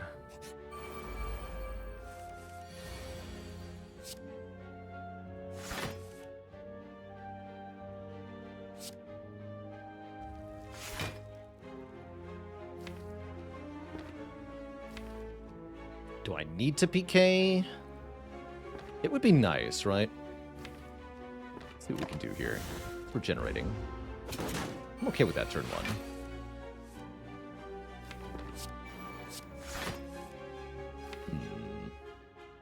Alright, let's just do this.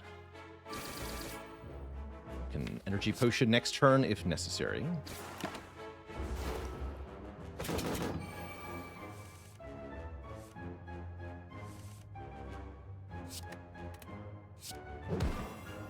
Does seem necessary.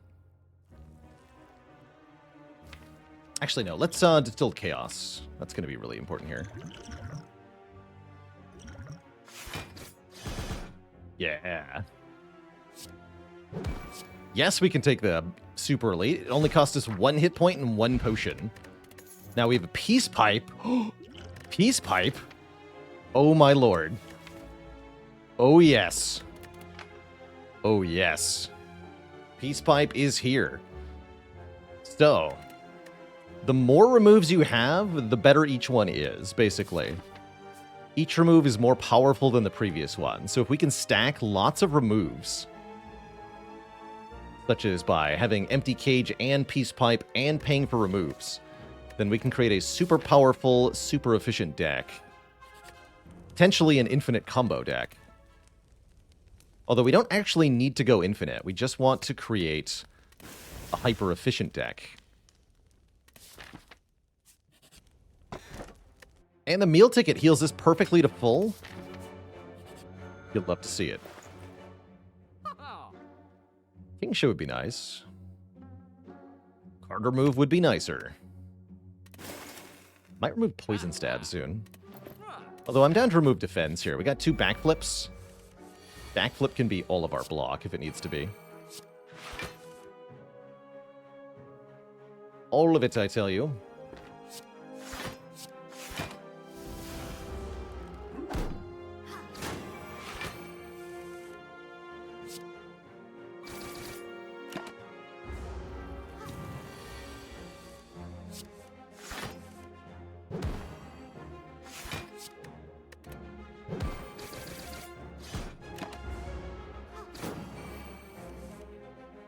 Could maybe try to set up the sundial here, but that sounds like a pain in the butt. Guess it's easy enough to improve by 1.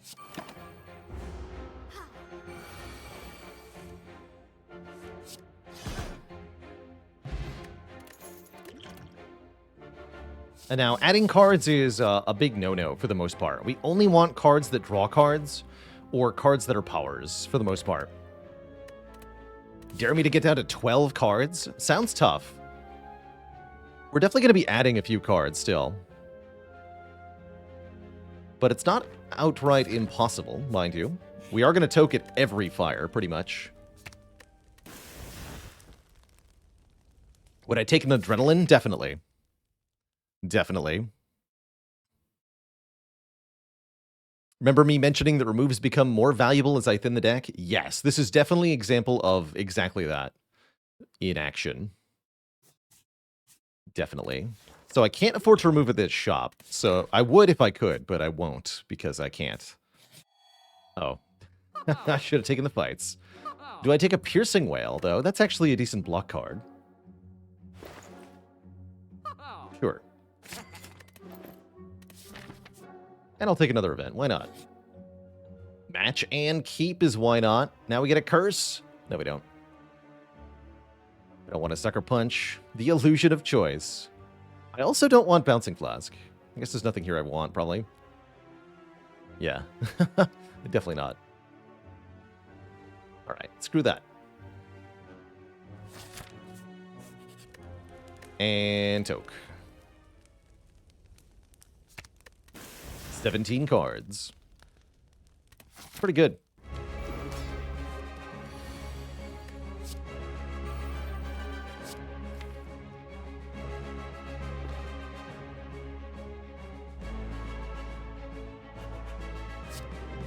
I'm just gonna bank the energy.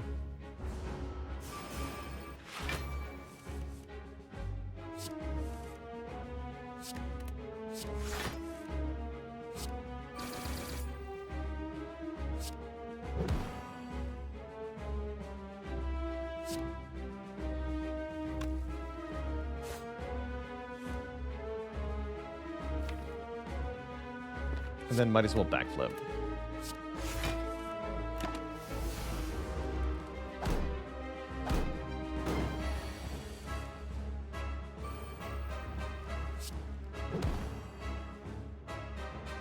Kill.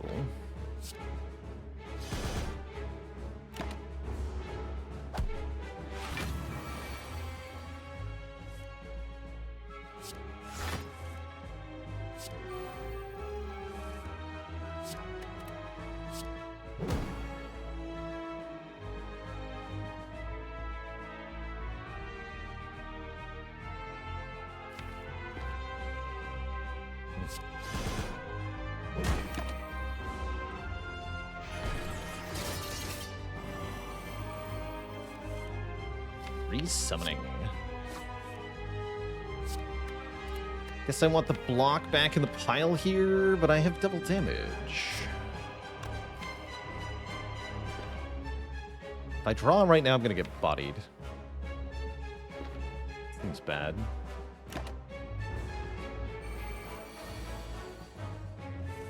Yeah, I needed that Piercing Whale on this turn. Maybe double damage next turn, right? Okay, good enough. Good enough.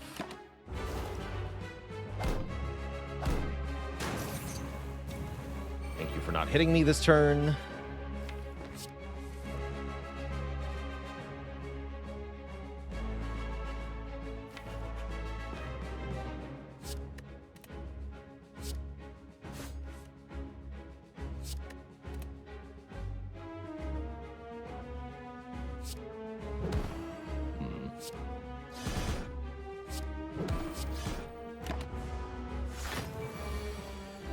Spooky. This is with Weaken, too. Very spooky.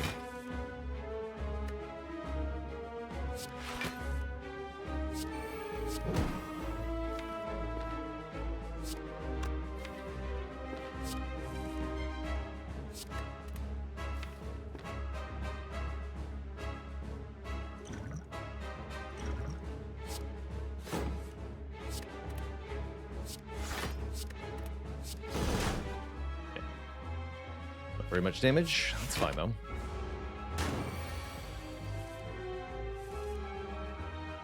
Okay, I'm gonna almost die. Guess I'm okay with that. It's better than really dying.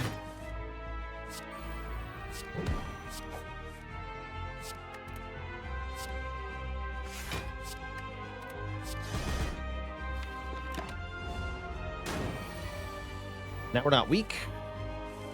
I think that means we're through here.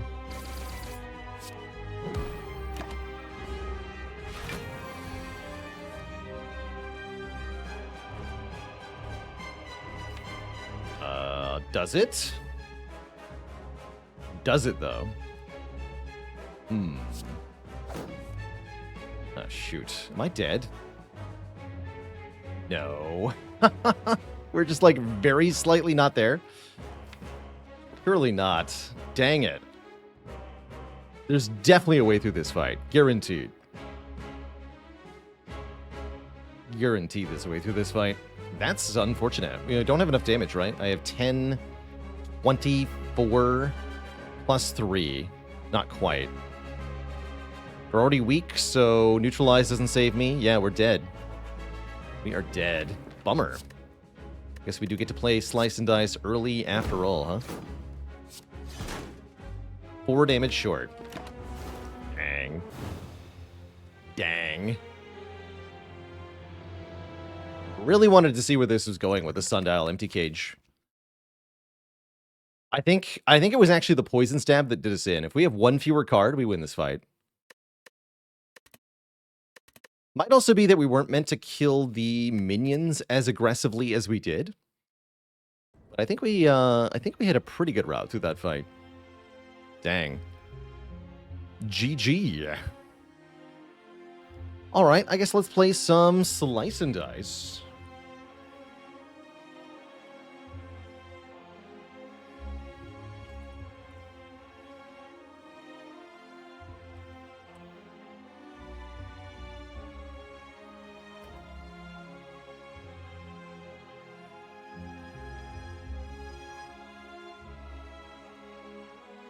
Yeah, we also took too many events in that act. That's a common thing that I do, is I take events when I shouldn't. I take them because they're faster. But I really shouldn't do that.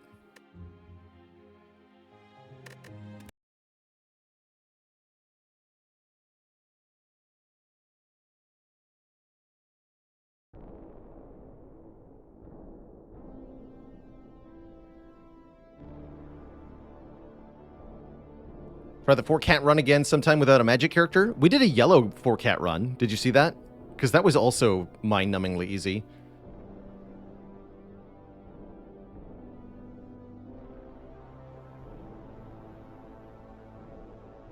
We did 100 damage with our... we got a block 999 side, and then we turned that into a damage side, basically. It was, it was silly. What we're doing today, though, is playing Classic Hard. Double green party, huh? What about strays? Orange, double orange, gray, and 2 mystery characters? I actually kind of like this. Not double yellow, double orange. I want to try it. What we got here? Oh my good lord. We have 4 orange characters. Let's freaking go. This is amazing. Now that is a cool party comp on hard. We got a Clumsy, who may self-harm.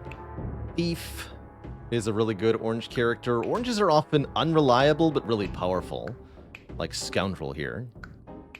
And Lost has really good damage output, but only 3 health.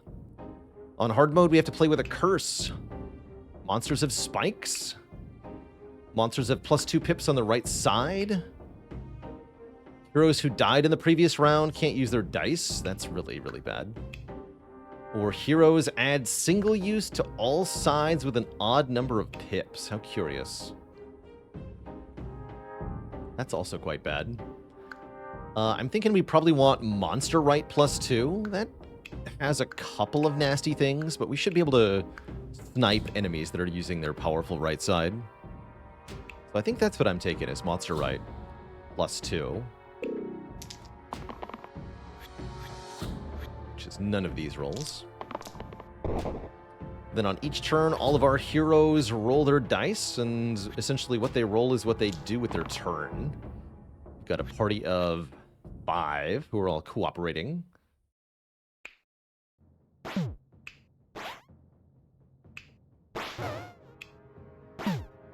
them all on turn 1. Very low health encounter. There's always a cursed chest on floor 1. Take a curse, get a bunch of garbage items. Usually not worth. Although there are some situations where the garbage items are actually not bad.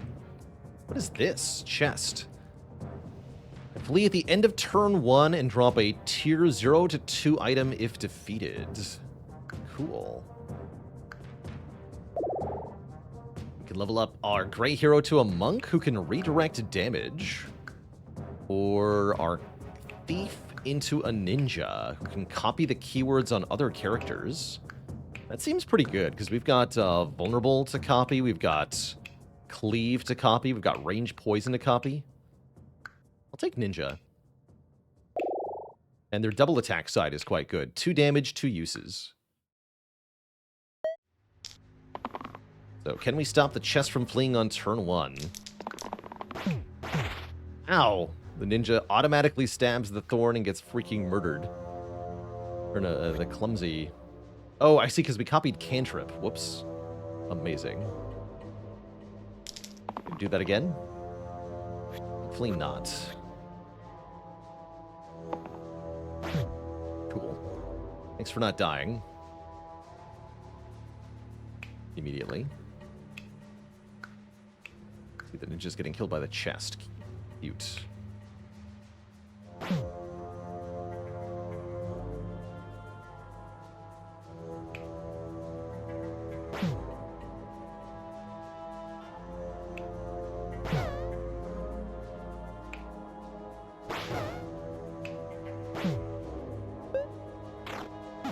Not bad. How do we tell who's being attacked? Surprisingly difficult. What's this? Gained lawnmower. Remove green keywords from all sides. I got a tier 0 item. Green keywords. Poison.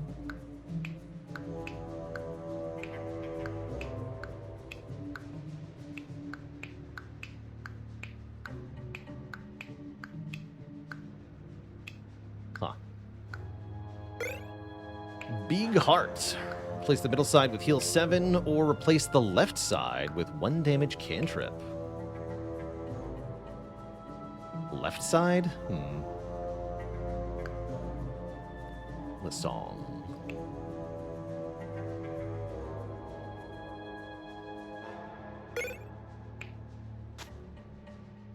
That here, I guess.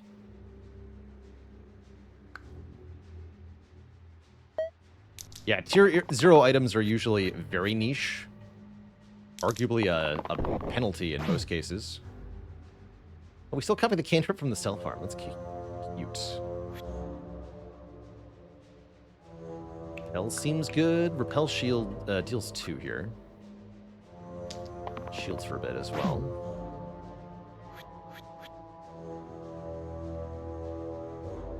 We can stack vulnerable. I like that. So I apply 1 vuln here, and then this also applies 1 vuln, so now they have super vuln.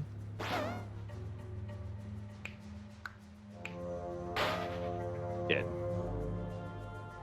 Does that mean enemies can't poison me? Or no, it just removes green effects on our own dice. Reroll the class of alloy. Yes. Give me another orange hero, please. In Wallop. Okay, so just the class, not the color. I guess we could just turn them into a knight. Gambler is a bit iffy, although less iffy than Scoundrel, I suppose. Give me the knight. Knight.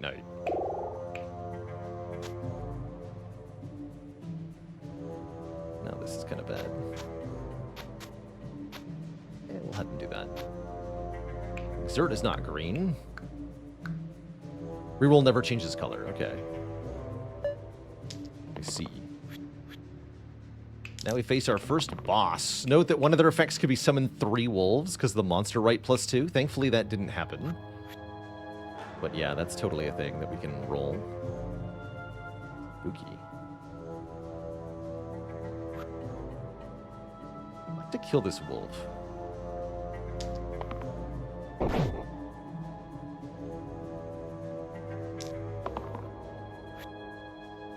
Good enough. Shield 3 steel. That's not enough, right? Like we're losing both of them. I guess we can just poison the Alpha 2, lose the lost, and then we're good, right? Surely we're good.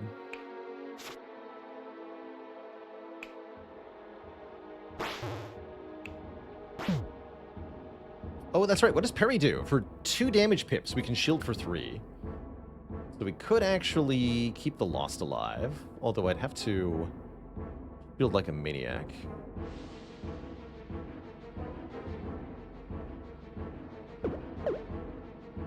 Could also copy the steal keyword on the ninja. Interesting. I don't think I want to do that.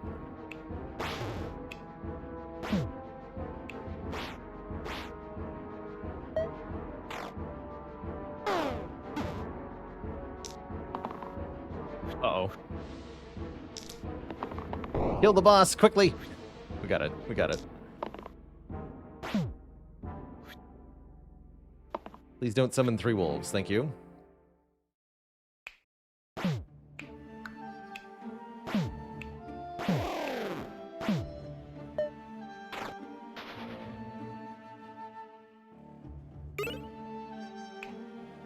Place the bottom side with heal 2 cleanse, orange heroes only. Or add treble to the left side. Other keywords, 2x goes to 3x. Don't have any of those on the side that's affected. Yeah, orange heroes only. Oh no! Seems like a good thing to have, right? Look at that. Scoundrel definitely likes that.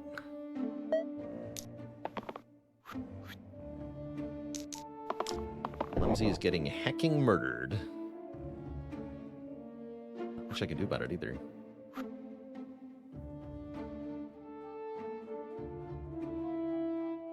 Then it becomes intangible after taking damage. We can kill the bandit, though.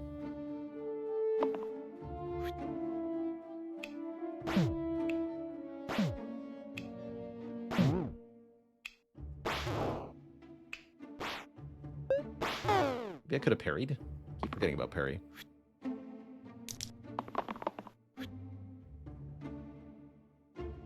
Now I can use parry. Try to stay alive. Well, that won't be enough, right?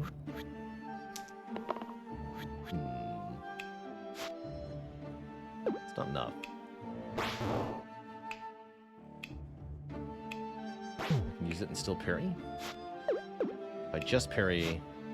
Yeah, I can't double parry with that. Fair enough. Fair enough.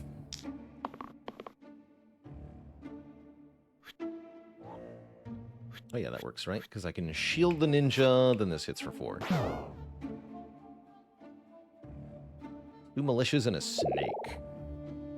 We can take a ranger who has ranged attacks to hit the back line, or a rogue who can deal poison and cantrip damage.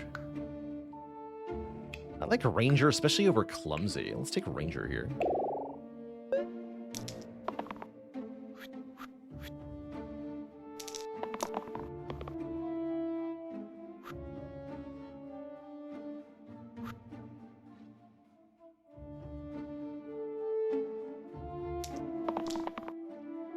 Please don't die, Mr. Ninja.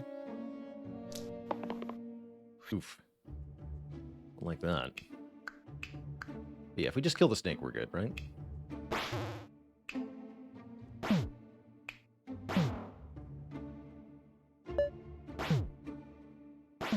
Seems fine. Militias are the one that die when we shield 5. That's correct. On the person who they're targeting.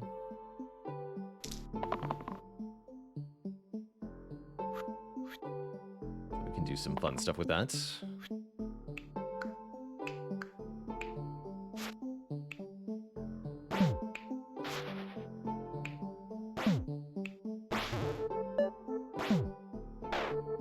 What is this? A Random tier 4 or cursed 1 item? I'll play your game. What do you got? Brittle. Someone has to be permanent death. All right, great item. That's what I wanted. Thank you. Add cantrip to all sides if there are 2 or fewer living heroes. Very cool. Replace the middle side with the hero above's base side. Or 6 random junk items. Definitely that goes on Knight. Certainly not on Lost, right? Combos with Brittle.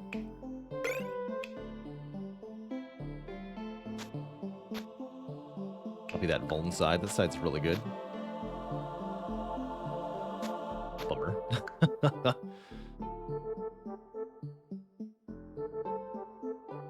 Killing one on purpose so that we get a tier 4 character is a thing we can do. That is not better than having 5 characters, but it is a possible option. Oh, that's true. We might fight something like Tarantus. However, in the event of that, words, remember, we see the enemies, then we're allowed to change our inventory. So if we see we're fighting Tarantus, we can just move the item.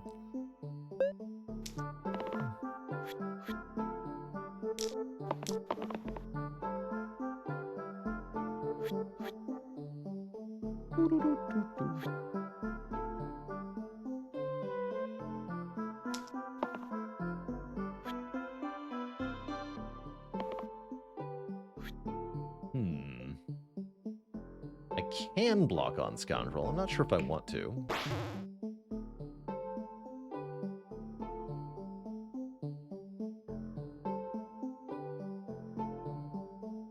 I guess I ought to.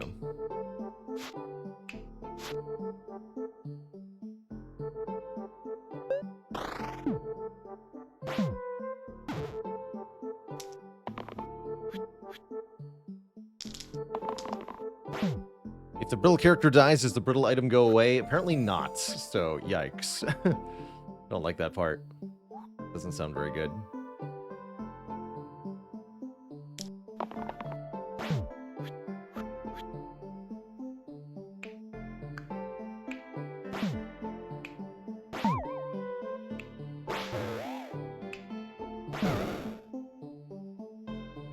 A sarcophagus gives an item if defeated also. We can upgrade Scoundrel into Trapper with better Vuln application, or Lost into Juggler, who's got real good cantrips, although there is a 1 self-harm cantrip in there. There's also this attack, kill an enemy with 4 or less health. Ranged is pretty sweet. Lots of dodging on the Trapper. Not bad, though. Let's take Trapper.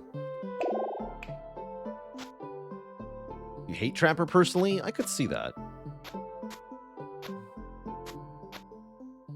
What if I got rid of one of their dodge sides?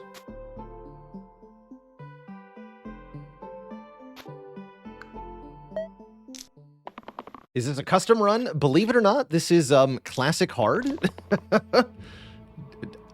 I don't know either, okay?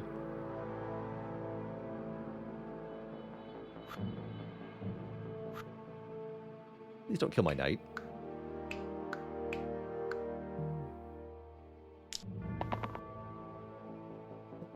That doesn't actually help me this turn.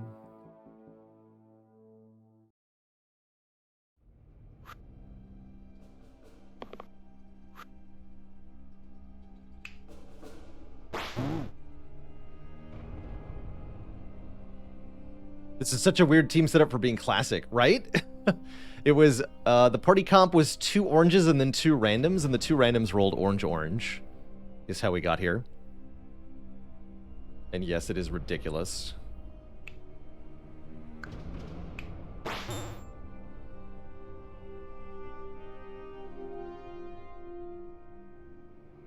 And flees on turn 3. If we get it down to just a sarcophagus, we'll be fine here.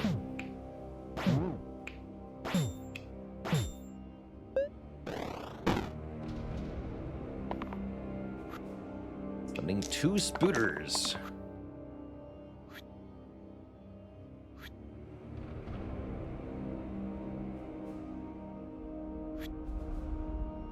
Incredible.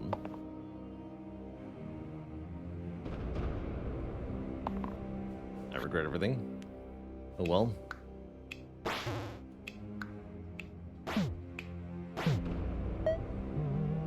We kill it this turn, I hope so. We only need to do 8 damage. That's not so hard. Oh god, they rolled super poison side though.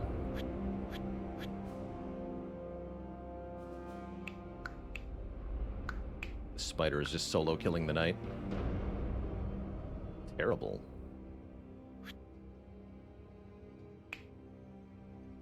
Oh no, I see. 4 bones. Good lord. Okay. And then oh no, you're killing the ninja. Good.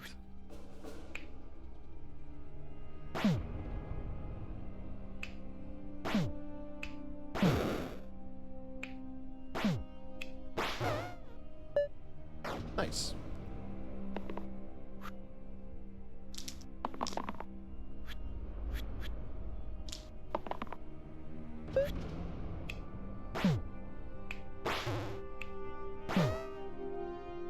What's this? Pulley. Shift my column down by 1. Gain 2 item slots. Ooh, I do like that, actually. Ladder.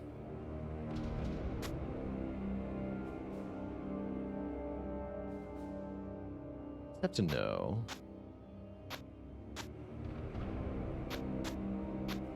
Oh, I see that. Right, that doesn't change. Let's try it here. So if I use pulley, no, that doesn't change the side that gets inherited because it does say base side. Okay. Cool. But it can change what's getting overridden, which is helpful.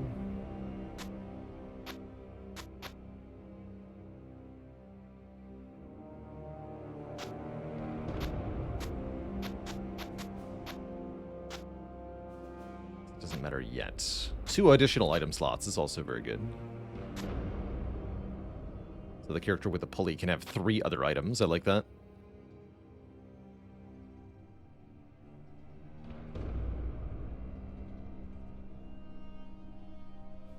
Cool. Then we get a new item, tier 4, the Flawed Diamond. Add Pristine to the left 2 sides. Double effect if they have full health, but then empty max health. The Idol of Ayu. +1 max health for each vowel in my name. Ranger gets 2, Ninja gets 2, Trapper gets 2, Lost gets 1. Knight gets 1, so not very good right now. Just 1 or 2 max health, but still a little bit goes a long way.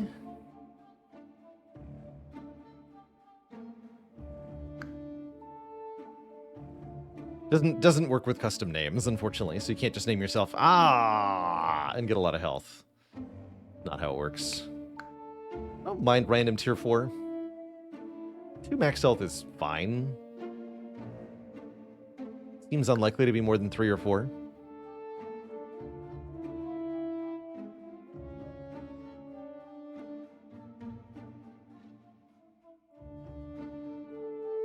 Let's take the guaranteed bonus.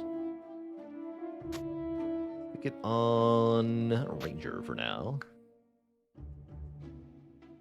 A lot of boons and stuff.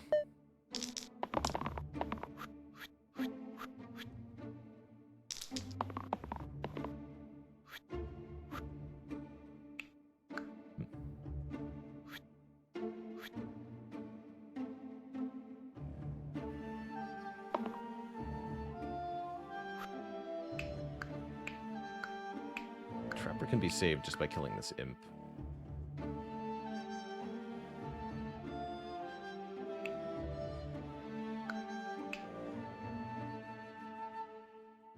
Let's get the militia, though. And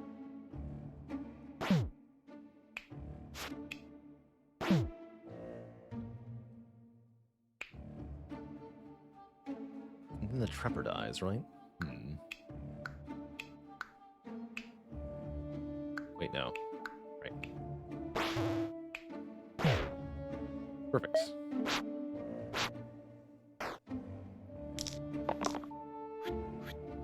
Going Faisal. Hello, hello. Just kills the imp. Seems good.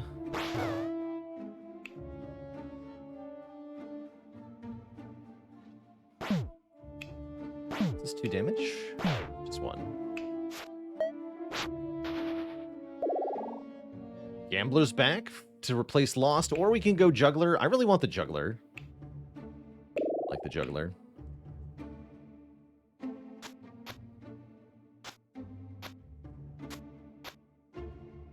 It's not too bad. Too many evades can be a bad thing, but I like what we have going on at the moment. Zombies. Can I deal 4? Sort of. Not easily. There are ways, though. Uh-oh. Oh, dear. Oh, snap. That is not allowed.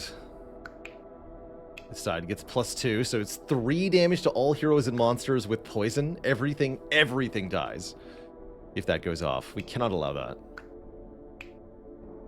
Unacceptable. Just unacceptable.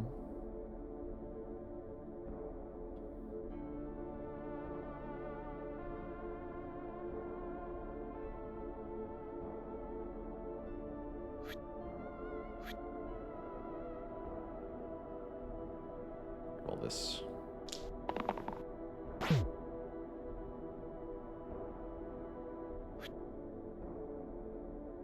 I could kill the zombie, but I need to kill the carrier.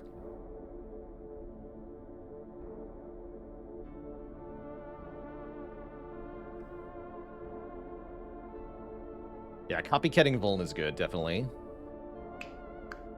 Or just juggle? Doesn't really matter, right?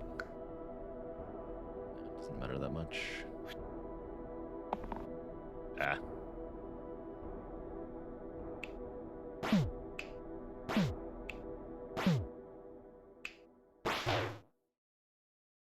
Knight being poisoned is very scary.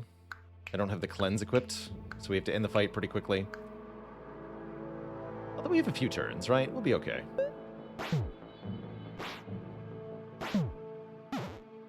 But yeah, we cannot allow that knight to die. Shoot, not again. Oh, crap. Oh, no. Oh, I think we're screwed. Can't get both of these. Oh, Mobby, thanks for the Prime sub and the 16 months. Oh, that's what I get for clicking the stupid buttons that the game gives you.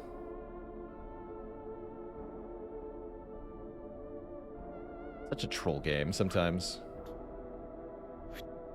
We might be able to roll enough here. 6 damage pain? I doubt it, though.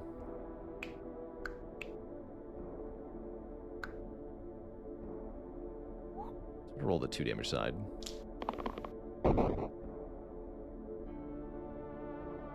Roll it. Oh.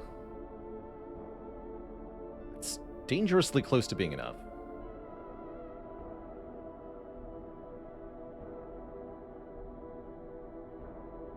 Actually, I think that is enough, right?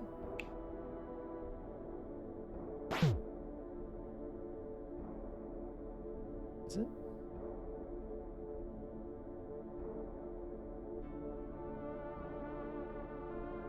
It's just 2. Do cleave again. This goes to 1. Oh no. Not quite, huh? I think I can get them both, actually. Do this. That's just shorts. Knight dies.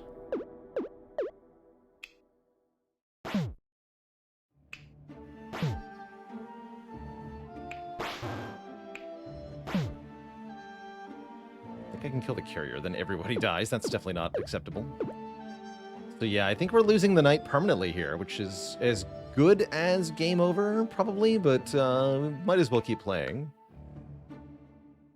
Still have the stupid item, too.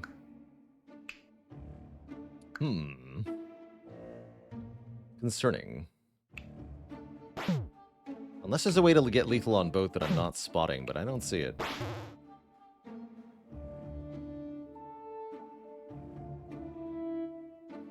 We kill the carrier and parry. Good question.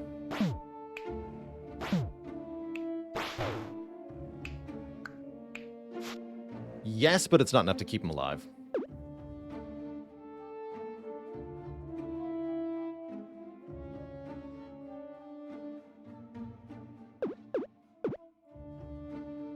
Fanatic, then double cleave. Oops. I don't think that's good enough either, right? We're one short of killing carrier this way? Yeah. Doesn't work. So yes, we have to lose our knight here.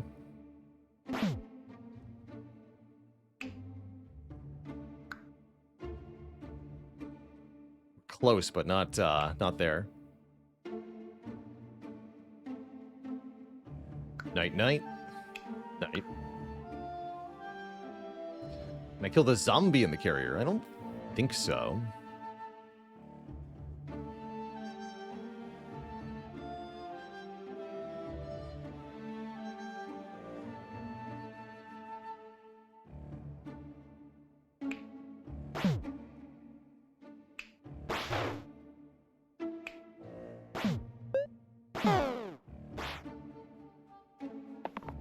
Night, night.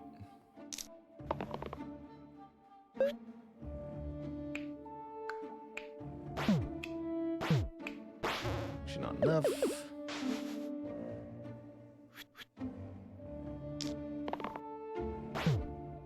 Does it though?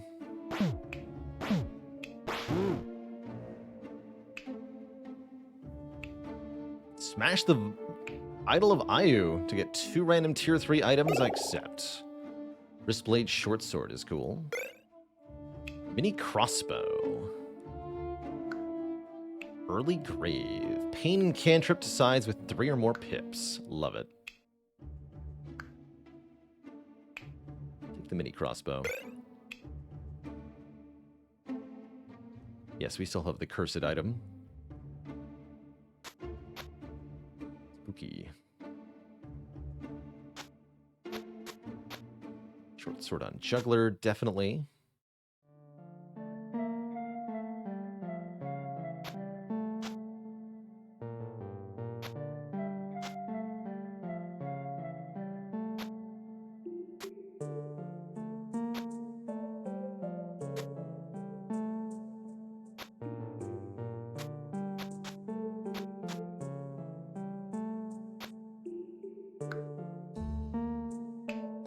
Continue if I don't have that equipped, right? Yeah. Onward. But who's gonna die next? Trapper? See it happen.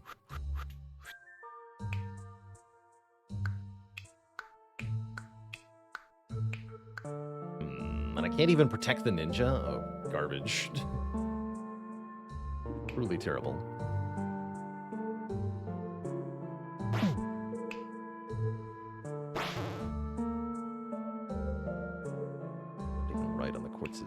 Damage.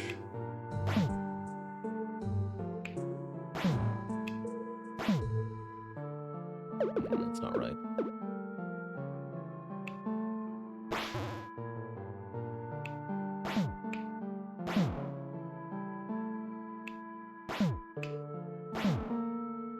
Hello.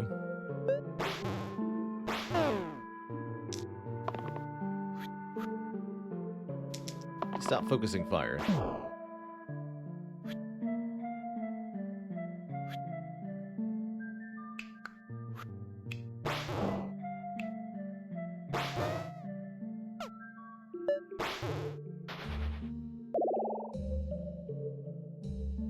Roulette. 7 damage, sticky, mandatory death. Must be used, cannot be rerolled. Seems bad. The cantrip sides are even more insulting. Or Venom. That's good poison moves. And Plague. Venom with a lot of orange heroes seems like they might be really strong. Wait, we can just replace the roulette side, right? With the Balisong. Get in here. You're right, we can just override that. That seems easy. Seems great, in fact.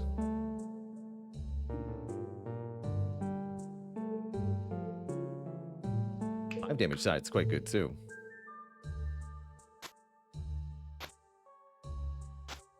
Cool. I like it.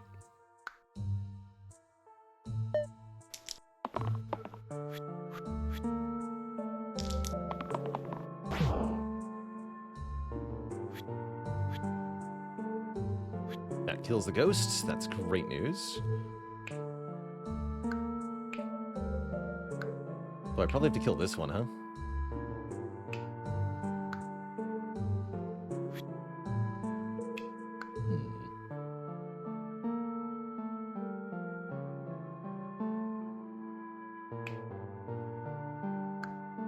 Exert.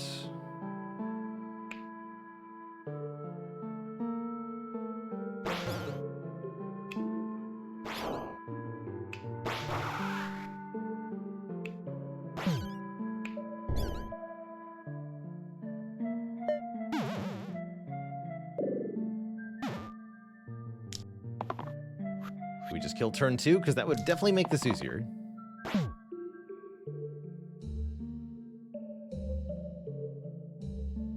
Wait, why do you exert right now?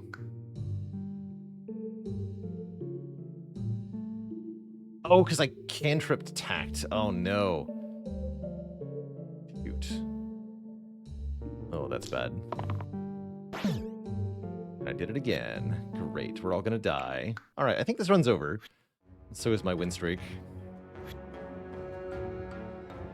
Certainly looks that way.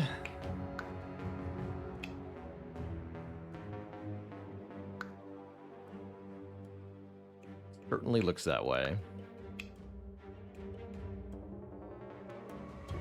Bummer.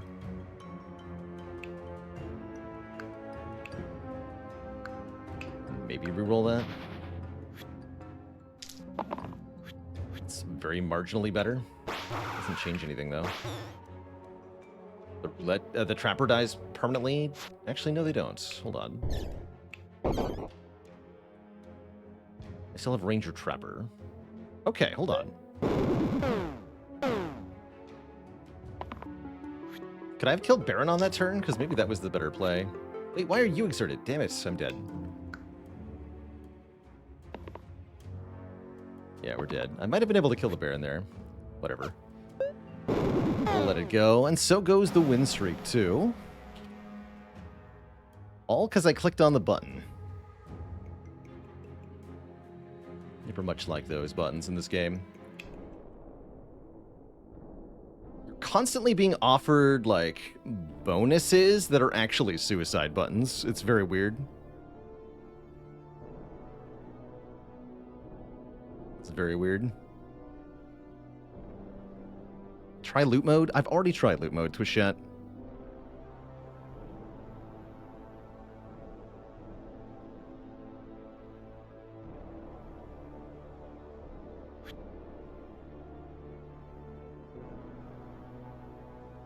What are the other modes?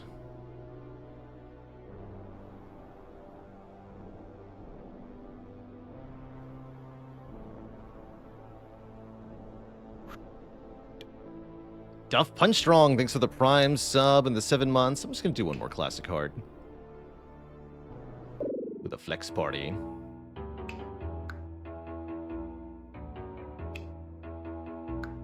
Death to the middle side. I'll go with one fewer reroll. Apparently I got 2 green characters. Interesting. Gardener.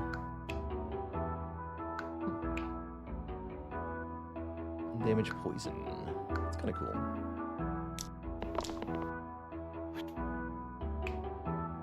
That's right, you have Thrike. 1 3-pip side, deal 3 damage.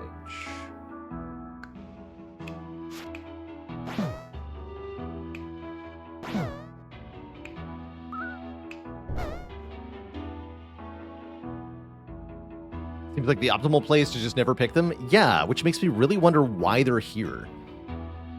Like, again, this thing. This is also correct to decline every time, pretty much. There are some uses for it, maybe, but there's no way to know ahead of time if you're going to see the use. So why are they here?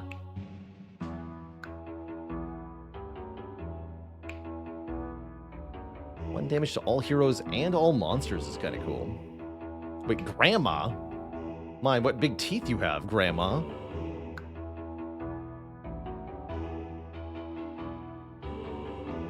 Not sure the dev is terribly interested in strong balance. I mean, the difficulties do kind of point towards that, don't they?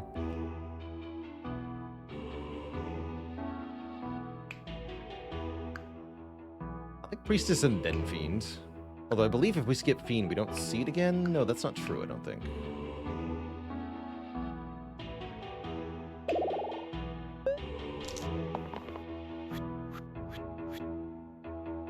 What is that? Summon a Slimelet. And then flee. Wait, Thrike works with Tinder? Amazing. Yeah, Thrike works with Tinder. Lazy's also good with Reflection.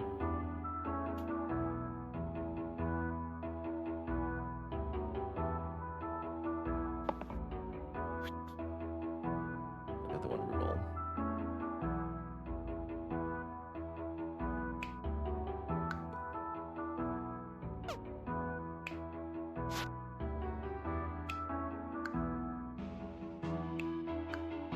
Wait.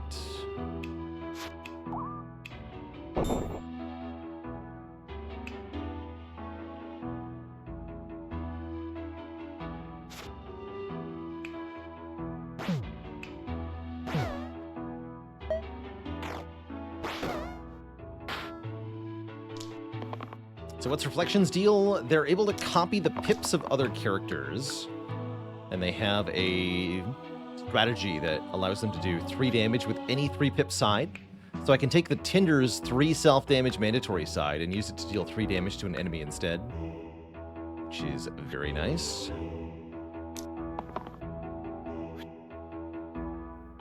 Very nice indeed.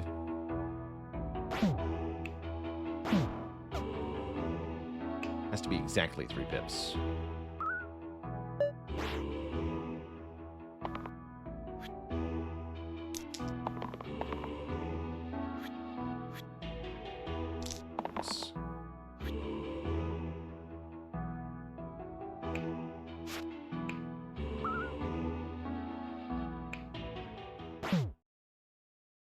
Taking damage because Tinder is dying.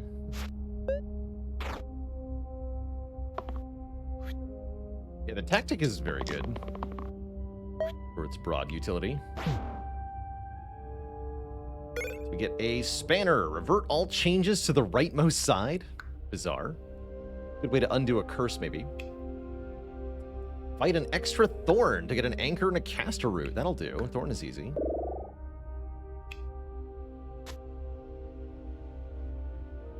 Here.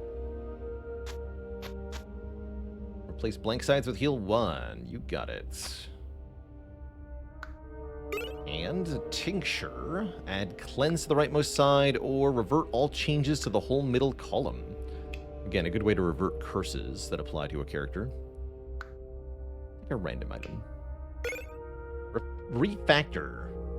Replace recharge sides with add double use to target's sides this turn. Bizarre. Absolutely bizarre.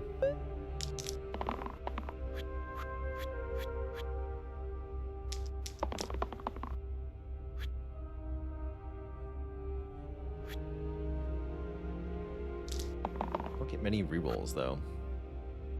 Pretty bad.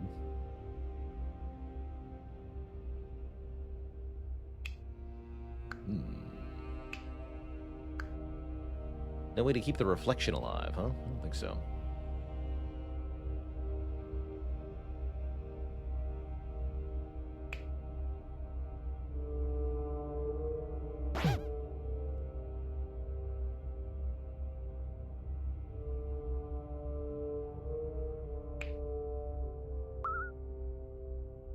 This This is 1 damage. Single use. Pretty bad.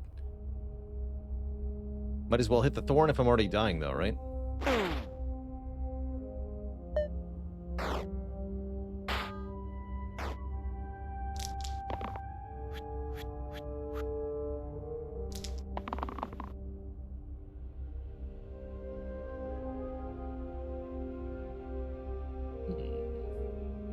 Don't have Thrike anymore. Wait, I have a reuse side. I didn't even realize. Couldn't that be 3 damage thanks to Echo? Only if I used the self-harm side would it become 3 pips. So, no is the answer. No, it can't.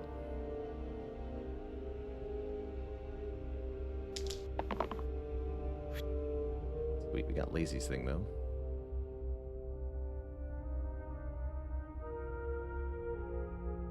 I think just letting Tinder go here is the correct choice. That way the thorn dies and the rats get hurt. And stuff.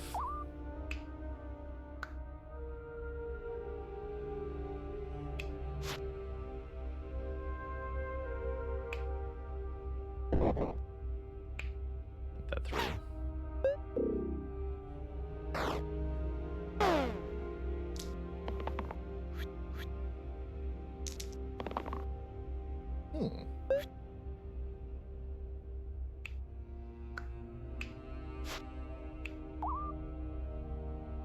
That's right, I can't use Thrike.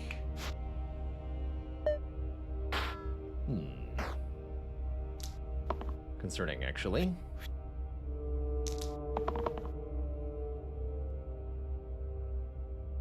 Don't have a lot of damage anymore.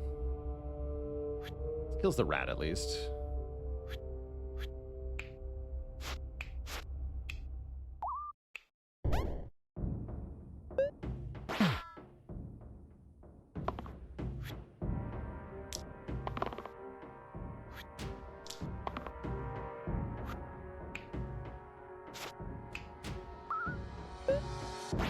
Slow and steady wins the race. Probably. 1 mana at a time. Oh, there we go. Okay. Actual damage.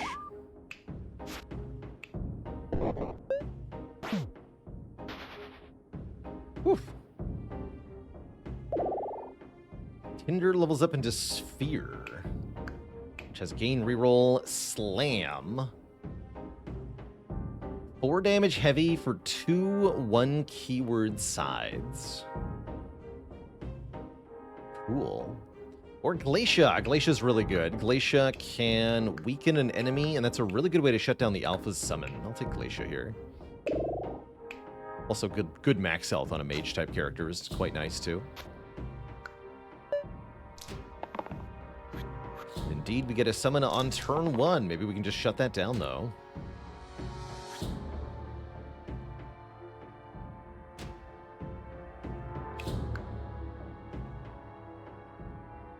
It's 2 mana, you're gonna reroll.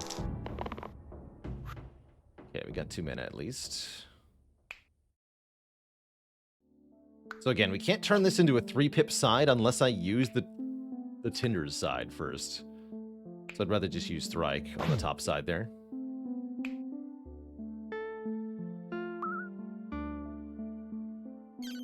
So I can block the summon, but that means the reflection is dying.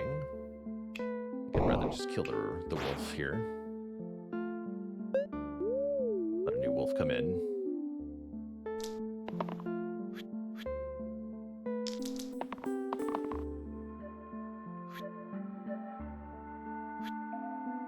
Good. Not a great time for weaken. Let's reroll that.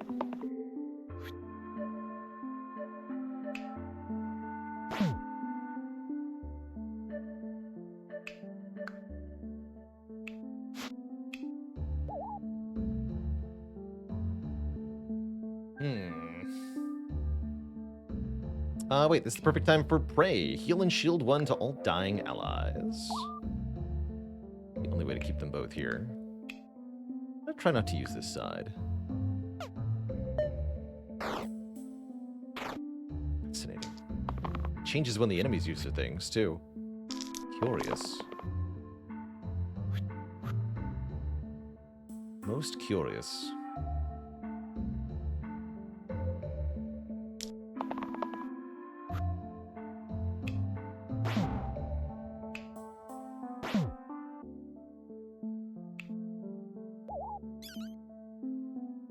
Weaken the alpha, prevent that summon.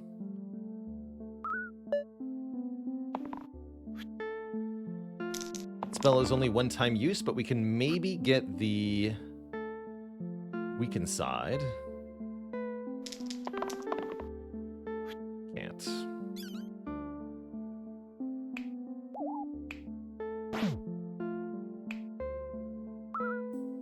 Keep the mana, just keep the mana.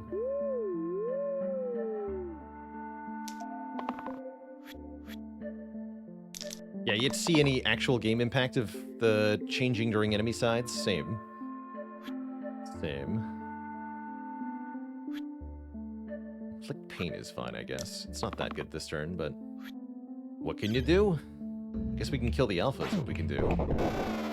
Seems good.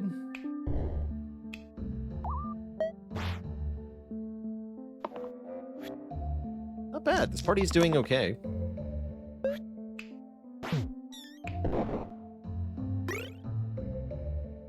Clumsy Hammer. Replace the top side with Heavy Eliminate.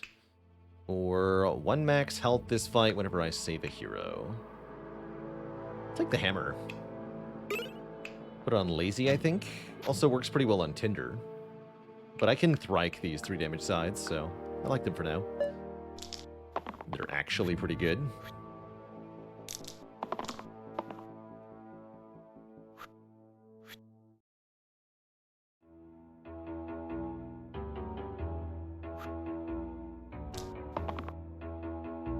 Fair enough.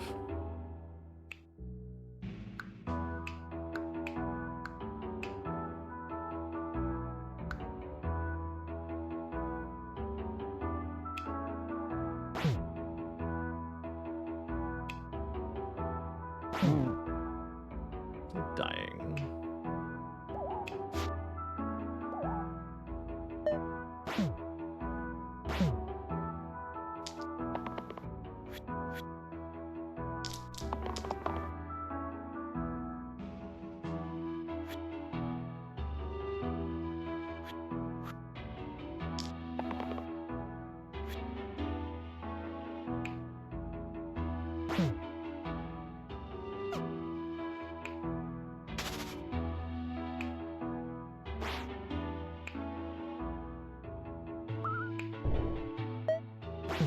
Just kill the militia, we win. Guess I could have done that on that turn instead of weakening the goblin. There might have been a way to use the hammer there, too. Might have been.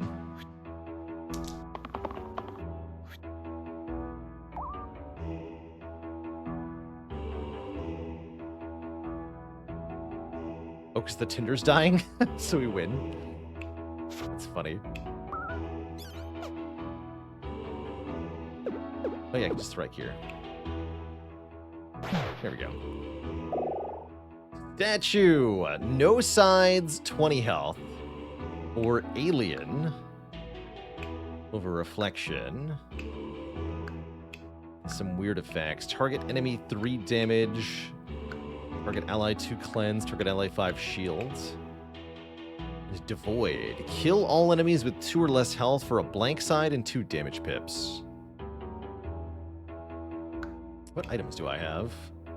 I can give the hammer to the statue. I can make it heal 1 on every side, actually. That's pretty good. Definitely lowers our damage output.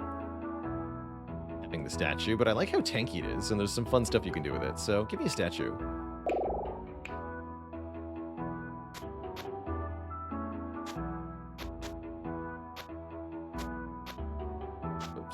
You get the hammer now.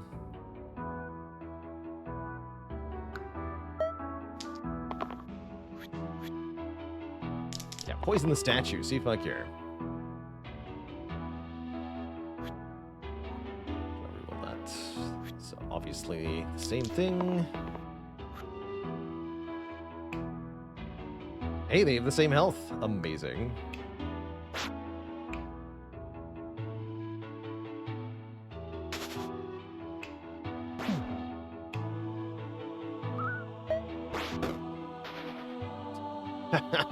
Right, statue makes things run away because it's max health comparison. Corset. For one archer seems easy. But what is the point of the corset? I'm not sure. I'll take it though, sure. Wait, will I? It's only 2 damage. Yeah, I'll take it. Why not? There, you're slightly improved? Slightly improved. Lightning Rod. Replace the left side with 0 damage, ranged, charged, rampage, pain. +1 pip for each mana. Avoids on-hit effects. Can be reused if it was lethal. That's good on the statue. Or add trio to the rightmost side. Triple effect if the previous 2 things had the same number of pips. Half decent on Glacia. Let's take this ridiculous lightning rod thing. Got some mana generating. Not much, though.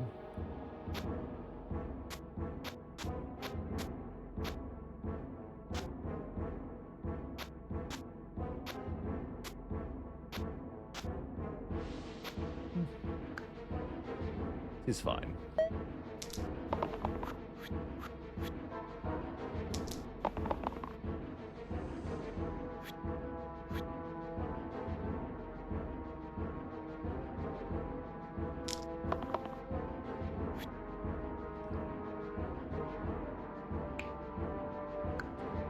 Barrel will deal 5 to both ogres when it dies.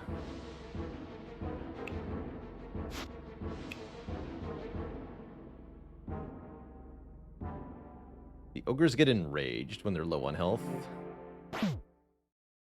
Don't like that part very much. And they can hit everyone. Necromancer. Do my acoustic panels help dampen exterior noise? Yeah, they both help prevent noise from outside the room from getting into the room, and they help prevent noise that's inside the room from getting out of the room. So it's a barrier both ways, and it's quite good.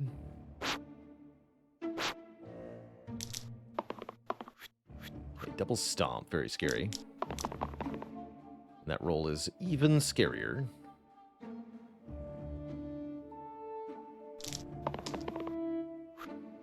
Uh-oh.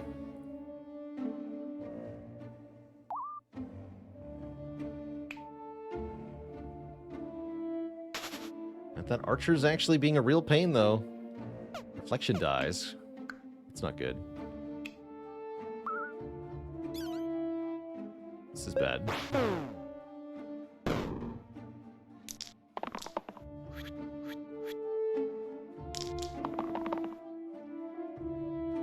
Gonna die from clicking the button again. Classic. Damn it.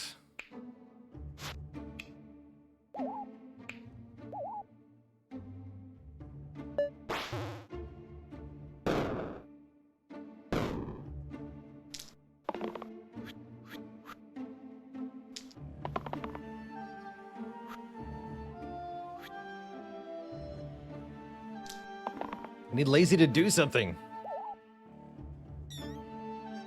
Lazy bum.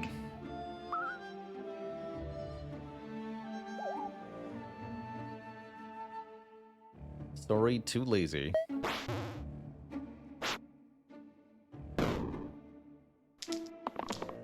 And yeah, we can't burst the archer because it's in the back row, unfortunately. Now I don't have Thrike anymore. Ugh. My only real damage is on the sides I can't reroll to because I have less rerolls. There we go. Okay, okay. That'll get rid of one of the ogres.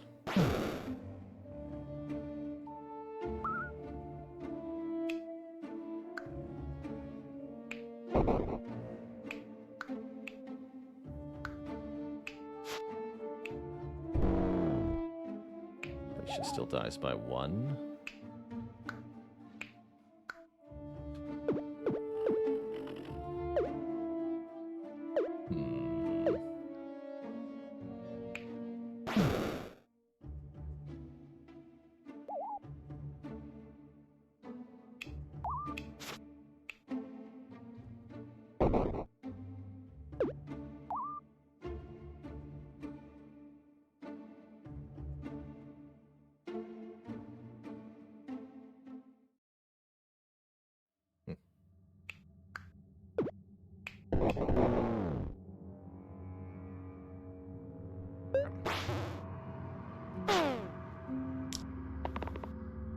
Not much health left, though.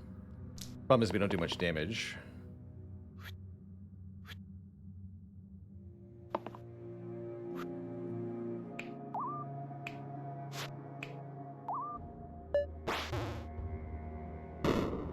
The ogre doesn't have any single target attacks, so they'll always target all 3 people every turn. There's no other possibility here.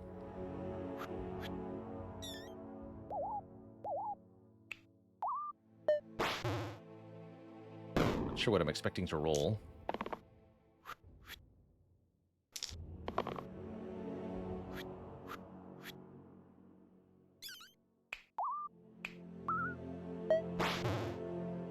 I think we might have it, though.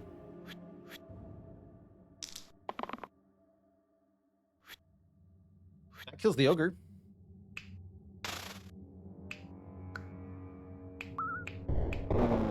Oof. We get to live. Almost got killed by the extra archer. Gotta bear in mind how slow the party is on average. Here we are. I didn't hear no bell. Bell's a good opponent for the statue, because the bell damages itself every turn. The statue can just tank until we survive. Phonetic Bell both do self-harm. We can level the reflection into the Mimic, who duplicates the base sides of the other heroes. It's not too bad. Huge max health upgrade, too. Or Lazy into Scrapper, who has shield, steel sides. We don't have good shield application, though. I'll take Mimic.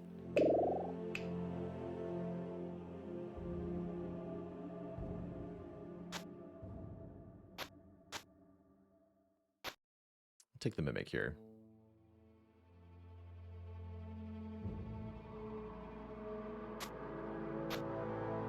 Do that on Glacia, actually. I don't hate that. You have a summon side? Yes, okay. Don't do that then.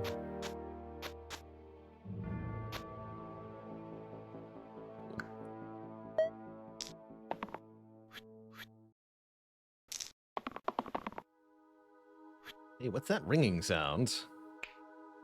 Heat damage pain on Priestess, huh? Alright, well, rest in peace, Priestess, I suppose.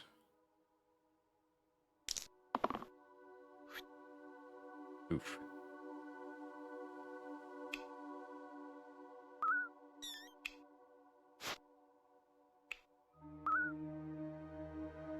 This is weakened too, right? Yeah.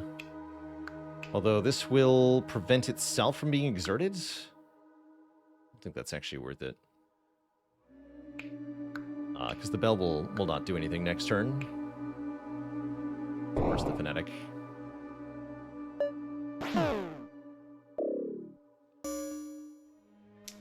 Whereas if we bring the bell's attack down to 0, it doesn't use the dice, and then it therefore doesn't lose its turn. It's not quite what you want.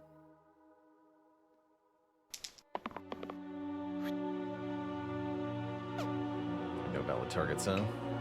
Cute.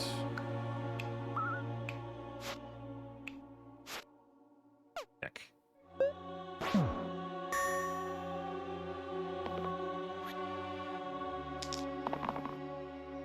Now I roll this side. Damage, so I'll take it.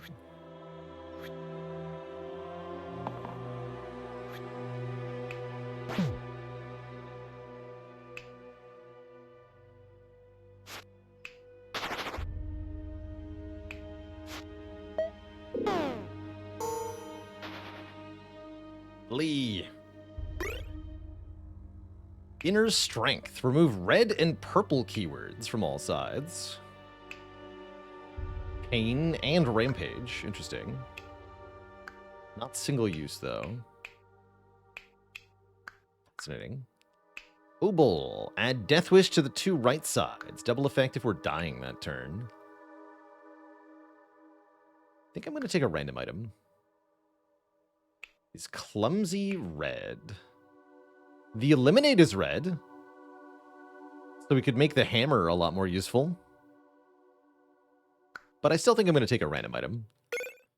Scalpel. Red heroes get +1 to all damage sides. Fair enough.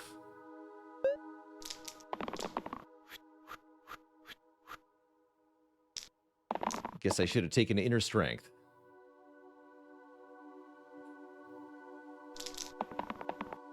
That's better. Banshee yells at us.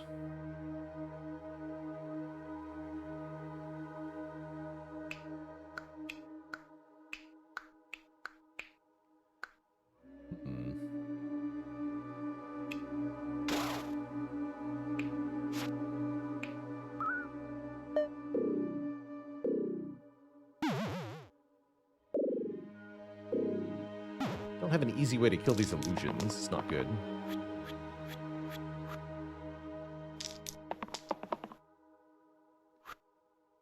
Wish I had a cleave or something.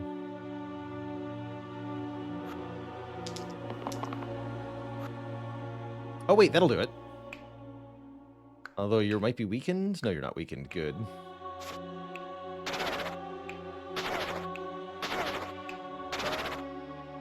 Huzzah! Also, ow. Repoison on Priestess means Priestess is definitely going down. Don't have an easy way to kill anything. True. Sadly, true.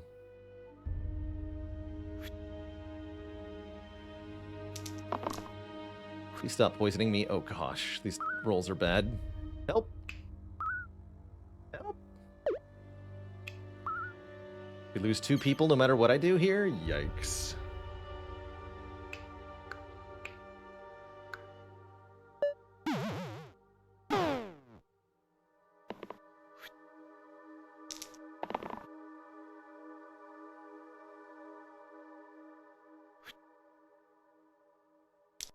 But no, we don't have an easy way to kill anything. You're right.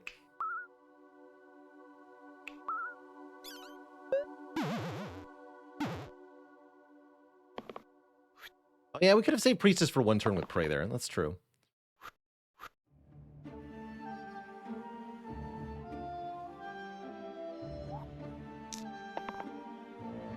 Need that,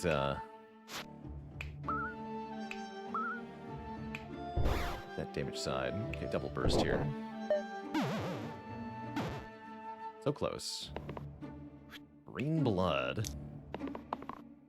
Mortal. Oh, we got all those unlocked.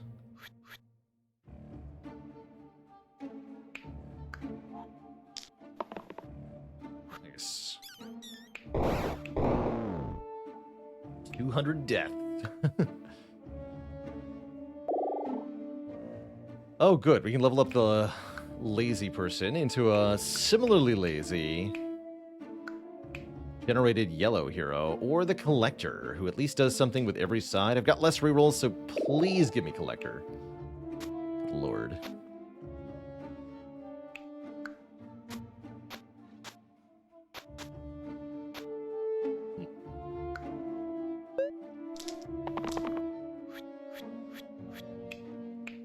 Okay, they can only ever do that. That makes sense. To roll duplicate stuff? This is terrifying.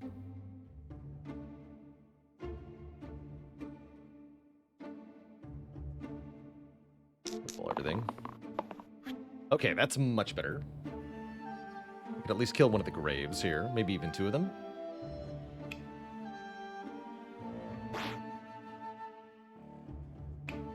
Yeah, 2 of them. Okay, that's not bad.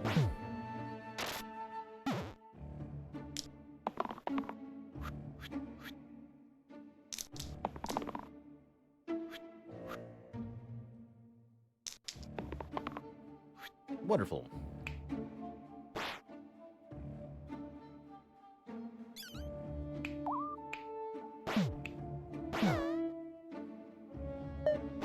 Send our opponents to the grave. I don't think I have a way to hit the zombie for 4, Actually, oh yes I do! The power! Get lightning rotted, fool. Oh, these look like tough customers. Reroll the Mimic to another green hero. I don't think so. I think I'm happy. Long sword. Replace the middle row with damage. Damage, you say? On the statue? Get that statue a longsword.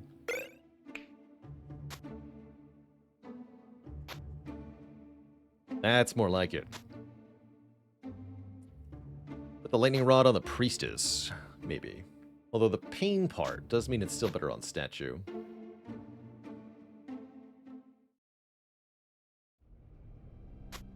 Put it on Glacia. No, it needs to be somebody who doesn't make mana. So Collector or no one. Let's try on Collector. I'll play your game. Corset on the Mimic's actually decent. We have a 3 mana side then. Let's do that. Don't like that 1 damage dupe side very much.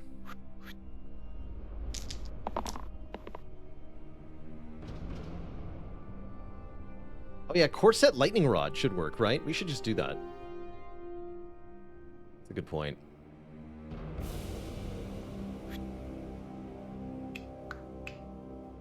Oof.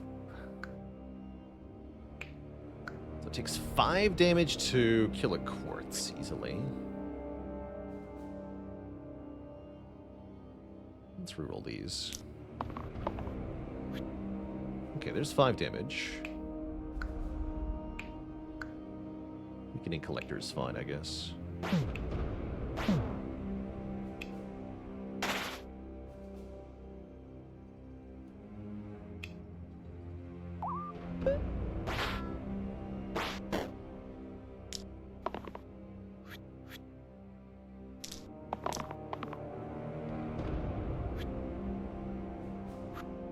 Nice.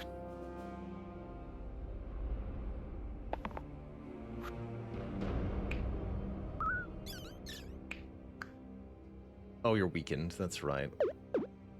But we can still do it like this.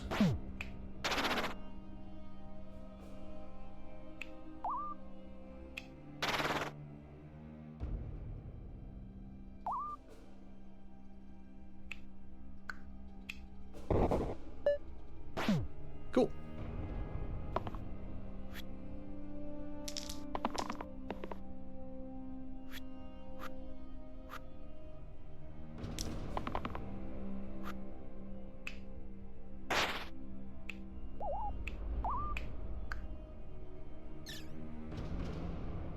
So that would kill the Collector. Spells. The Baron. Baron's good. Baron's not actually that hard because of all the free mana you get.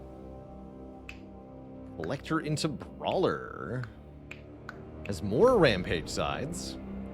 Or Priestess into Shaman. Heal 5 Vitality, heal 10, 3 damage growth, 2 damage mana gain, and a heal 2 Cleanse Cleave spell. That's pretty sweet. Counters some late game poison abilities really well. Yeah, Shaman is quite nice. Take the Shaman.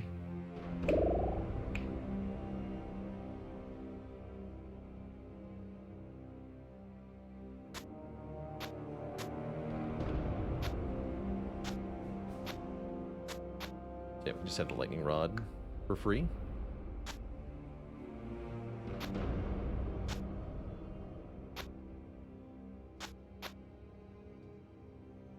Yeah.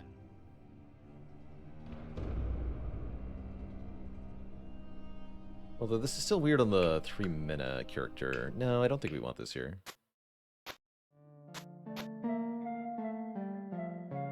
Yeah. Weird.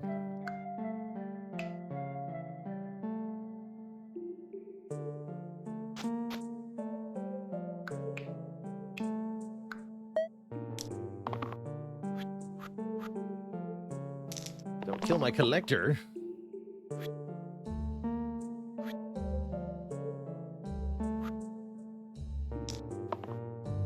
Oof. Fair enough, Mr. Mimic.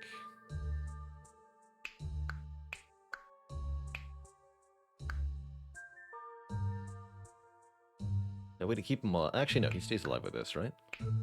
Cool. We should take these ghosts out. They're in trouble.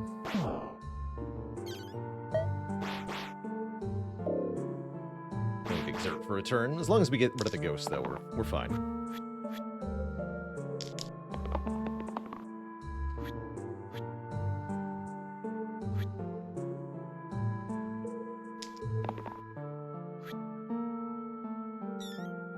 Sides are mostly worth exerting for.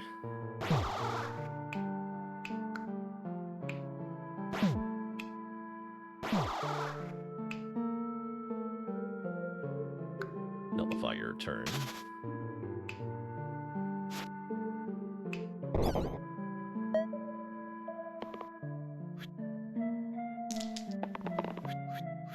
I think you can maybe cleanse and inflict exert too. That might be a thing.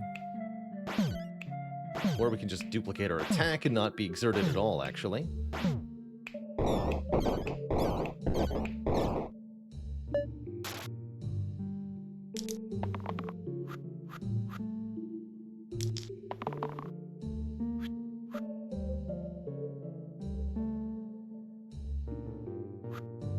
Ten seems good.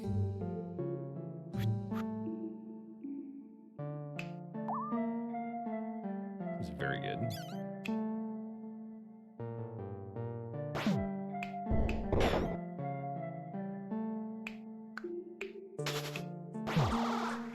Nice.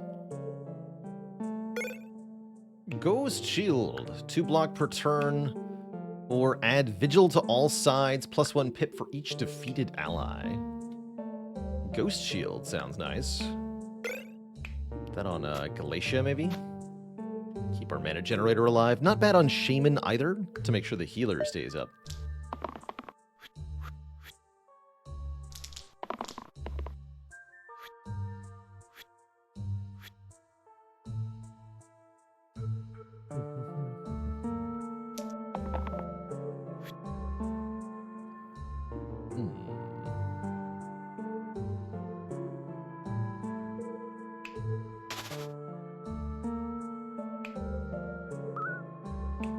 I'll just shield you.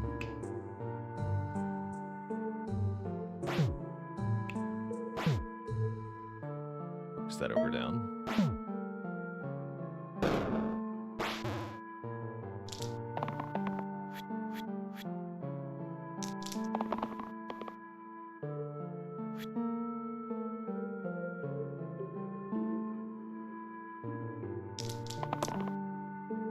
Nice.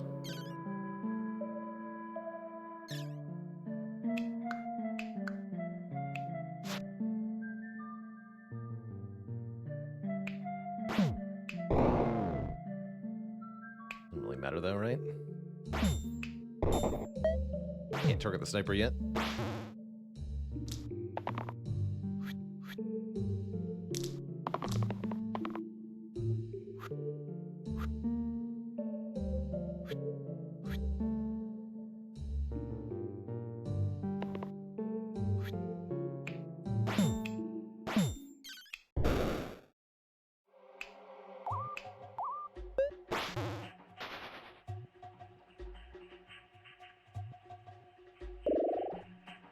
Barbarian.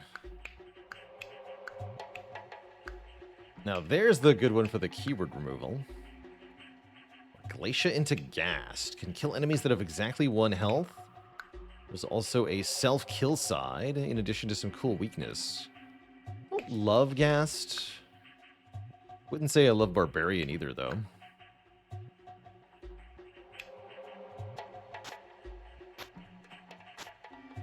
We could replace this death side with Lightning Rod. Do have some good heals for Barbarian. And we would give the Mimic the 8 damage pain side. That's actually kind of cool. Yeah, and a Ghost Shield goes on Barbarian, you're right. I like this, Barbarian. And then we get this awesome side.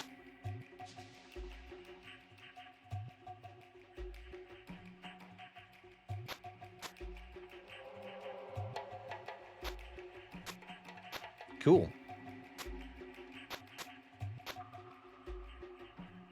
Death keyword is white, unfortunately, so you don't remove death. You still die. Summoning 2 imps. Or are you? Or indeed are you?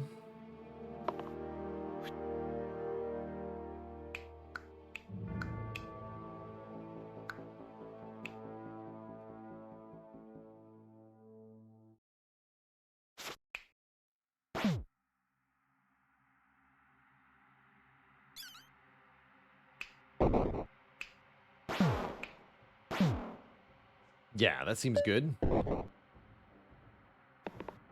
Take out 2 foes on turn 1. The power of the barbarian.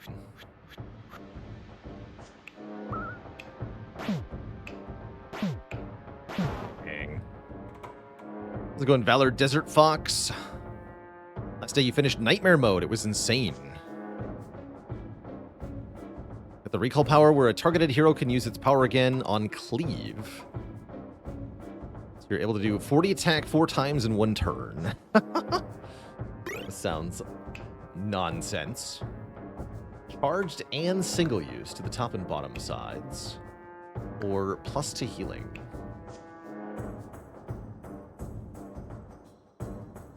Interesting. Charge single use on Glacia's shields is pretty good. Let's do that.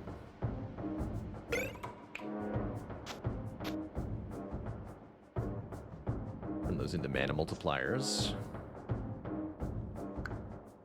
How often do I click the random choice? This game has taught me that the random button is a bad button.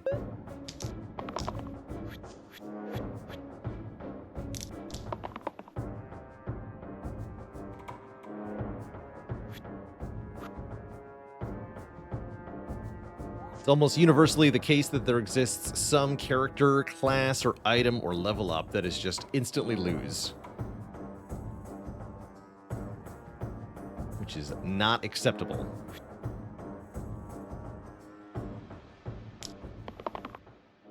Oof.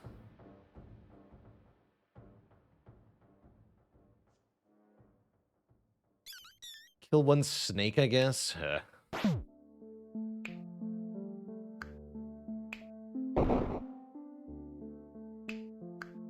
And I can cleanse if I need to.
So the barbarian and the statue will strike the basilisk,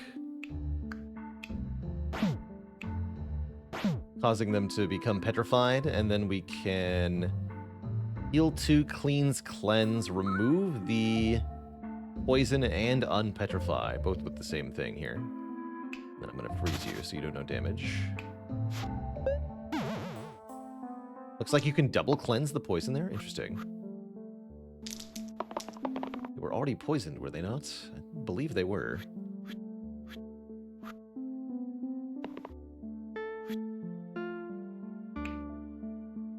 This is 8.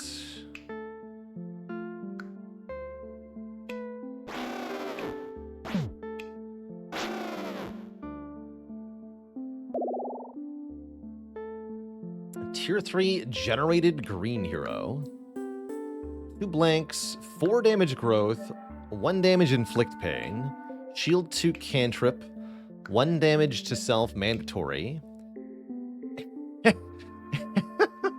And for 6 pips, I can do 3 damage. Okay, how about no? Or Weaver here, who has 3 mana single use. We can just add charge to those for free. And there's also a charged mana gain side. The spell's pretty good on Weaver too.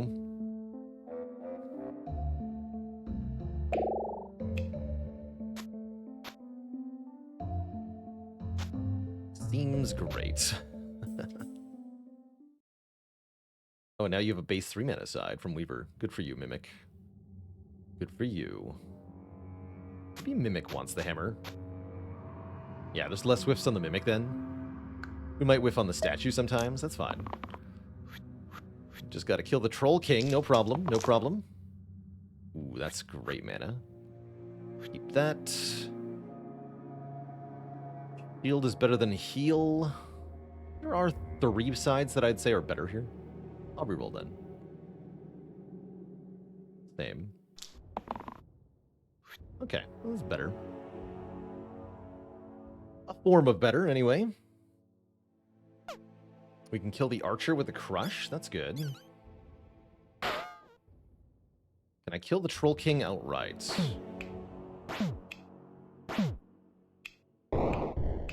Yes. And the full health Slate runs away. Because the statue is so much health. See you later, nerd. That's a lot of wisps, though. Standard. +1 to all heroes, to all pips on the yellow hero. Or +2 pips to the 2 right sides. Nobody has a really good use for that, huh? Random tier 7 or 9, or do I just take standard? Standard seems pretty good. Only 1 damage, though. You know what? I'm going to take the random. Emerald Mirror. Gain tier 6 to 8 item effects that other heroes have. Hitting is 3. So we get Ghost Shields. And Charge Link. Ooh, Charge Link.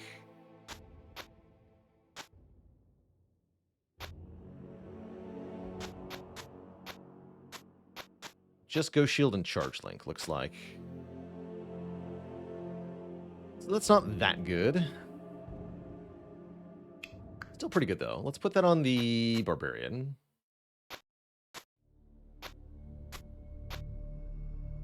Charge Link Bloodlust sides. Seems cool. Not in love with that, but oh well.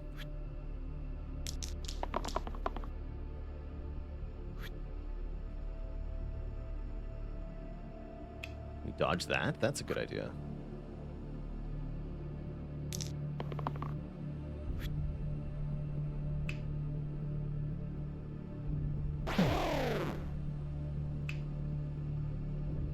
No summoning skeletons. Unacceptable.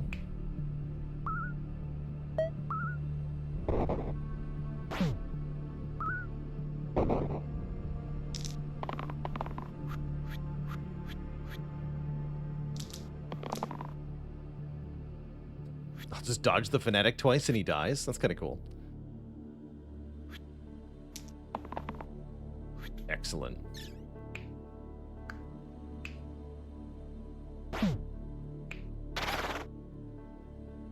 Well, that's going to keep hurting him, though. Don't die, Mr. Barbarian Man.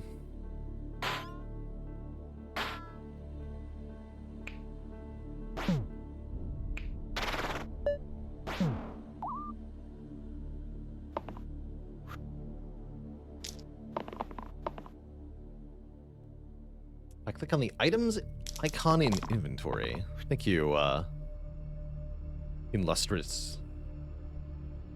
Check that out.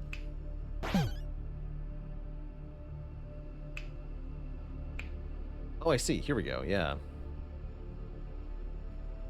Yeah, 6 and 7. That's it. Cool. Thank you.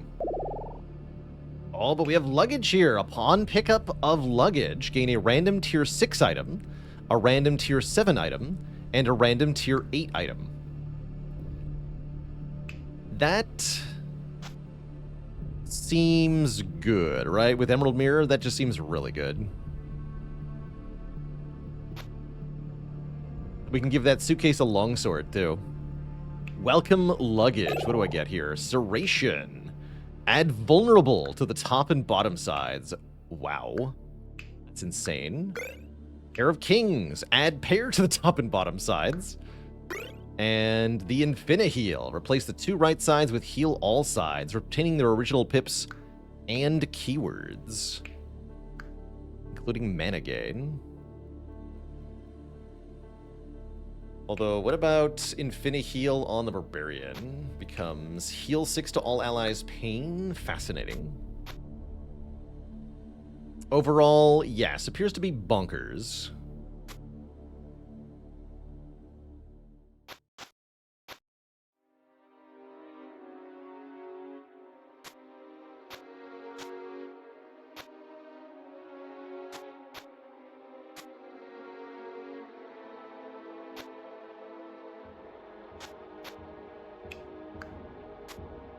Zero to all. Curious.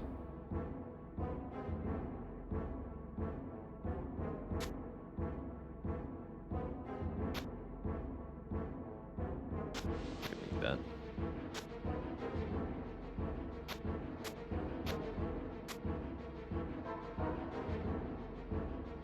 Guess you can have Vuln on the growth side. So you're gonna be really, really strong. Yeah, he'll tend to all on Mimics, okay. We want the Barbarian to have Infinite Heal? I guess we don't get much of a choice, huh?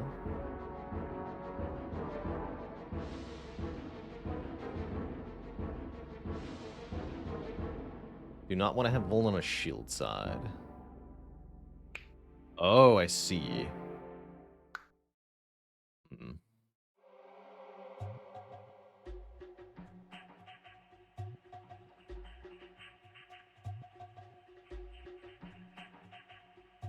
I see.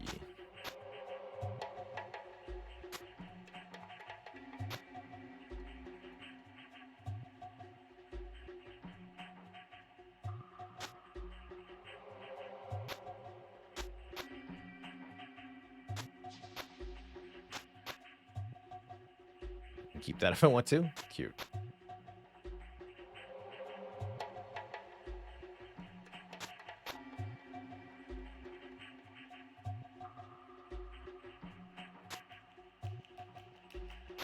Oh, yeah, those want pair. Those want pair.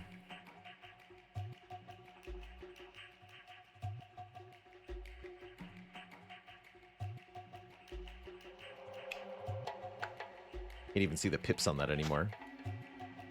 1, 2, 1, 2, 1, 2, 1, 2. That's all our item slots. I'm okay with this. Maybe I'm not.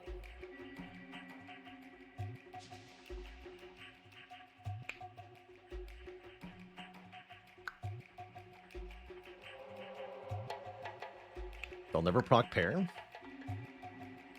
Sure they will.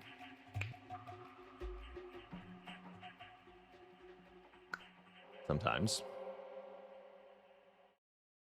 Not often, mind you, but sometimes. The charge part will make it tough, I agree. But potentially easier? Because I can change the value mid-turn.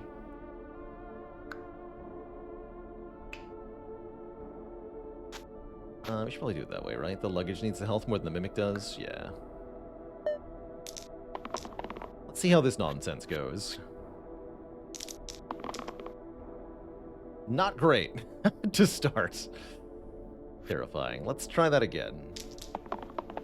Okay, that's better. And there it is. There it is. Pair will never activate, they said.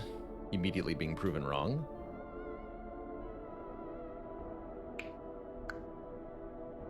Although we do lose the charge from doing that first. It's still 6 instead of 5.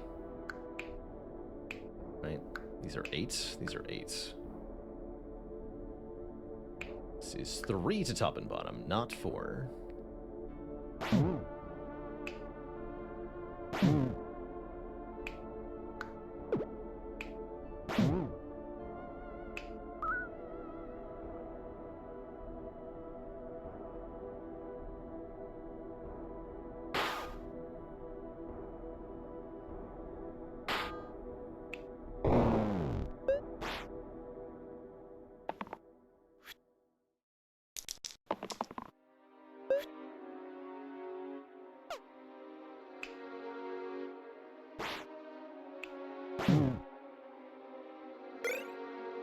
Second Heart. Double your hit points. Or Angel Feather. Add Rescue to the top and bottom sides. Yeah, I'll take Angel Heart. Or Second Heart. Chunky. What if I just give the Barbarian twice as much health? Or we could do that on the Shaman. 22 health Shaman. This seems good.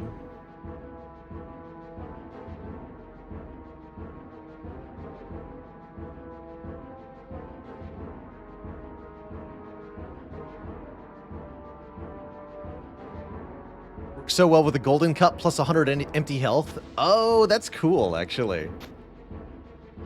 That's hilarious. Indeed.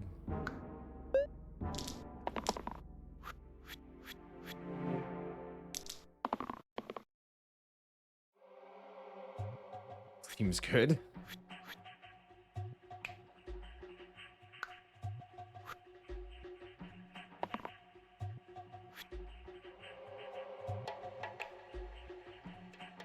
Single-use vulnerable bloodlust charged pair.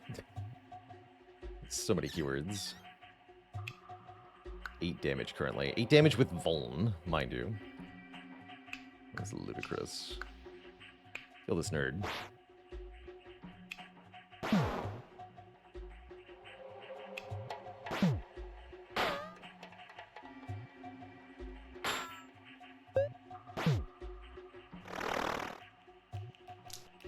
The damage. It's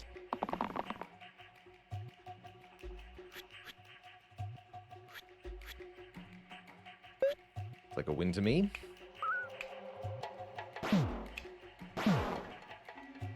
We'll level up. We're fighting the dragon. Mimic can turn into Jumble. Add Fluctuate to all sides. Change to a random side each turn, retaining its keywords and pips. Or Tainted. Take a curse when you pick this up. Might be time for a random tier 3. I'm also cool to skip, because the Mimic does something pretty good here. Why don't we just skip? And go into battle with these. I think we're fine.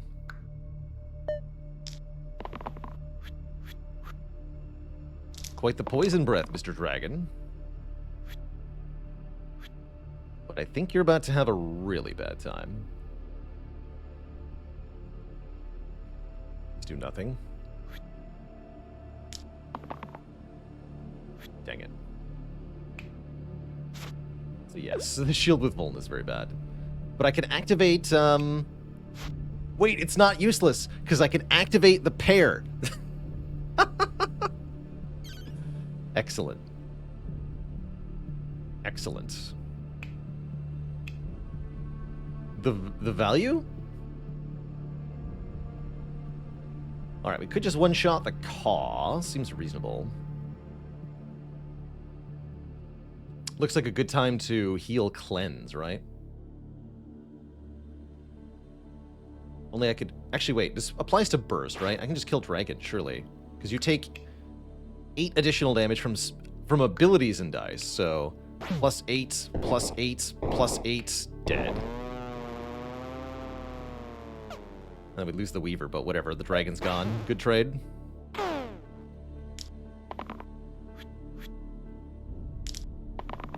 Easy peasy.